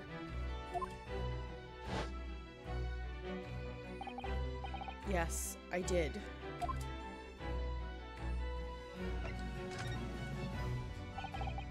Ever since I first met you at Yume, you talked about your dream. Mark my words, Ryunosuke. I'll be chosen as a visiting student and make my way to Great Britain someday. Did you know the entire time about what happened to your father here? 16 years ago. Oh, baby Kazuma! When my father left on that exciting trip to Great Britain, I was just a boy. We took a photograph together the day before his departure. It's my last memory of him. But what I remember most about my father is his unswerving sense of justice. 6 years after he left, a gentleman called our family home. He told me that Genshin, my father, had been taken ill in England and passed away. It was Professor Mikotoba, your father, Susato-san. Oh my! Ever since then, the professor was very good to me. He even helped fund my university education at Yume. I'll be forever in his debt. But nevertheless, I just couldn't bring myself to believe what he told me. Oh! Then one day, a letter arrived at our house from Britain. There was no indication of the sender, so I opened it, assuming it was from an old acquaintance of my father.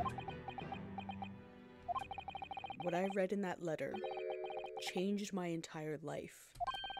What did it say? It said that my father had been a mass murderer, and the writer cursed the Osiki name. Oh no! As a result of that letter, I found out what had been hidden from me all those years. Do we think Van Zeek sent that? Sounds like something he would do. Presumably, the letter was sent from a relative of one of the victims. If whoever it was had been a member of the judiciary, he could have been present at the closed trial. The letter revealed that my father had been sentenced to death, executed for being a killer. I'm so sorry you had to find out that way. I imagine the British government did its very best to silence whoever sent that letter. But someone who knew the truth and couldn't bear the resentment was always going to be a problem. But still, it could have been written by anyone. Why would you believe such a thing? There was a newspaper cutting included with the letter. It was the first I'd ever heard of the professor and his terrible killing spree. Well, what did my father have to say about the letter? I couldn't bring myself to show it to him. What? Why not? Because he deliberately concealed the truth from me by telling me my father was taken by a fatal illness. That couldn't have been easy for him, and he done it out of consideration for my feelings. So, instead, I showed the letter to Judge Jigoku. Nico. To the other visiting student. He faltered for the briefest of moments, but then he just laughed the letter off. But in that moment, I saw it on his face. He was undeniably shocked, shaken momentarily, before recovering his poise. A year later, my bereaved mother succumbed to the strain of grief, and she too passed away. Mention of Jigoku maybe doing shady things, and your suspicion of him. That's when I made up my mind that one day, without fail, I would cross the seas to Britain and see the truth for myself. The truth about my father, Genshin Osiki. And I wouldn't let anyone stand in my way. Oh, Kazuma-sama.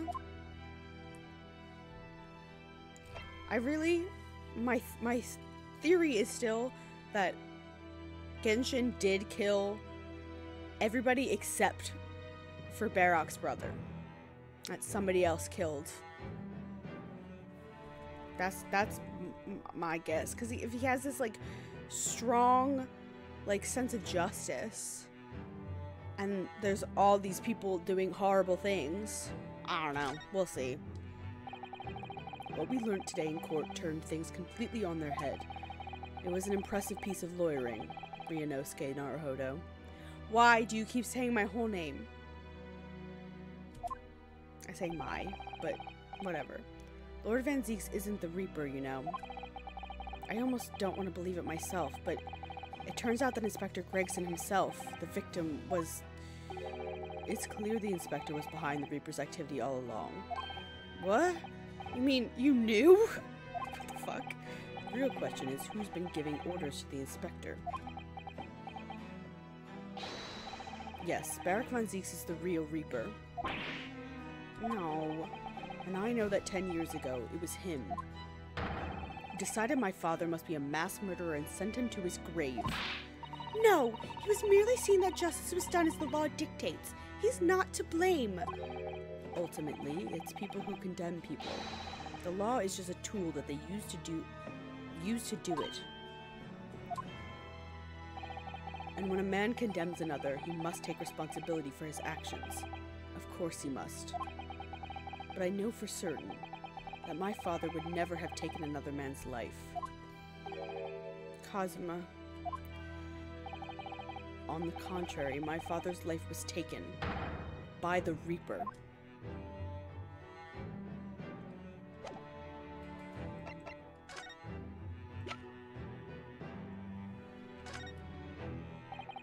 Kazuma, what do you make of the... Okay.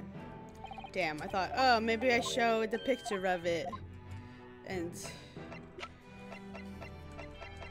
I don't know, how about this one? Nope.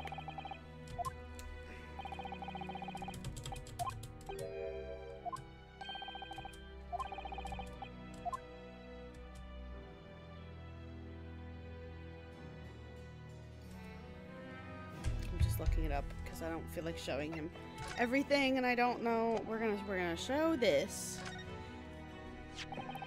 This came up in the trial, didn't it? As something a little dubious, I mean. The fact that no time of death was recorded on Inspector Gregson's autopsy report.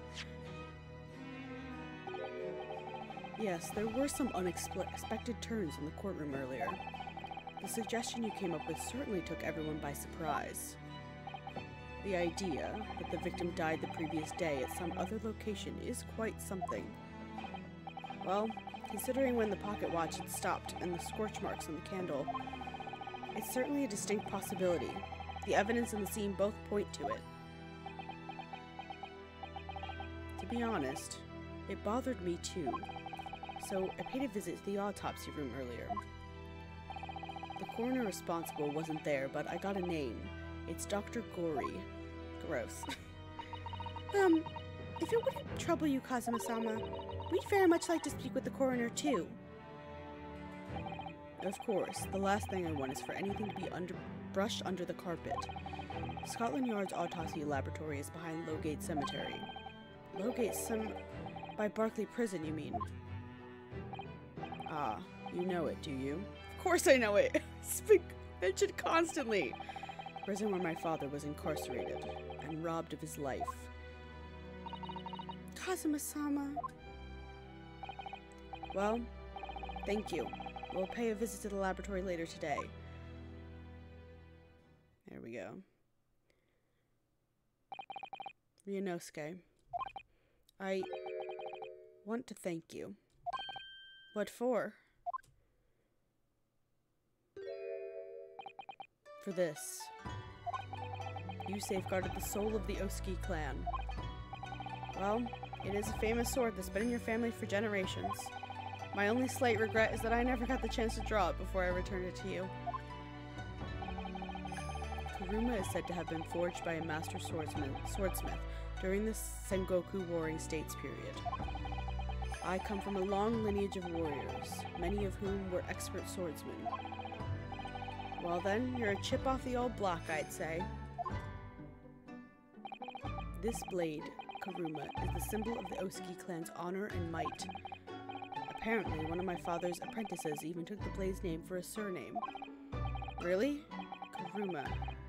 Does sound formidable, that's for sure. 16 years ago, when my father was a visiting student here in London, he had this sword forever at his side, which is why it means so much to me that I have it by my side again now, too. And that is all thanks to you. It was an honor. A little smile. Now, I have preparations to make for tomorrow. Perhaps I said a little too much. Kazuma, you've changed. No, Ryunosuke, I haven't changed at all. It's you who's changed. I can completely understand your resentment of Lord Van Zieks, given what's happened. But the fact is, those events in this case are, well, unrelated. Is that what you want to say? How can you be so sure? What do you mean? Never mind. That man is the Reaper, and it's for that reason the inspector was killed. I'm going to prove as much in court tomorrow, by whatever means necessary. I can't let you do that, Kazuma. I know you'll do what you have to as a lawyer, but I'm sure I don't need to tell you that I won't be taking any prisoners in the courtroom. I would expect nothing less. Until tomorrow, then, in the Old Bailey.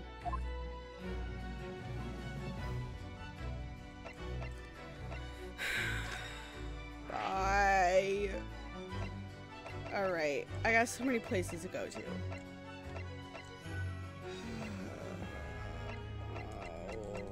Let's go to Mr. Vigil first, I guess.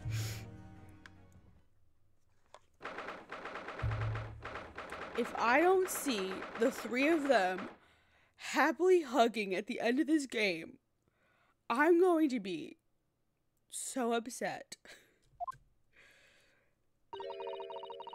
Is this the ward where Mr. Vigil was... This is the ward where Mr. Vigil was brought, apparently. To be frank, I'm a little worried about seeing him again.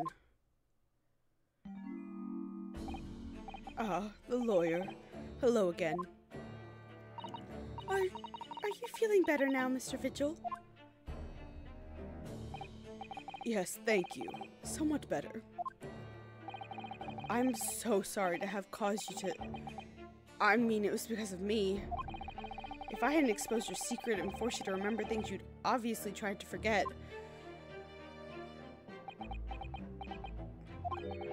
The prosecutor was here until a few moments ago, too. You just missed him. Oh, Kazuma beat us to it. He said much the same as you. He was very apologetic. But the truth is, I brought all of this upon myself. Please, don't think like that.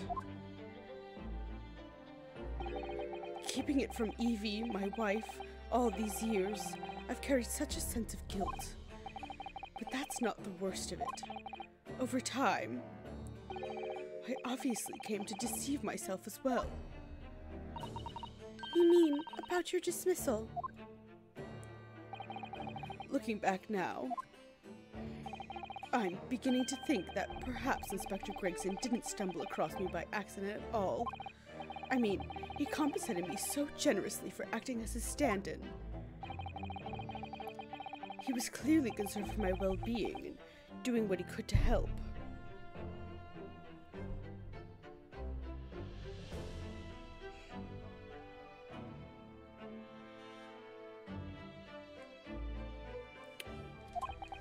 So perhaps Gregson knew exactly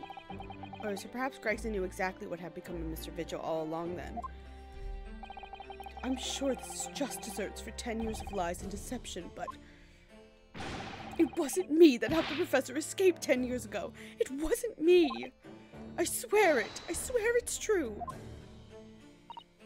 Oh, Mr. Vigil. I'm sure you'd rather not dredge up even more from your past at this time, but if possible, could you tell us exactly what really happened? I want to. I need to get all of this off my chest. I just want someone to tell me what I should have done. Alright, let's talk. Inspector Gregson was obviously engaged in a special operation of some sort. He was investigating something that even Scotland Yard couldn't know about. Details of the Reaper's marks, yes. It was when he had to carry out those investigations that I would take his identification and impersonate him. Do we think Strongheart is actually the head boss of this whole Reaper organization? You'd pretend— oh god. You'd pretend to be the inspector and carry out investigations on his behalf. Oh no, never. A common street peddler couldn't possibly carry out a proper police investigation.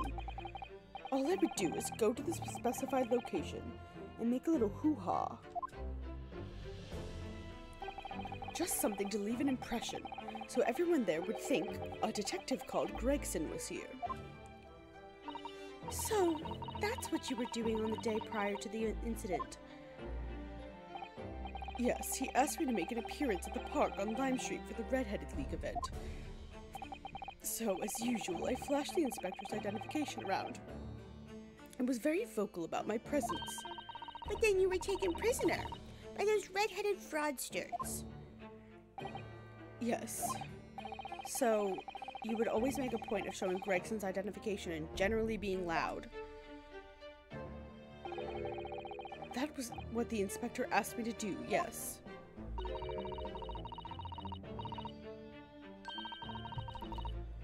Well, that's no way of becoming a legendary detective, I suppose. Not a good one, though. As you know, I suffered this bruising around my neck at their hands. But the following day, they kept their word and released me. Without returning the inspector's identification to you, however. We had arranged to meet at the Fresno Street room at 5 that day so I could report back to the inspector. But at the agreed time, that's when I heard the gunshot. It was at midnight on 17th June, 10 years ago. It was the time scheduled for the execution. But the professor's execution never actually took place, did it? Or rather, the execution itself must have been used to effect the plan of escape. I hardly dare to imagine what a chilling plan it was. Barclay was renowned for being the highest security prison in the country. Everything that went in or out of the place was searched multiple times. But there was one notable exception. Or rather, one notable loophole. Something that was never questioned. I have a feeling I know what that loophole was now. The coffins into which the bodies of the executed convicts were placed, correct? Yes. Once the coroner had confirmed the death of a condemned convict, the body was taken in his coffin for immediate burial in Lowgate Cemetery, just behind the prison. The chief warder first had to sign the necessary papers. And after that, no member of staff was permitted to touch the coffin containing the body again.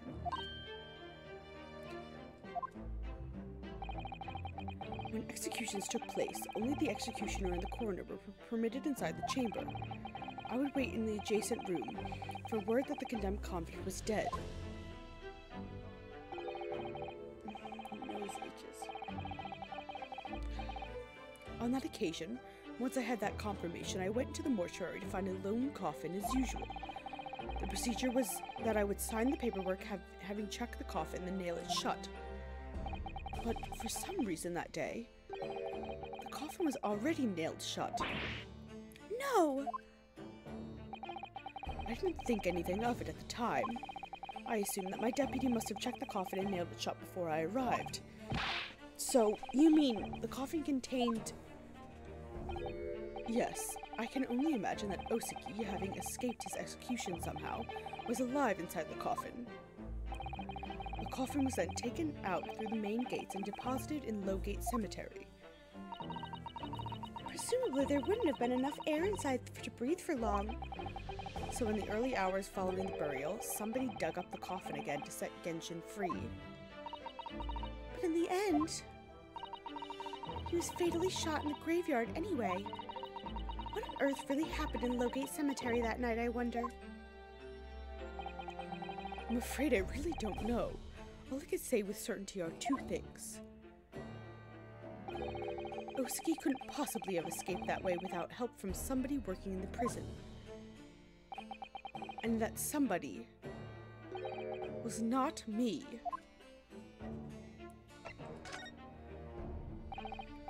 Obviously, you knew the man then? The professor, I mean? Genshin Oseki? Yes, I remember him well, in fact. Would you mind telling us what you know? Well, having been condemned to death as he was, any contact I had with the man was short, obviously. I don't like the way his arms move. They feel like they're out of their sockets. After that trial, which was carried out behind closed doors, attended only by elite members of the judiciary, they called for his execution to be carried out at the earliest possible opportunity. Excuse me. The outcome of the trial was set from the beginning, wasn't it? It was a time of delicate diplomacy when Britain and Japan were in the process of signing an important treaty. My throat is dry. That meant that this potentially destabilizing case had to be dealt with swiftly and discreetly. We're gonna finish this part and then I'm gonna be done for the night, I think. The man had less than a week in total. As I was the chief warder, I oversaw his short stay in the cells into his final hour. I remember being struck deeply by his noble character and incredible resilience. I did not expect this case to take us 3 weeks. What do you mean, exactly? He was a killer of many men, but he was always quite quiet and polite. He was a gentleman and a man of intellect. In fact, I couldn't bring myself to believe what he'd done, so I asked him one day. Those 5 members of the aristocracy whose lives were taken, were you really responsible? I'm guilty of the unforgivable crime of ending another human's life, yes. Okay. The following day, the closed trial took place, and the verdict was no surprise. Guilty. That night, when he was brought back to his cell, I saw something. Something unusual. Something unusual? What? The last will and testament of Genshin Osugi. Oh? As I said, it was on the night following his trial, after he had been found guilty. I was doing the rounds of the cells, and when I looked into Osugi's, I noticed that he seemed to have a sheet of paper in his hand. Ah, his last will and testament then, presumably. As soon as he noticed me, he hurriedly shoved it behind his back. But why did you find that so unusual? Isn't it normal for a man to pen a will when he knows his death is nigh? Yes, that's true, but there were special conditions to Osugi's incarceration, you see. What sort of conditions? Well, even though he was held in a cell designed for condemned inmates, he was allowed to keep his personal effects with him, with one exception. Really? He was allowed his things? Is that unusual? That is unusual, certainly. I assume that one thing was his sword? Of course, he'd been convicted of killing 5 members of the aristocracy, but at the same time, he was a guest in our country from the Empire of Japan. The powers that be were determined that his final days shouldn't be needlessly uncomfortable. And what was the exception you mentioned to the personal effects he was allowed? That's the point. He wasn't permitted to have writing materials. Specifically, no pens or paper. So, he was prevented from leaving any written record of what had happened to him. Yes, that was the long and short of it. I have no idea where he obtained that paper. Any writing materials would have been confiscated from him upon his incarceration. As I said, he hid the paper behind his back, and then he pleaded with me. What did you just hide behind your back? Please, please turn a blind eye. This is my lifeline. But you know it's against the rules. You're the only person you've seen. If you just agree to keep quiet. Alright then, but what's on that paper? A last will and testament. This will is the only weapon I have left now.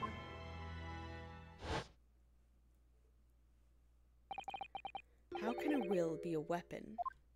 So I decided to pretend I'd seen nothing, and I'd let him keep his will. But then later, it just seemed to vanish without trace. What? What do you mean it vanished? It would seem that this isn't the end of the story of this mysterious will.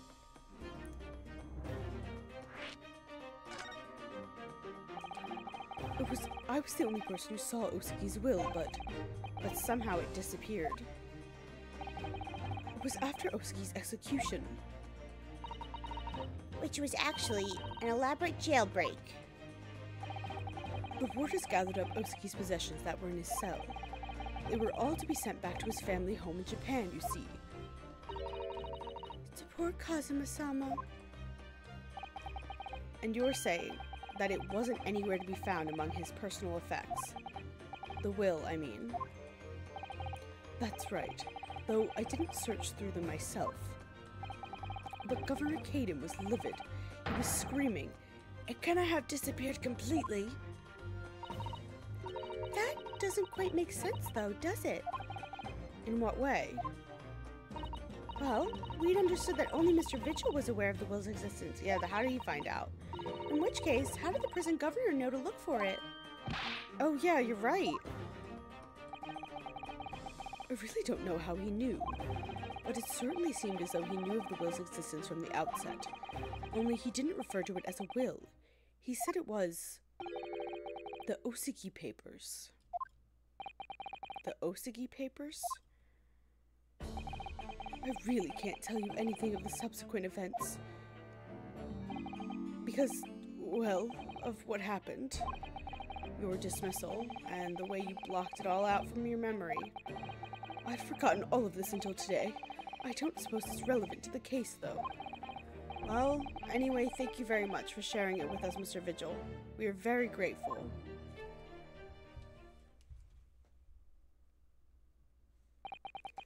I'm afraid there's really little more that I can tell you.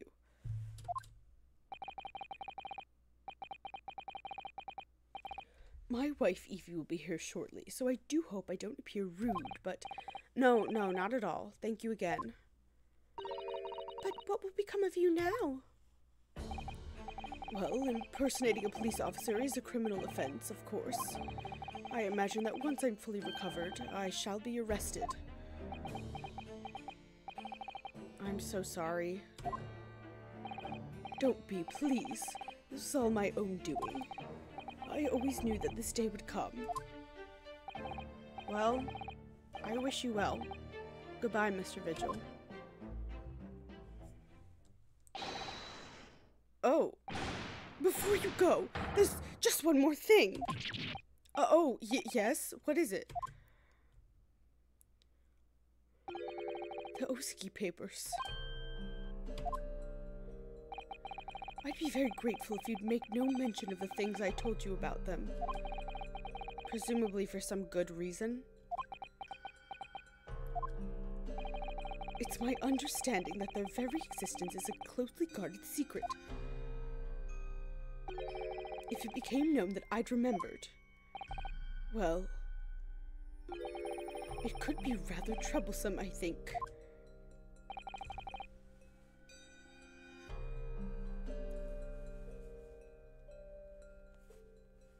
I think part of what makes his position here look so weird is that his shirt sleeve is turning with him, which it wouldn't do. His wrist would just like rotate in the shirt sleeve, and like the buttons are like turning out. I think that's part of it. His elbow looks fucking wrong too. I can't. It's just. I think that's part of it, is that his shirt buttons are moving and they shouldn't be. I understand. I don't know, I'd have to watch him do it again, but I have a feeling that when he's done. Some sort of will that Genshin Osuki penned just before his death, which the man himself claimed was his last weapon. I wonder. Perhaps it had something to do with his plan to escape. If there's anyone who might know more about a document about Kazuma's father left behind, It would be Mr. Vigil's governor. Then we know precisely where we must go. Back to Barclay Prison. he looks like he has a bad tummy ache. Alright, let's go to the prison. Nope, sorry. Wrong place. Not the prison. The other prison. Where is it?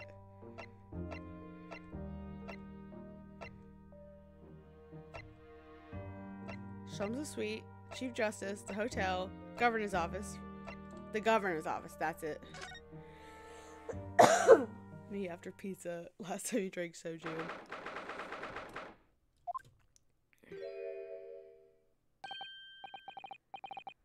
Back again, are ya? Yes, hello. Heard all about your investigations. Read the report just now. You found him, eh, Vigil? Yes, luckily. Well, anywho, laddie doesn't work here anymore, so your case is not to do with Barclay.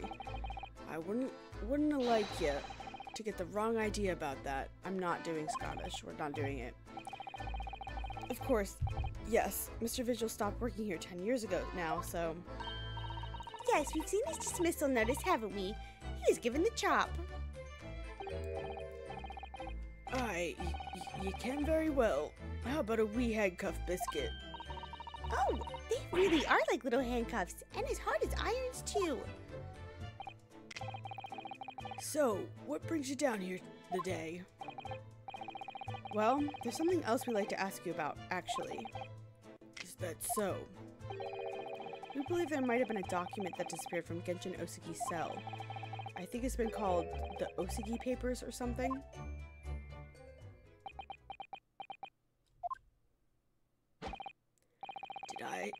Did I not say Grigson's death is not to do with things that might have happened at Barkley? Leave the past in the past, laddie. Let's not footer about with irrelevant details. His expression changed completely. We're clearly onto something here. Let's have a chat. That murderous botched execution and the whole miserable escape. They were Barkley's darkest hour, eh? A shocking embarrassment. Because the convict had a collaborator in the prison staff, you mean?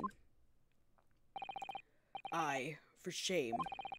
The coroner who confirmed the death of the man after this execution, Courtney Scythe, and my chief warder at the time, Vigil, who was in charge of the whole affair. But Mr. Vigil says he didn't know anything about it. The rascal wouldn't say otherwise, eh? More handcuffs? Oh, how could I say no? You never have too much iron in your diet. And Mr. Vigil was handed his dismissal notice as a result of what had happened. He was so despairing, he jumped out of your office window, didn't he? I didn't like to say, but that's just Vigil trying to get out of it. Did you not think he wouldn't have jumped from the shock of his crimes being exposed, eh? I do. You wouldn't have said otherwise, though, would you? Of course, I cannot shun all responsibility myself. I shouldn't let him deceive me.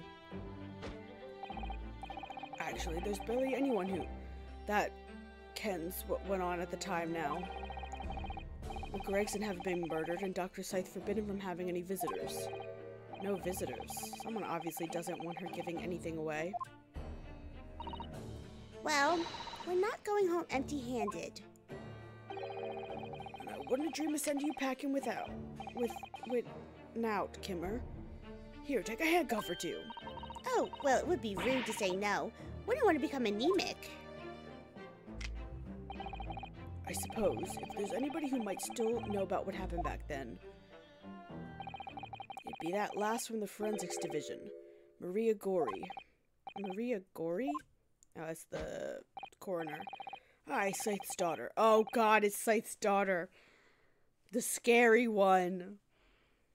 She didn't have no more, just the one. But the wee bairn's following her mom's footsteps. You didn't ever see her without a scalpel in her hand. Gosh, she's scary. Mama, what is this? Where did she spring from? And did she just call the doctor Mama? Dr. Scythe's daughter, Maria Gorey. We could do with talking to her. So, she's Dr. Scythe's daughter, but her surname is Gorey? Aye, there's some family history, I'm sure, but I didn't know the ins and outs of it. She grew up watching her mom work with the bodies of folks who died in strange circumstances, and decided to do the same with her own life. Can't understand it myself. Perhaps she was driven by a deep respect for her mother. Perhaps. Anywho, she was in charge of Gregson's autopsy, I believe. Oh my god, hold on. I'm wearing, like, slippers, but my toes poke out of the end. They're, like, slip-ons. And my toes are, like, ice cold. Like, just the tips that are, like, sticking out of my shoes. I need to put a blanket over my feet.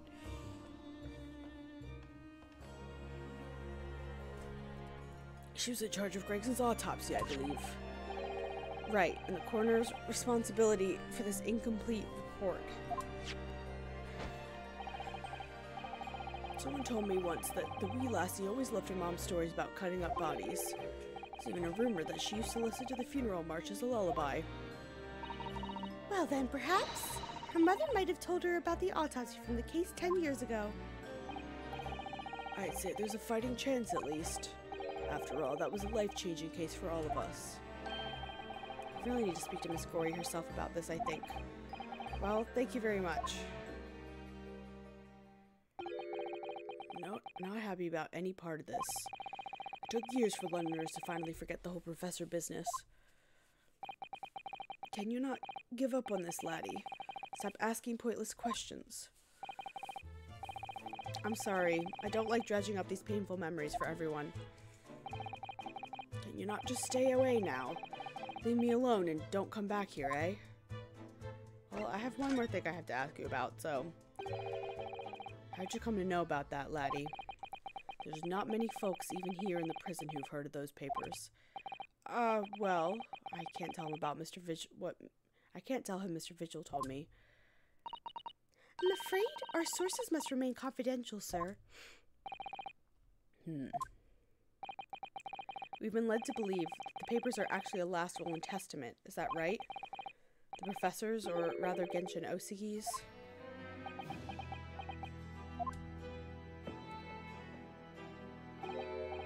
Aye, that's right. You're well informed, Jimmy. Oh, is that the end of the silent treatment? But then after the convict's execution, it mysteriously vanished from his cell, didn't it? Eversno, you're often half-cocked there. I think you didn't get your facts straight. It was there in the cell, exactly where it should have been. Oh, not what we heard elsewhere. Oh. Let me just have a wee hawk around here. I'm sure I can find it. Here you are. See? Oh, I can just have them? The last will and testament of Genshin Osugi, written with a calligraphy brush. Of course, I cannot read a word of those Japanese squiggles. But in mind it says he leaves all his worldly possessions to his son back in his homeland. Yes, that's correct. That's the gist of it. So these are the Osugi papers? Of course they are. Papers written by Osugi, no doubt about it. There's no mystery here, laddie. That's your lot. After all the stramish of this slayster of an execution, we sent the man's possessions back to his clan in Japan, and that was the end of it. I think we ought to make a record of this, Mr. Naruhodo. Just in case. Yeah. One thing before you go on your way, Mr. Naruhodo. Oh, yes? Those papers are not to do with Gregson's death. I'd prefer if you didn't make no mention of them outside of this office. Or rather, I would just prefer it, consider it an order from the highest level of our government. I understand. Okay. I, Genshin Osugi, hereby request that upon my death, any and all of my material possessions and wealth belonging to me in London be delivered to my son Kazuma Osugi in the Empire of Japan. It is with deep sadness that I accept my fate in this foreign land, in the knowledge that I will never see my homeland or family again, but I regret nothing about my chosen path. Let me just make sure there's nothing else I need to ask this man, because I don't want to come back.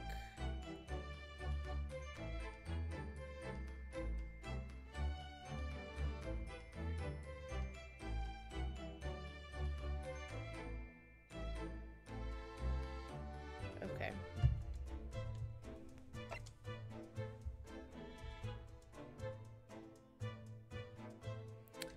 I can't show them to Kazuma. Time to go to here. I'm gonna go to the... Oh, she's taking over. All her plushies. This place really is creepy, isn't it? Well, being a dead room, it's probably full of spirits of the dissected. But actually, there's a rather pleasant scent of roses in the air. Well, being a dead room, the coroner probably needs a bold scent like that to mask the odor of death. Iris, do you think we could change the subject?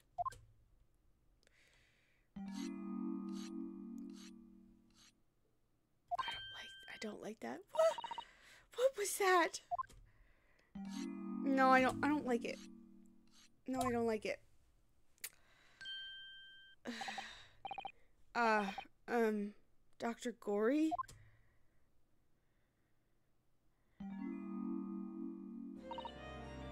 What? That noise before. I was sharpening my tools.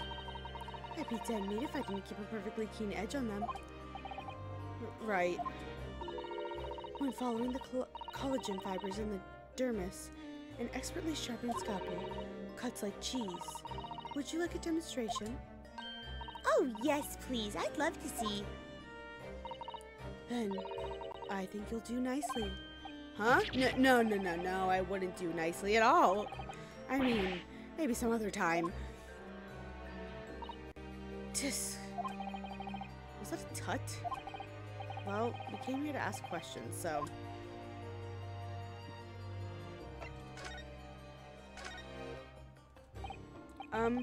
We have actually met before. I'm a lawyer, if you remember. You're not dead yet. What? So Mama said I wasn't to cut you open. She's so strict about things like that. Well, good. Dr. Scythe has some scruples at least. Oh dear. It looks like she's not interested in talking to us. For the time being, anyway. For the time being? You mean until we die? I hope that's a way off. A ways off.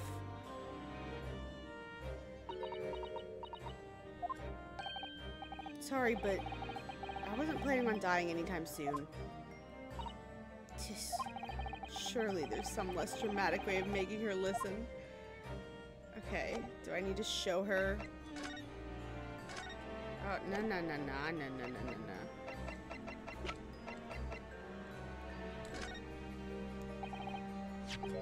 Dr. Gory, we actually came to ask you about this. He was very good. Good? Sorry?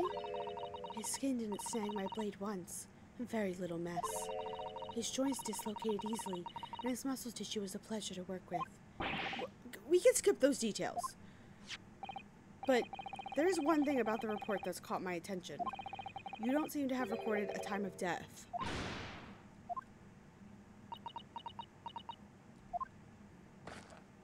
Oh, that's not my fault. Oh, that made me jump. Then please tell us what happened.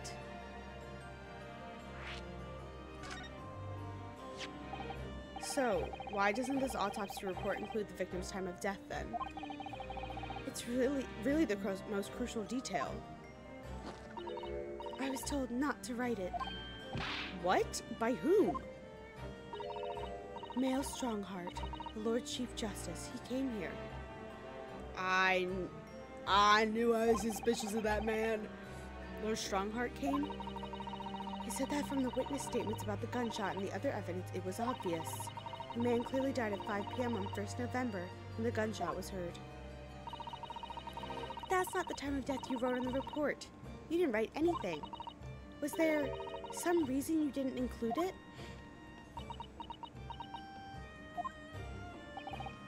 Dr. Gory, if you're hiding something under Lord Strongheart's instructions, then sooner or later you're going to go the same way as your mother. Give it here then.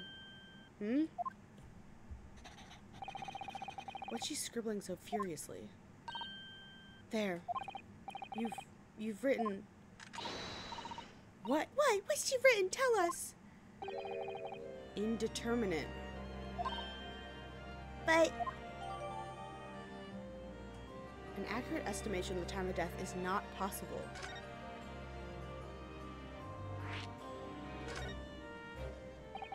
What do you mean by that? Why was the time of death indeterminate? When the specimen was brought in, it was still fresh, so the time of death could easily have been coincided with the gunshot when the gunshot was heard. But there was one small discrepancy. What discrepancy? There was some fried fish in the pocket of the specimen's overcoat, and that fish had started to rot. What?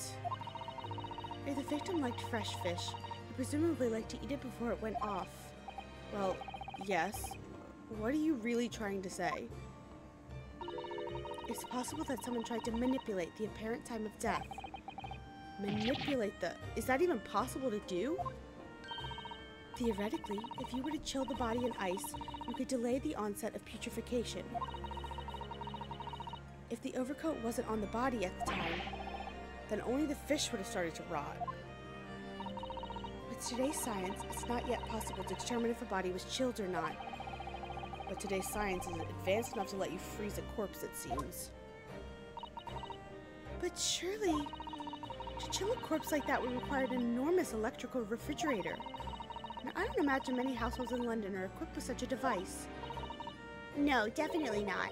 But maybe in a factory or some other special places. I don't recall seeing any factories or such like on Fresno Street, though. I wonder, if the inspector's body had been chilled somehow, what might the actual time of death have been? I couldn't say for sure. But at the most, it might have been a day earlier. No!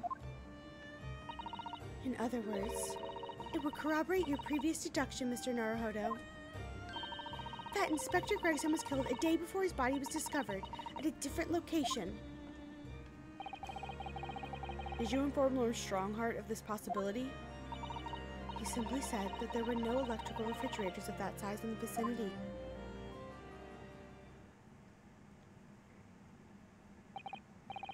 Oh yes, one other thing.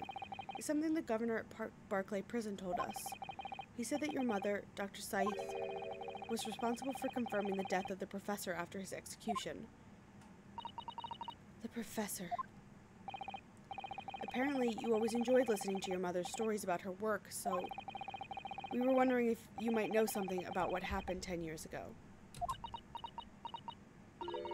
That's not all Mama did.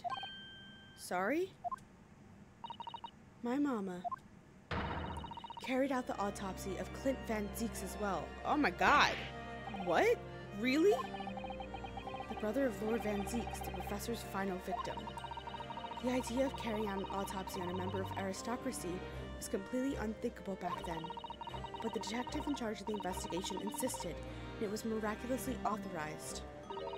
That detective being Inspector Gregson, of course. Quite an accomplishment for one man. That autopsy provided the vital clue needed to arrest the killer. And Mama was there for that historic event. What does all this mean? You know, that amazing autopsy happened right here in this very room. The professor and Clint Van Zieks. They both spent their final moments before their burial on that dissection table there. So this lab, Mama's lab, was instrumental in some of the country's most important events. She really is proud of her mother. I wonder if you'd tell us more about exactly what happened back then, Dr. Gorey.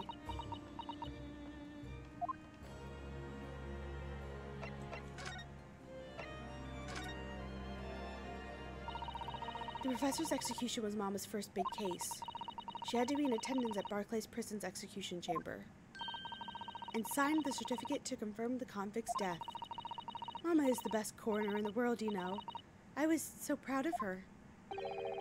But the execution didn't actually take place. No, and worse still, Mama actually helped with the jailbreak. I didn't want to know. Oh dear, you found out recently, you mean? I believed in her and Mama, but now I wonder if I'm starting down the same path as her. You mean, because you omitted the time of death on this autopsy report. But that's because Lord Strongheart forbade you from including it. Just like Mama, I'm sure she was coerced by somebody too. Yes, that's my feeling as well. There's no doubt that there were powerful forces at play 10 years ago. The execution couldn't have been staged without a lot of people at the prison knowing about it. Obviously, the prison governor must have been in on it as well. The big man with the little handcuffs? According to what he told us, he was tricked by the chief warder. He says he knew nothing about it. Of course he said that. I would say the same thing. Just who was behind that jailbreak all those years ago? God, this really feels like a final case. I can't believe there's one more case after this. You mentioned the autopsy of Clint Van Zieks. It was at the time when carrying out autopsies of murder victims was very unusual. It's still not a practice that's observed in our country, even now. It turned out he was the professor's final victim when the autopsy was performed. Mama was present, although only as a secondary assistant. The person leading the procedure was called Dr. John H. Wilson.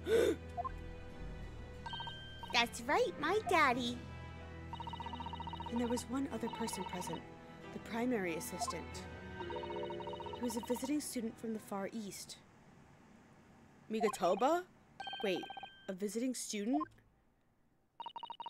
It must have been my father, Yuji Migatoba. I had no idea Professor Migatoba had been involved in something so important.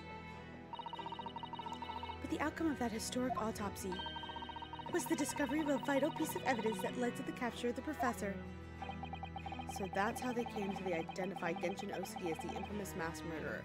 What was the evidence? You keep saying it. What was the evidence? Do you happen to know anything about the piece of evidence? Can you tell us any more?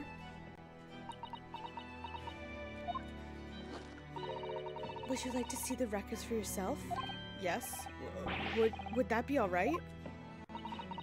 What's the point of keeping records if people can't look at them? They're filed under V at the back of those cupboards with the other records from the last decade. Thank you.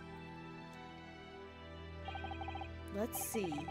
Van Zieks. That's strange. What, Mr. Naruhodo? They aren't here. There's nothing under Van Zieks. There must be. Perhaps somebody took them away? No one's allowed to take documents related to the professor case out of this room. But you're right, they're gone. Well, when was the last time somebody looked at them? Do you remember? It was... Oh yes, I remember now. It was 2 years ago. A consulting detective came one day, saying he'd like to see the records. No, you don't mean... Herlock Sholmes was his name. Deep down, I knew that was coming. Do you think he stole the records? Oh no, surely not. Iris, that can't be, right? Can it?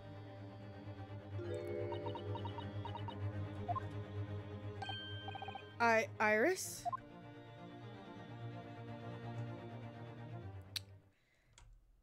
Herlock. Runo? I hope you don't mind, but... What is it, Iris? I just remember something very important I have to do. I'm going to have to leave you now. Oh, this is very sudden, Iris. Well, we'll come with you then. Oh, no, there's no need. You and Runo can take your time here. Bye for now then. Good luck. Wait a minute, little girl.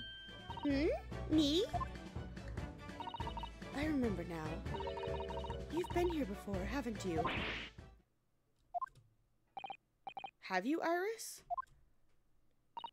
Yes, 2 years ago, when that detective came. You were with him, weren't you? You were a living specimen then, too. That's the way it usually works, yes. Was I? I really don't remember. Anyway, sorry, but I must dash. Wait, Iris. I'll brew a pot for you when you get home. What's the matter with her? She's been behaving really strangely all of a sudden. Did she steal them? Well, in that case, we won't keep you any longer either. It's been quite a while since I had any visitors. It was really fun. But next time you come, I'd prefer if you were ready for dissection. I can't make any promises, sorry. It's a bit strange that the records of Clint Van Zieks' autopsy have disappeared. But I think we've asked all we came to ask now. Alright. Where to next?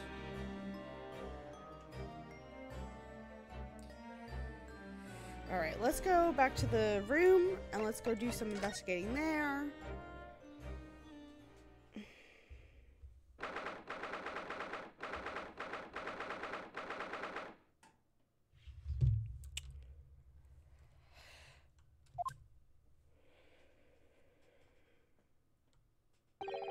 The police are still busily investigating in here then. But Gina's nowhere to be seen. Where is she?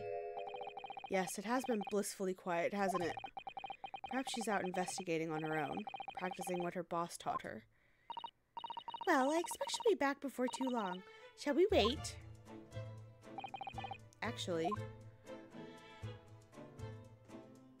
there's something different about this room since the last time we were here, isn't there? We could always use the time to investigate more thoroughly.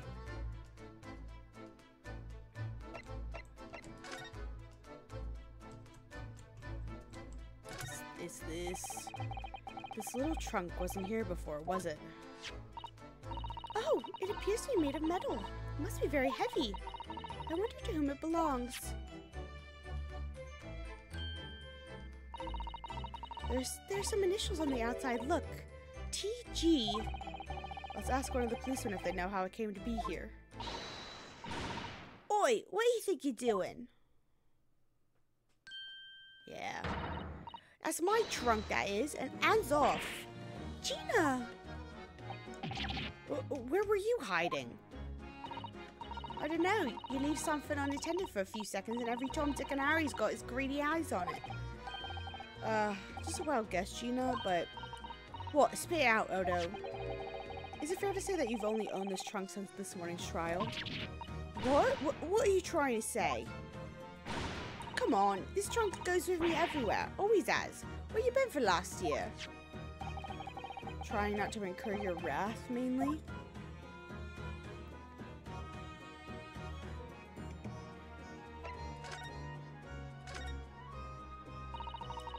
You should hear him talking at the yard now. They should be ashamed of themselves. They're saying that it was the boss who killed all them bludgers. You mean the whole Reaper thing? Yeah. Apparently, the boss was investigating stuff that no one else at the yard knew nothing about. Stuff to do with all them criminals what got off scot-free. Yes, the ones prosecuted by Lord Van Zeeks who used bribery and corruption to evade conviction. Well then, obviously, it was that bloomin' Reaper giving the orders, weren't it? But why would people be suspecting Inspector Gregson of being involved in the killings? There was a notebook found in his office. Oh no, this doesn't sound good. It had details about the crimes that have been pegged as the Reaper's work. What? No, did you see it, Gina? Did you see that notebook? They wouldn't flamin' let me, because I'm just an apprentice, apparently. But it was me who found it. He was my boss.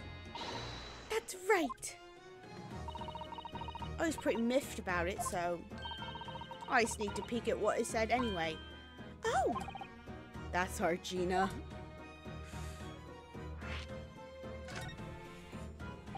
So, you managed to see what was written in Gregson's secret notebook anyway, did you? The way I see it, it's my right to read what he wrote. And what had he written, Gina? Dates, times, places, names. An old long list of them. All details about the bludgers supposed to have been done in by the Reaper. But there could be an explanation for that. Perhaps it was a record of the inspector's investigations into the Reaper's activities. Exactly, that's what I said. That's the first thing you'd think, right? As it happens, it was full of names I recognized anyway. Well, the Reaper's targets were almost exclusively known leaders of London's criminal underworld. Well, yeah, but there was one name right at the end that was a bit odd. The end of the list, you mean? I'm pretty sure the date against it was 31st October. Oh, the day before the inspector was found dead. So, what was the odd name? It weren't like a name I ever seen before. It was something like Nah, it's no good. I can't remember it. I don't think it was an English name, put it that way. Oh dear. What a pity. There was something else too. I don't know if it matters, but the same name kept coming up over and over again. Shin, it was. Don't suppose it means nothing, but...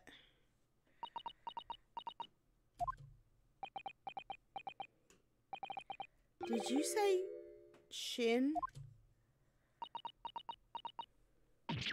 Eh? What? What does it mean, something? Lord Van Zieks knew the name too. He mentioned her as well. The woman who actually did the deeds. And now we find out her name appeared in Gregson's secret notebook.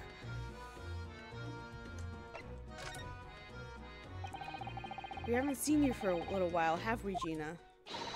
Well, of course not. I've been busy, ain't I? Investigating and that. The lads at the yard are trying to trace the boss's movements the day before it happened. The day before? That would be undercover investigation into the Red-Headed League then. Only the boss didn't go, did he? You found some cave what was pretending to be him, didn't you, Odo? Yes, it was Mr. Vigil who actually went to the park on Lime Street that day, posing as Gregson. Well, anyway, you ain't the only one turning stuff up. I've got me own ways of getting results. Then me and my partner here get together. There's nothing we can't track down. Oh, little Toby, he's such a faithful friend. So, have you tracked anything down then? What do you think, eh? Of course we have. Can't tell you though. Police business, ain't it? Ugh. Anyway, the point is, if you lot ever need any help, you know who to turn to, right? Me and the L-Hound here. Right. Because he looks so hellish, honest.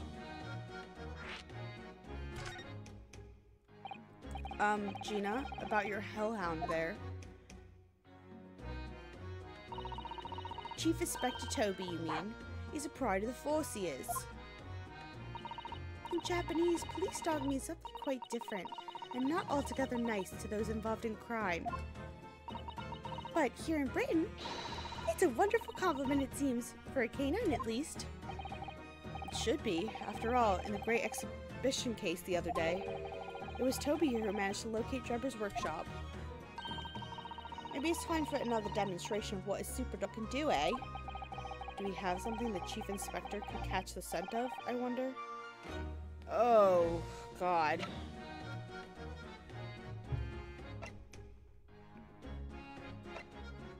The Oski papers.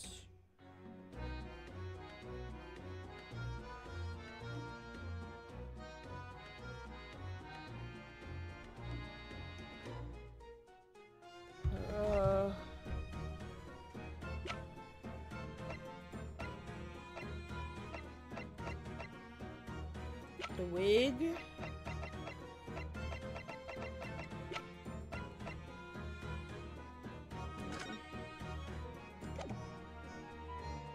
Take that! Well, Chief Inspector Toby, if you wouldn't mind having a sip of this.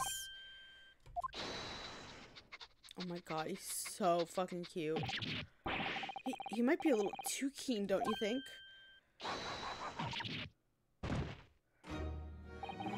The Chief Inspector made short work of Gina there. Ah, look what he's gone to. Oh my, that trunk clearly still has a very strong scent Of Inspector Gregson. In other words, must have belonged to him.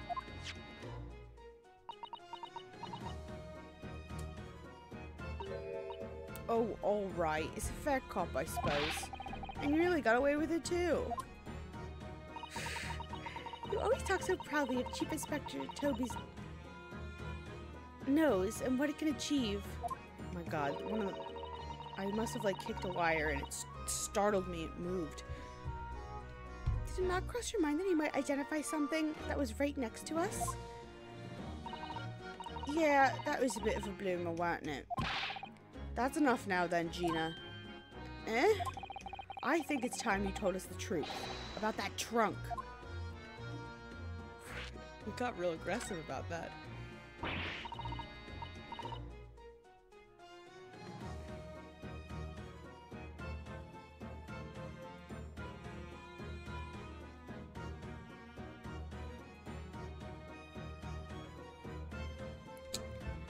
If it weren't like that, it just weren't. What are you talking about? I know what's going through your head there, head of yours, but it ain't what happened. Alright then, what did happen? Well, like I said before, we were trying to trace the boss's movements. So we let Toby have a whiff of the boss's overcoat, and as soon as I done that, he went off like a shot. Straight to that sandwich. To a sandwich? Not to a bag of crisps? Mr. Naruhodo, I believe Gina means the witness. Oh, I forgot about that sandwich. Yeah, he had it hidden between them wooden boards of his, the boss's trunk. You mean when they heard the sound like a gunshot and all piled in here? Exactly, he nabbed it from the scene. Goodness. Me and the chief inspector gave that sandwich a good grilling, and you know what he said? I thought it might fetch a good price. Chap wouldn't need any more, so... But that's all I did. Nothing more. Nothing less. Was you Adam and Eve the cheek of it, eh? Was you Adam and Eve the cheek of it, eh? Stealing the dead boss's stuff to flog. So Miss Venus wasn't the only one to meddle with the scene of the crime then. How could they? So anyway, that's how it happened. And it's a pretty decent trunk, so I might as well make good use of it. Is there something wrong with that, eh? Well? Maybe you and Mr. Sandwich should try to find the answer to that question together.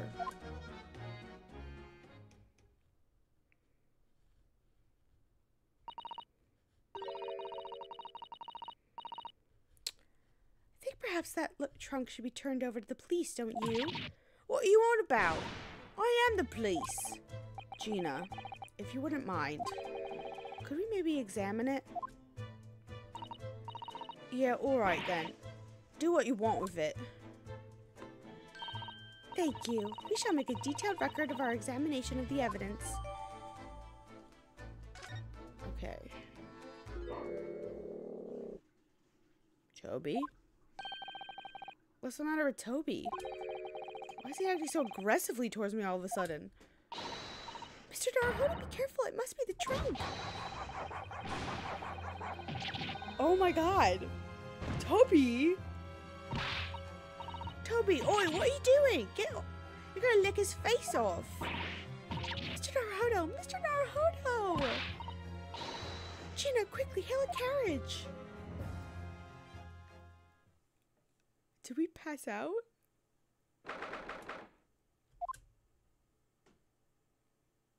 Oh, we're back home.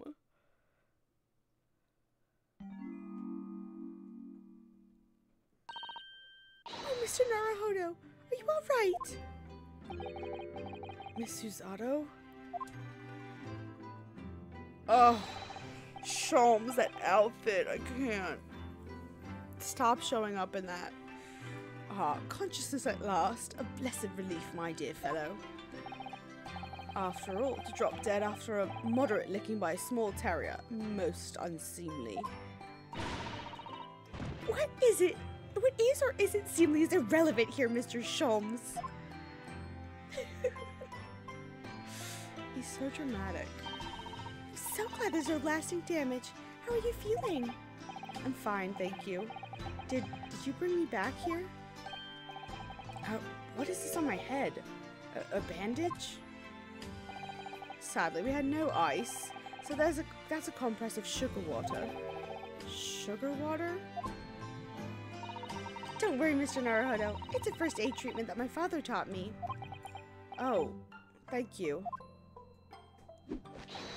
So, let us take tea when you're feeling up to it.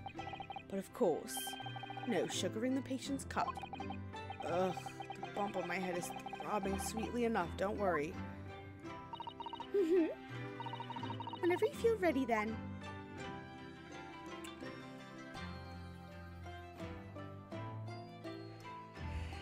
Oh, can we talk to Sholmes?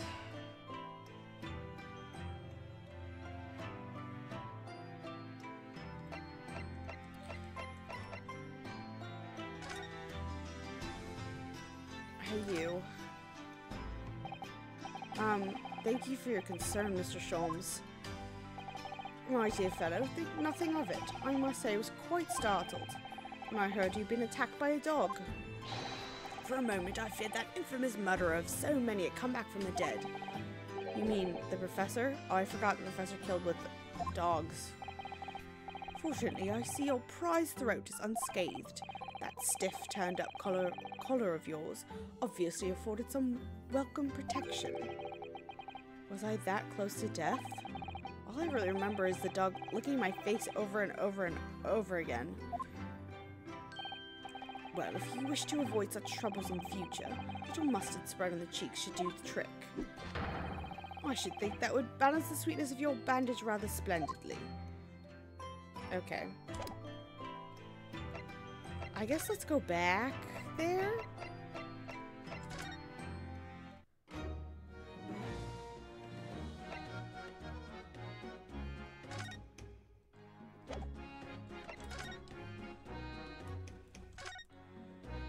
There she is. Gina, I'm really sorry. It's daft, innit? If you asked me a year ago, the cops would go hang for all I cared. But we gotta have police, ain't we? Catch the bludgers. So give us divers, so us divers can go about our business in peace. Wait, sorry? I don't think I can have heard that properly. He said he was going to teach me everything I need to know to be a detective. But all he got around to show me was where the best flaming fish and chip shops are. Actually, that reminds me. Gregson said he was supposed to be going to Paris in the near future, didn't he? Is something wrong? Oh, no. I'm sure I'm reading too much into things. It's just that the timing seemed very coincidental. Hmm? You know, the boss was acting a bit strange recently. Like he was always in a rush. Oh, I just got an achievement. Best chips in town. Alright. I wanna examine this. Have you seen this huge gas across the side of the trunk here? It's gone right through the leather and into the metal behind. Gosh, for a metal chest like this to have been so badly damaged. Whatever made the gash must have struck the side of the trunk with considerable force. Wonder how it happened. Let's have a look inside.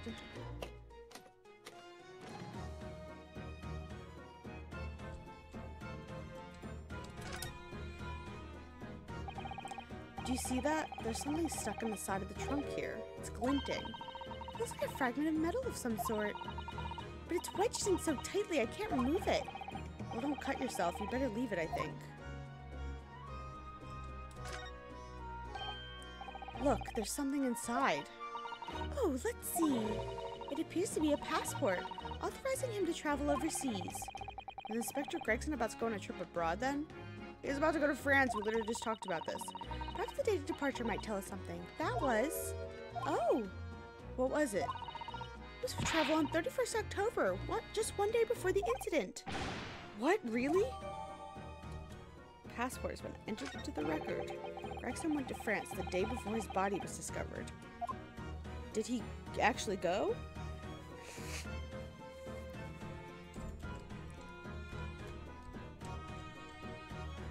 Oh! Look at this dark stain here. Do you think?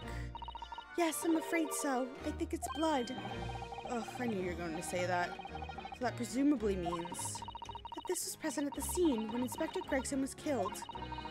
It's the most logical conclusion, yes. I think Gina's been carrying this around with her. If you didn't know any better, I'd suppose it does look like a grease stain from all the fish and chips.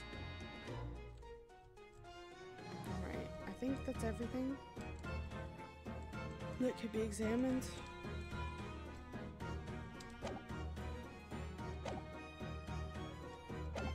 Okay. Now what? Sholmes? See where the fuck Iris ran off to? Mit dem Schwarzbiergebot brodelt Wien Feuer. Den Schlund es mir verbrannt. Mikatoba? Deine Wut. What on earth is going on in here? Am I having a bad dream? Oh, no, it's an old German folk song. Rather a fine rendition, I think. That's the least of my concerns. Iris? Iris, what's the matter?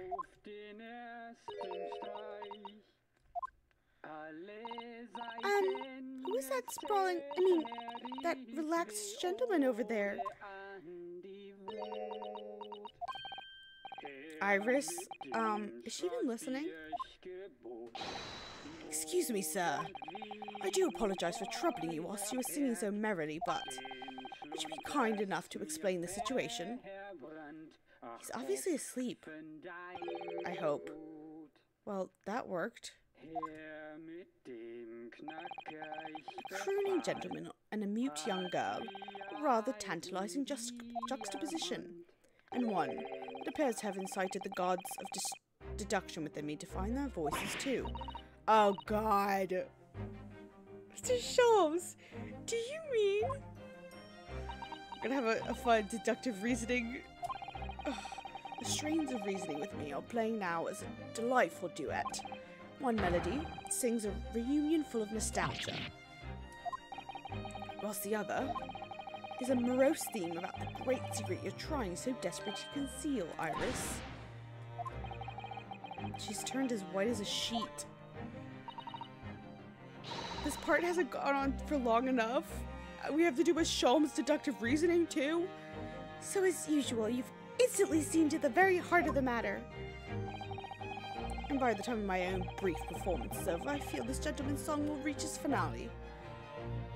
So then, to Musicland, where all is sweetness and delicacy and harmony. Pray, do enjoy Herlock Sholmes' latest logic and reasoning spectacular.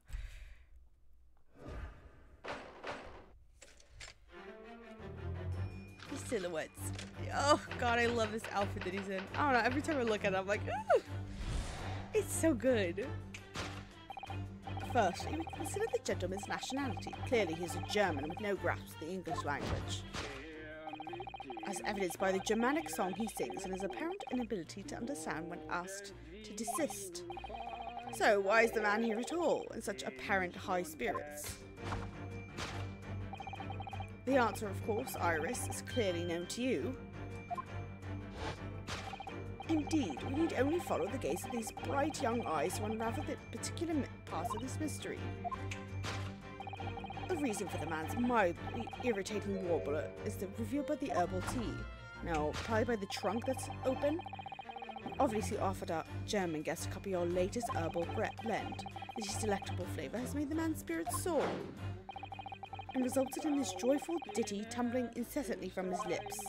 I eagerly await sampling the flavour myself, that I might join the fellow in a state of elation. Now to the next question. Who exactly is this gentleman availing himself so thoroughly of the settee?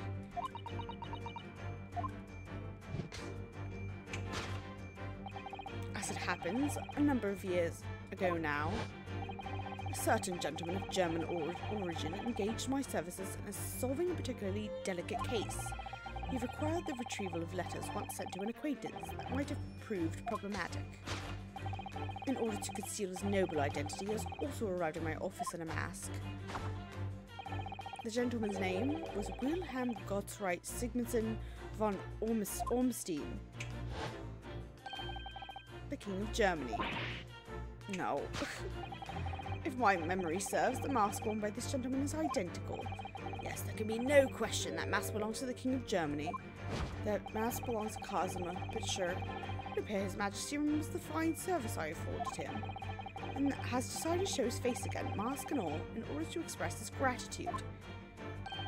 A well-mannered monarch indeed, wouldn't you agree, my dear fellow?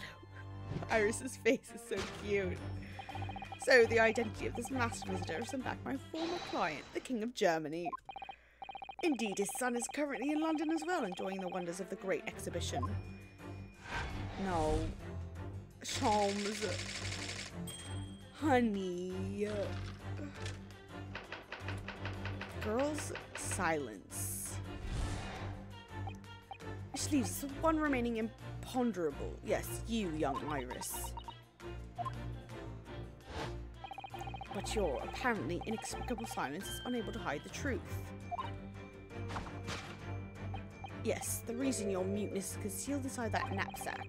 £5 note, I believe, I must say, is your compatriot. I'm deeply saddened.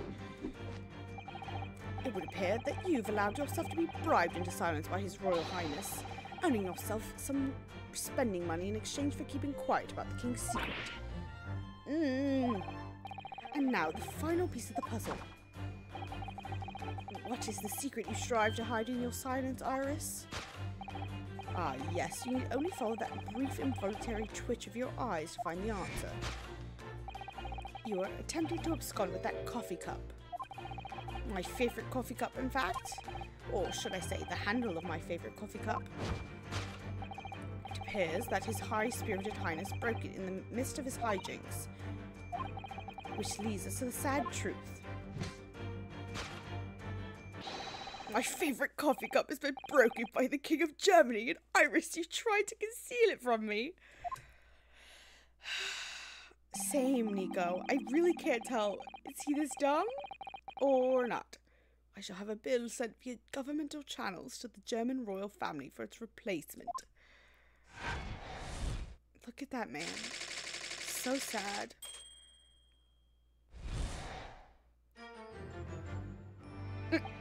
Thus concludes Sherlock Holmes' great deduction of this painful puzzle.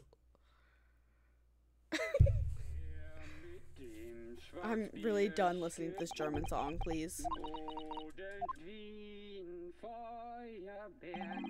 With your silence as well, the fellow's jovial warbling rather rings in my ear, does it not? Mr. Sholmes, I must say something does rather trouble me. Pray, Miss Susato, do tell.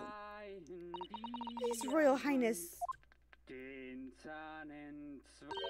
doesn't appear to have moved a muscle since we arrived. Ah. And you haven't said a word either, Iris. If Mr. Sholmes has it all right, you might as well own up to it now.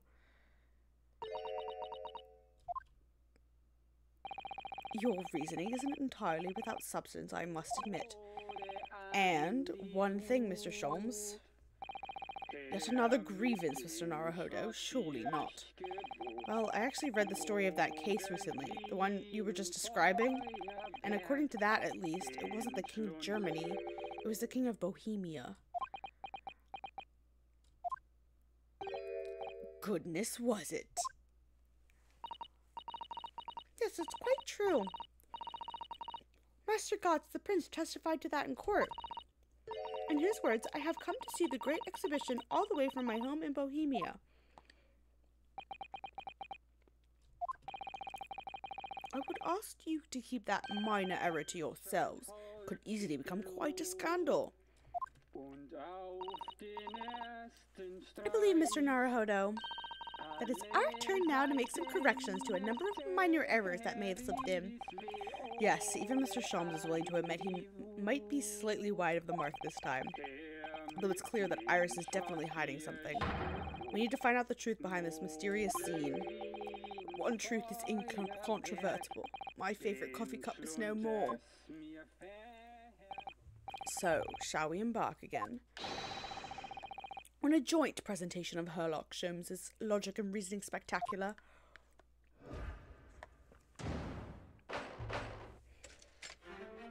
do love them when they're all silly doing this.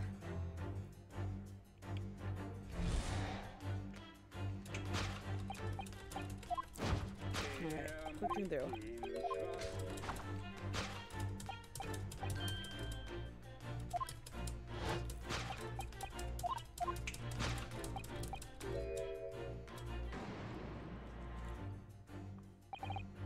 So what? Some mix of herbs that gives you the urge to sing? Goodness, I should like to try some. And I like to hear you singing, but this man... Just how long does he intend to keep up with that tune, do you suppose? As I said, he's been stock still the entire time. And if you look closely, his lips aren't moving either. Ah, so I'm not sure what's actually responsible for the spirited singing. But I suspect the answer lies at the end of Iris's gaze. It's the... I assume... Yeah...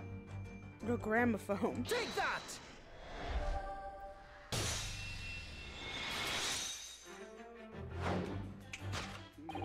The reason for the man's mildly irritating warbling is revealed by the gramophone. Indeed, for no well-bred gentleman would break into an obscure folk song when making a social call. In other words, this gentleman isn't singing at all. In fact, it would appear that the fellow is unconscious.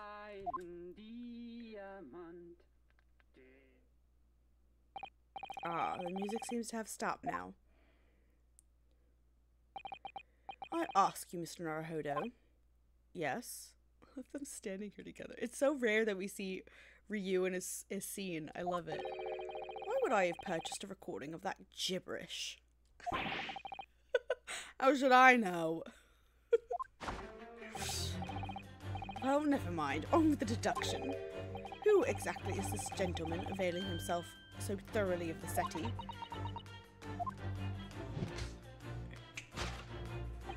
As it happens, a number of years, blah blah blah blah blah blah blah blah blah blah. Don't think it's the King of Germany.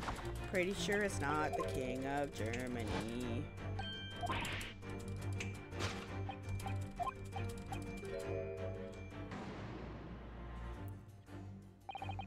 Although we've already established that it was actually the King of Bohemia, it seems Mr. Sholmes intends to persist with his German theory for some reason.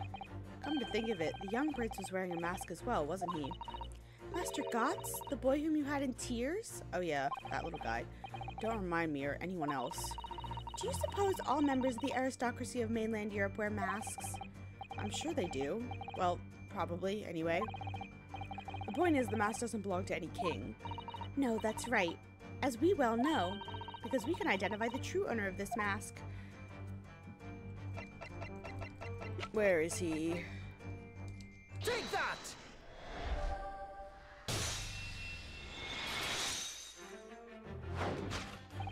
Yes, there can be no question that mask belongs to Kazuma Osugi. In other words, my memory is sublimely unreliable. Only you could try to make that sound positive. I love these dorks. Kazuma's mask has been languishing on this metal chest for several days, though that doesn't explain why the gentleman is wearing it now. But it is now a simple matter to determine our guest's true identity. After all, the gentleman is unconscious. We need only excuse ourselves in advance to gently lift the mask and peer beneath it.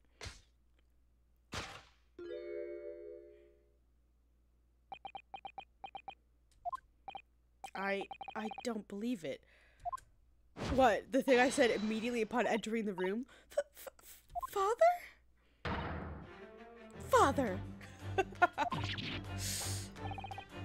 I'm afraid, Miss Susato, you must be No, I think not, Mr. Sholmes. Then it would appear our logic and reasoning has once again revealed the truth. This mysterious visitor is my unconscious father, Yujin Mikotoba. It looks like she's got something in her mouth. Logic and reasoning? Or just looking and saying? You! I'm so glad that that's the face that we took the picture of. Oh my god. He's so done. Okay.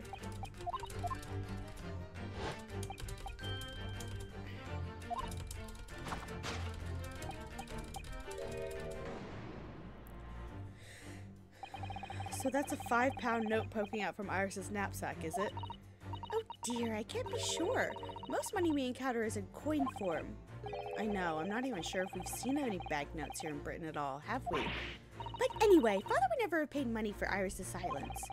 He certainly seems like the silent type himself, though, judging by his present state. There must be some other reason for Iris's silence, I suppose. Perhaps what Iris is trying so hard to not give away with her eyes is something entirely different. I assume... This metal chest contains important documents, doesn't it? Yes, details of all the cases Mr. Sholmes has worked on over the years. Written up by Iris's father, if I'm remembering correctly. Iris insists the chest is kept locked at all times. She never once shown me inside.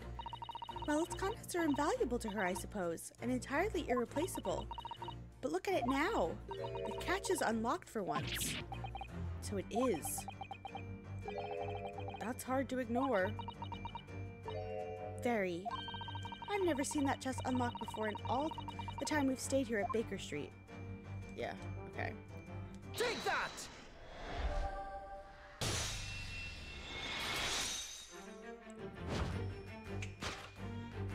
Yes, the reason for your muteness is concealed inside that metal chest. An excellent observation.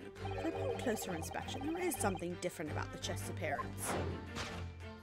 It's kept locked at all times, yet now the catch is open. Evidently, this has something to do with your refusal to speak, Iris. But it is simple enough matter to incite you to speak, I'm sure. I merely need to open this chest. Here we go. No, Hurley, don't! Oh!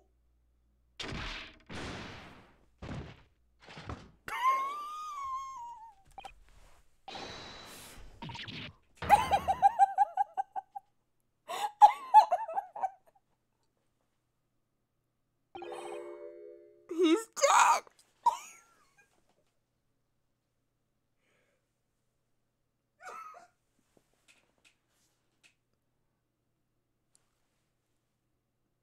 He's dead. It's so funny. Oh my god.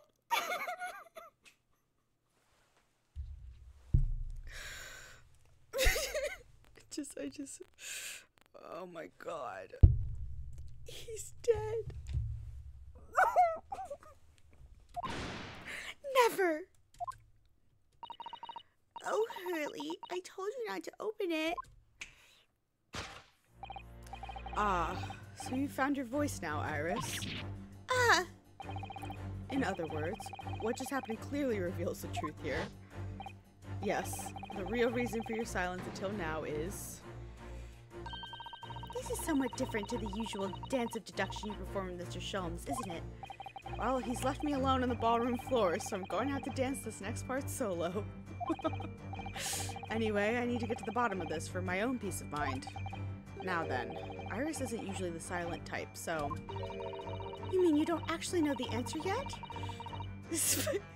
Thank you, Nico. Despite that knowing point of the finger before. Miss Susato, sometimes a man needs to point his finger first and think later. Oh, well, if you say so. I think we'd better examine Iris more closely and try to rescue the situation then.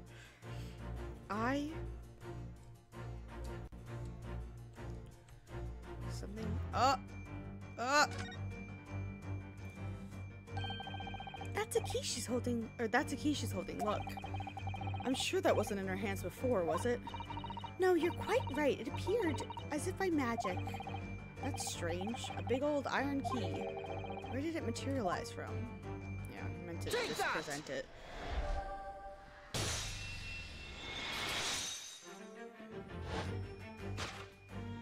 Yes, the real reason for your silence until now is that key behind your back. When Mr. Sholmes was thrown into the air before,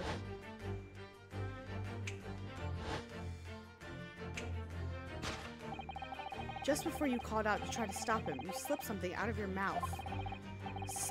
That something is the key now in your hands. No doubt the key to the chest. You're so clever, Runo. So now it becomes clear. Thank you. Thanks to Mr. Sholm's graphic demonstration, we can well imagine what happened here. But Professor Mikotoba also opened that metal chest, only to be punched into the air and landed sprawled on the settee. But wait, that doesn't explain all the facts. What about the stylish scarf and the cup of tea? And above all, why would he be wearing Kazuma-sama's mask? Well, for those curious details, I can think of only one explanation. Clearly, an unbelievable miracle took place in this room. Isn't that right, Iris? Consider how the room was arranged before this whole painful experience took place. When Professor Mikotoba opened the chest, completely unaware of what awaited him inside, the mask was flung into the air just as he was, only to land neatly on his face. Ryu, are we just channeling Sholmes right now? And the teacup's journey through the air ended when it caught on the unconscious professor's finger. You mean to say that the stylish scarf is actually just a tablecloth? This is the great detective's office, after all, a place of miraculous deductions. Okay, sure. It's the two of them! Would you expect anything less? Yes, you're right. It happened exactly as you said. Brilliant, Runo. Thus concludes Ryunosuke Naruhodo's great deduction of this punchy puzzle. Ryu's gonna keep Sholmes' crazy going while he's down for the count. True. So then, why don't I make a fresh pot of tea for us all? Objection! We got Sholmes giving an objection. An admirable performance, Mr. Naruhodo. But in the final act of the show there, you rather missed everything of importance. Mr. Sholmes, if you would cast your mind back to my earlier deduction. Iris, clearly you're hiding a great secret. Ah, she is, from the look on her face. Mr. Sholmes must be right. Whatever that great secret is, the cat isn't out of the bag yet. So I put it to you again. You were attempting to abscond with that coffee cup. It really is a shame about Mr. Sholmes' cup. It must have been smashed when Professor Mikotoba opened the chest. Oh dear, so many things seem to have been broken here. But now that the deduction has taken a different direction, Iris doesn't seem to be trying to hide the broken cup anymore. In other words, her great secret is something else. Let's put our observational skills to work for one final time. Oh! Take that! Yup.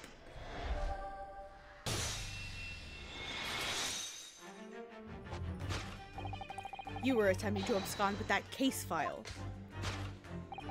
Iris, as you know very well, nothing escapes the attention of a great detective. Oh no!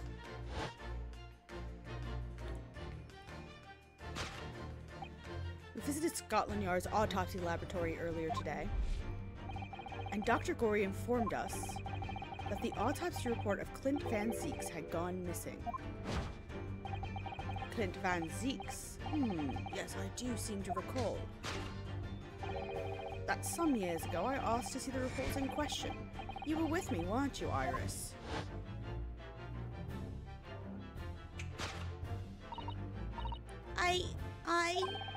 You mean it was you, Iris. So those papers you have there are... I'm sorry. Forgive me! Oh, of course you're forgiven because you're adorable. To hide the case file. Look at these dorks. Oh, I love them.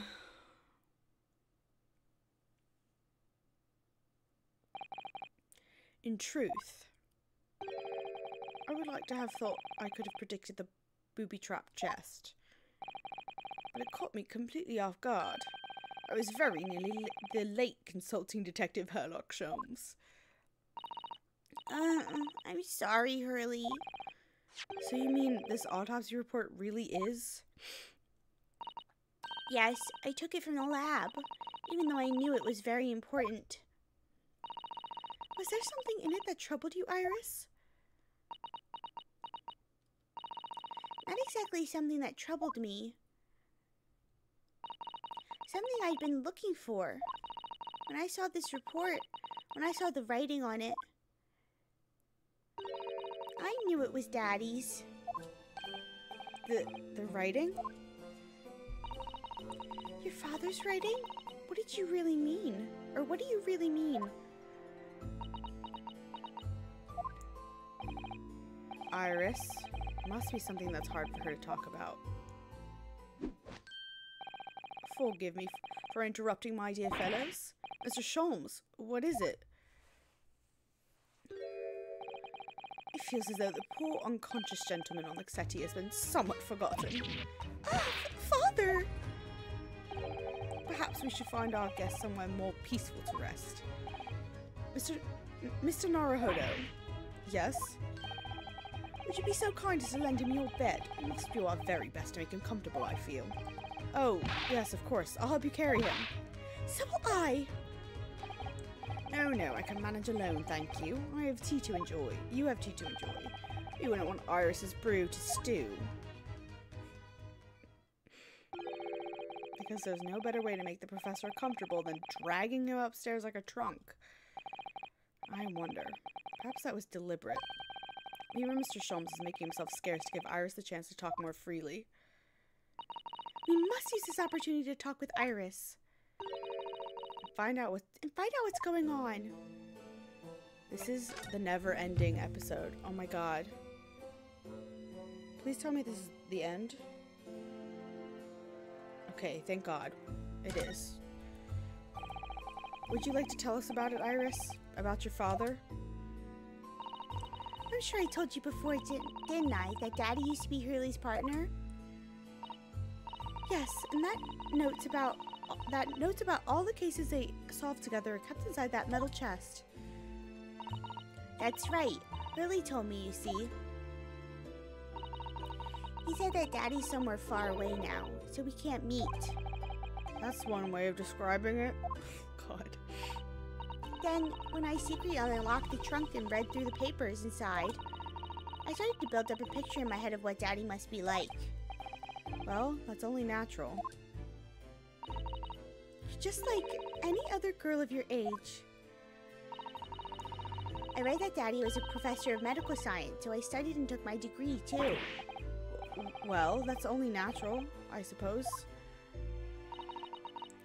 In that respect, you're not quite like any other girl of your age, though. But there was one thing that I could never find out. Daddy's name. Ah. Jesus Christ. This cord keeps scaring the shit out of me. Oh, I see what happened.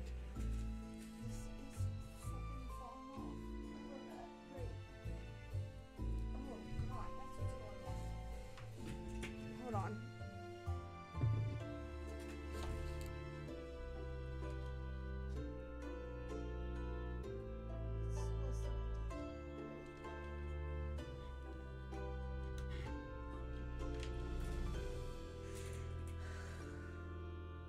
Alright, we'll see.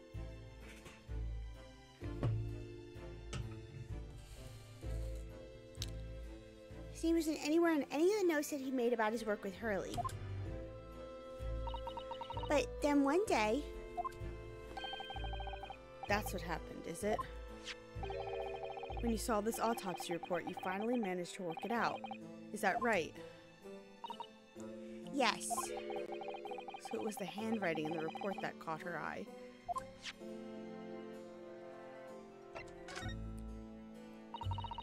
When I saw the writing on that report, I couldn't hardly believe it. I know that handwriting. I thought to myself. Because it was the same writing as you'd seen on your father's case notes. Exactly. I was desperate to compare the two properly. I needed to see them side by side. I asked the doctor in the laboratory, but I was told he couldn't take the report away. And even worse, I was told that was the first and last time we'd be allowed to even look at it there. So you decided to steal it.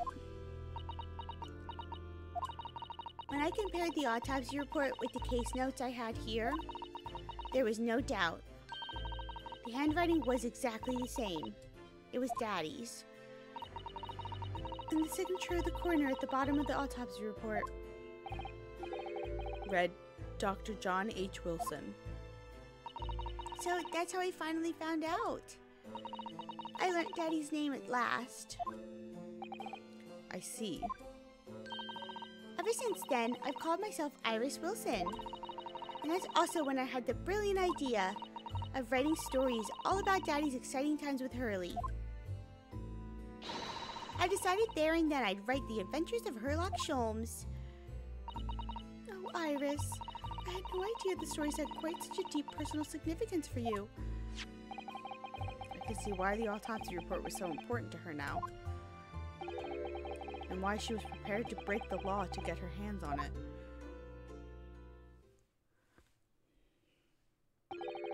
I must apologize, Iris. Oh. Must apologize, Iris. This really is all my fault. Hurley? I made a promise, you see, that until the time was right, I'd keep the details about your father a secret. I know. I've been very naughty. I'll take the autopsy report back to Dr. Gorey and apologize, I promise. Yes, we'll go together, I think.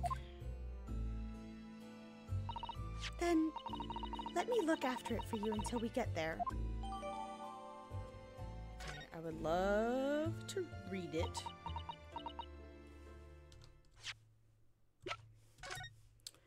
Clint Van Zeeks, 33 male. Time of death, 31st May, between 9 p.m. and midnight. Death from a single stab wound to the heart. Other superficial external wounds indicative of a duel. Recent scarlet ink stains visible on the little and ring fingers of the right hand, but no document and corresponding ink was found. My duel? Maybe Genshin did kill Van Zeeks, but didn't kill any of the rest of them? I don't know. I must go and water my herbs, I think. I'll see you all later. Poor Iris. She must be feeling awful. I know Mr. Sholmes is here for her, but still. Ah! What? How? What's the meaning of this, Mr. Sholmes?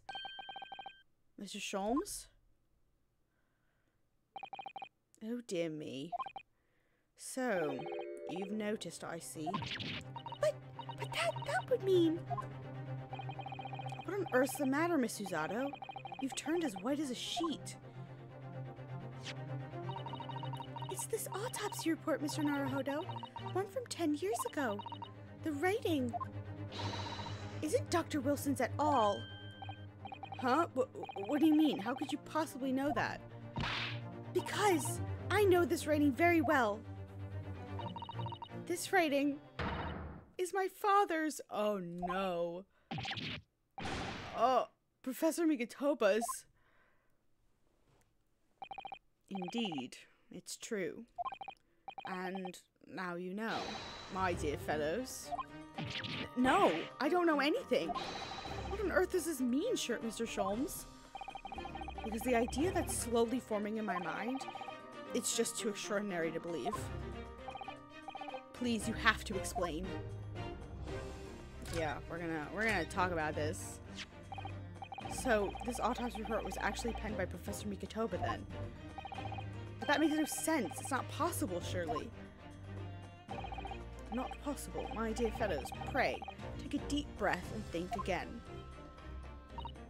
Yes, you're right. In some ways, it actually makes a great deal of sense. It does? 10 years ago, so Iris is 10? Is Iris Mikotoba's child? I don't. Her father returned to Japan after his extended study tour in Britain. And prior to his return, where was Dr. Mikotoba engaged? Of course.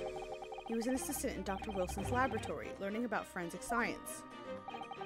And as an assistant, he would have aided with the dissection work, making detailed notes, which would be assembled into the full autopsy report. Once the work was complete, the head coroner would check the contents and put a signature on the document. In other words, the only writing of Dr. Wilson's in the report would be his signature at the end. I see. So Iris got the wrong end of the stick, you mean? She saw that and assumed the whole report had been written by Dr. John H. Wilson. Which is very understandable, of course. What a complicated situation. Okay.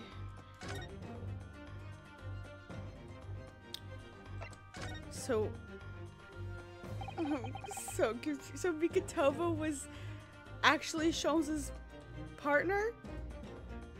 Thinking about it, most of what we know about you, Mr. Sholmes, comes from the published stories of your exploits. Yes, The Adventures of Herlock Sholmes, written by Iris. And we really have no way of knowing what's fact and what's fiction. Most troubling for you, my dear fellow, I'm sure. What about that supposed partner of yours? Did he really exist or not? Ah, you've come straight to the point, I see. And please come straight to the answer. I believe Iris explained it in one of her installments. He was a trusted comrade, the only person I could have truly called a friend. And did this partner of yours truly make a record of all your cases? Are his notes really stored inside that metal chest? Absolutely, my dear madam. Absolutely. So, where's your partner now? We rarely meet. You see, he lives on the other side of the world. Yup. But if this autopsy report and the records from all your cases were penned by the same hand, and if the autopsy report was written, though not signed, by your famous partner, there would be only one logical conclusion. Pray, impress me. Your partner would have to be Yujin Mikotoba. In other words, Miss Susato's father. Upon my word, Mr. Naruhodo. Yes? You are coming along wonderfully. You have hit upon the method at last. You finally grasped the art of deduction. You mean to say... Allow me to introduce you to my great friend and partner, Mikotoba. Professor Mikotoba?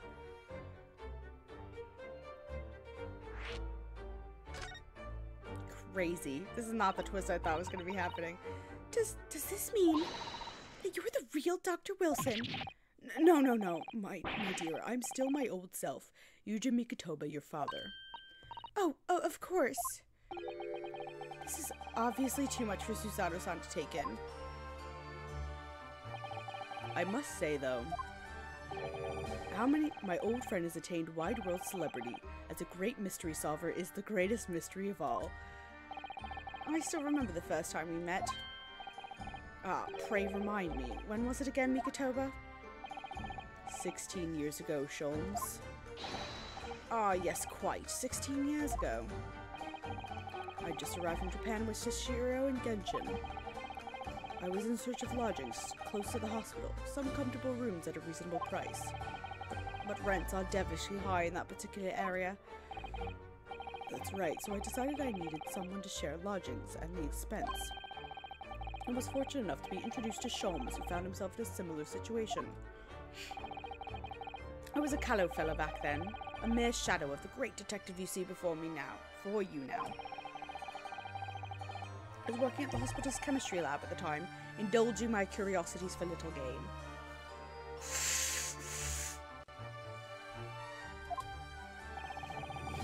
And the situation of our cohabitation led us to pursuing cases together, you see. Hard to believe. It was a mere 6 years. We had a great many adventures. In the last year Mikotoba's stay in Britain, that most infamous of cases presented itself. The case with which you've become rather familiar yourself, Professor Killings. After the trial, Toshiro and I were summoned back home. Hardly surprising given the circumstances. So there you have it. And as you know, all the details recorded by my trusty chronicler remained in that metal chest. This is just amazing. Professor Mikotoba really is Mr. Sholmes' famous partner.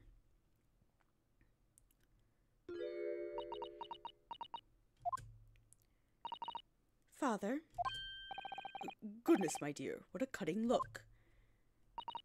As your daughter, I'm very proud to learn you were the great detective's great partner. But nevertheless, there's another mystery I really must ask you to explain now. Are you Iris's dad? I hope that's the mystery, and that is? You know very well what it is. The unresolved matter of Iris's father. Of course, I'd almost forgotten about that one. I didn't, Ryu. Don't even worry about it. I should have seen this coming, I suppose.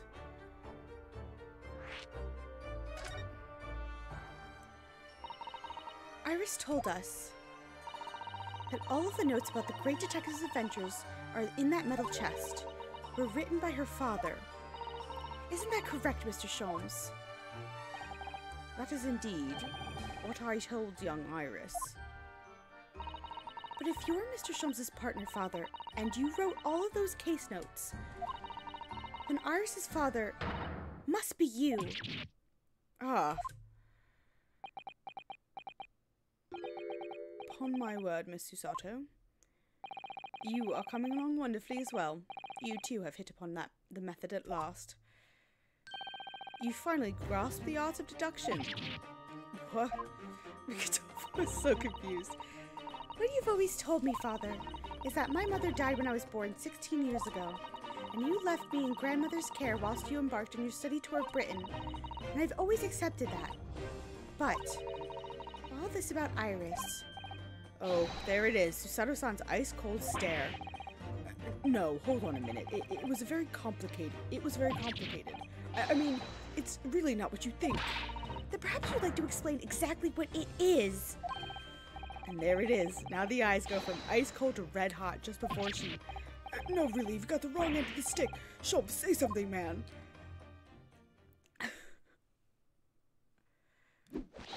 Oh, you're back in your jacket. Why? Take it all off. Please. It's quite enough, my fiery fellows. Mr. Sholmes, when did he get all dressed up? Also, I don't like to interrupt this exciting explanation of the past. Mikotoba and I have an urgent matter that requires a short excursion. But it's very late, Mr. Sholmes. Where must you go? Why, my dear madam, is that not obvious? My partner and I must... Oh my god, it's 1 in-the-morning.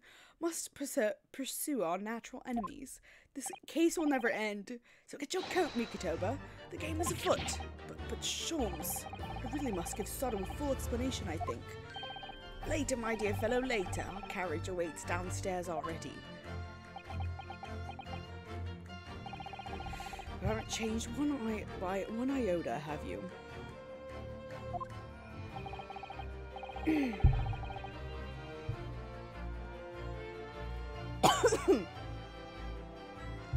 I mean, Ryu, really, I visit our home after 10 long years, and when I open that chest in a fit of nostalgia, I quite explicitly pass out, inexplicably. As if it wasn't enough, I eventually regain consciousness, and I'm plunged straight into all of this. Father, please. Go with Mr. Sholmes now. What? I've no doubt that whatever happened, you were acting in everyone's best interests. I trust you, completely. Susato. I know, it was fucking half an hour ago. Sending the great detective and his great partner off on our renewed adventures together is more than I could have hoped for in my wildest dreams. Very well then, we'll speak again later. So, I believe your own work is done for the day. I wish you the best of luck for tomorrow. Yes, Naruhodo, good luck in battle, and in reaching a decision. A decision about whether to go back to Japan, I suppose. No! Stay with your boyfriend. So much happened that day that I barely knew what to do with myself. I love that there's just all this voice acting now all of a It would sudden. only be later that I'd come to realize how amidst the chaos I'd unleashed were all the clues I needed to finally unearth the truth, and that all the turmoil was necessary to give me the resolve to see everything through. Is it the title of the game? Resolve. I think that's... Yeah, Grace it. That is the title of this one, right? Resolve? I think it is. Yes, it is. It just popped up. Oh my god, thank god. I have to pee so bad. Oh god. Yeah, I'm... Hold on. Oh, that's the first one. The Resolve of Ryunosuke. Oh, this is the next case? Oh my god. It is like final case territory. I did not realize that this case is... Oh my god. Okay. The final resolve of Ryunosuke Naruhodo.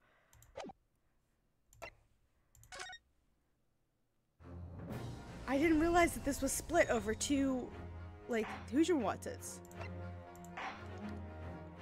Okay. Crazy. I thought, like, the whole time I kept going, this feels like final case territory. This feels like final case territory. Gregson's dead. Van Zeeks is on trial. Kazuma's our opponent. Like, what is this last case gonna be about? This is the last case. They just split it over two to tease me. So then, hold on. There's 4 parts to the next one.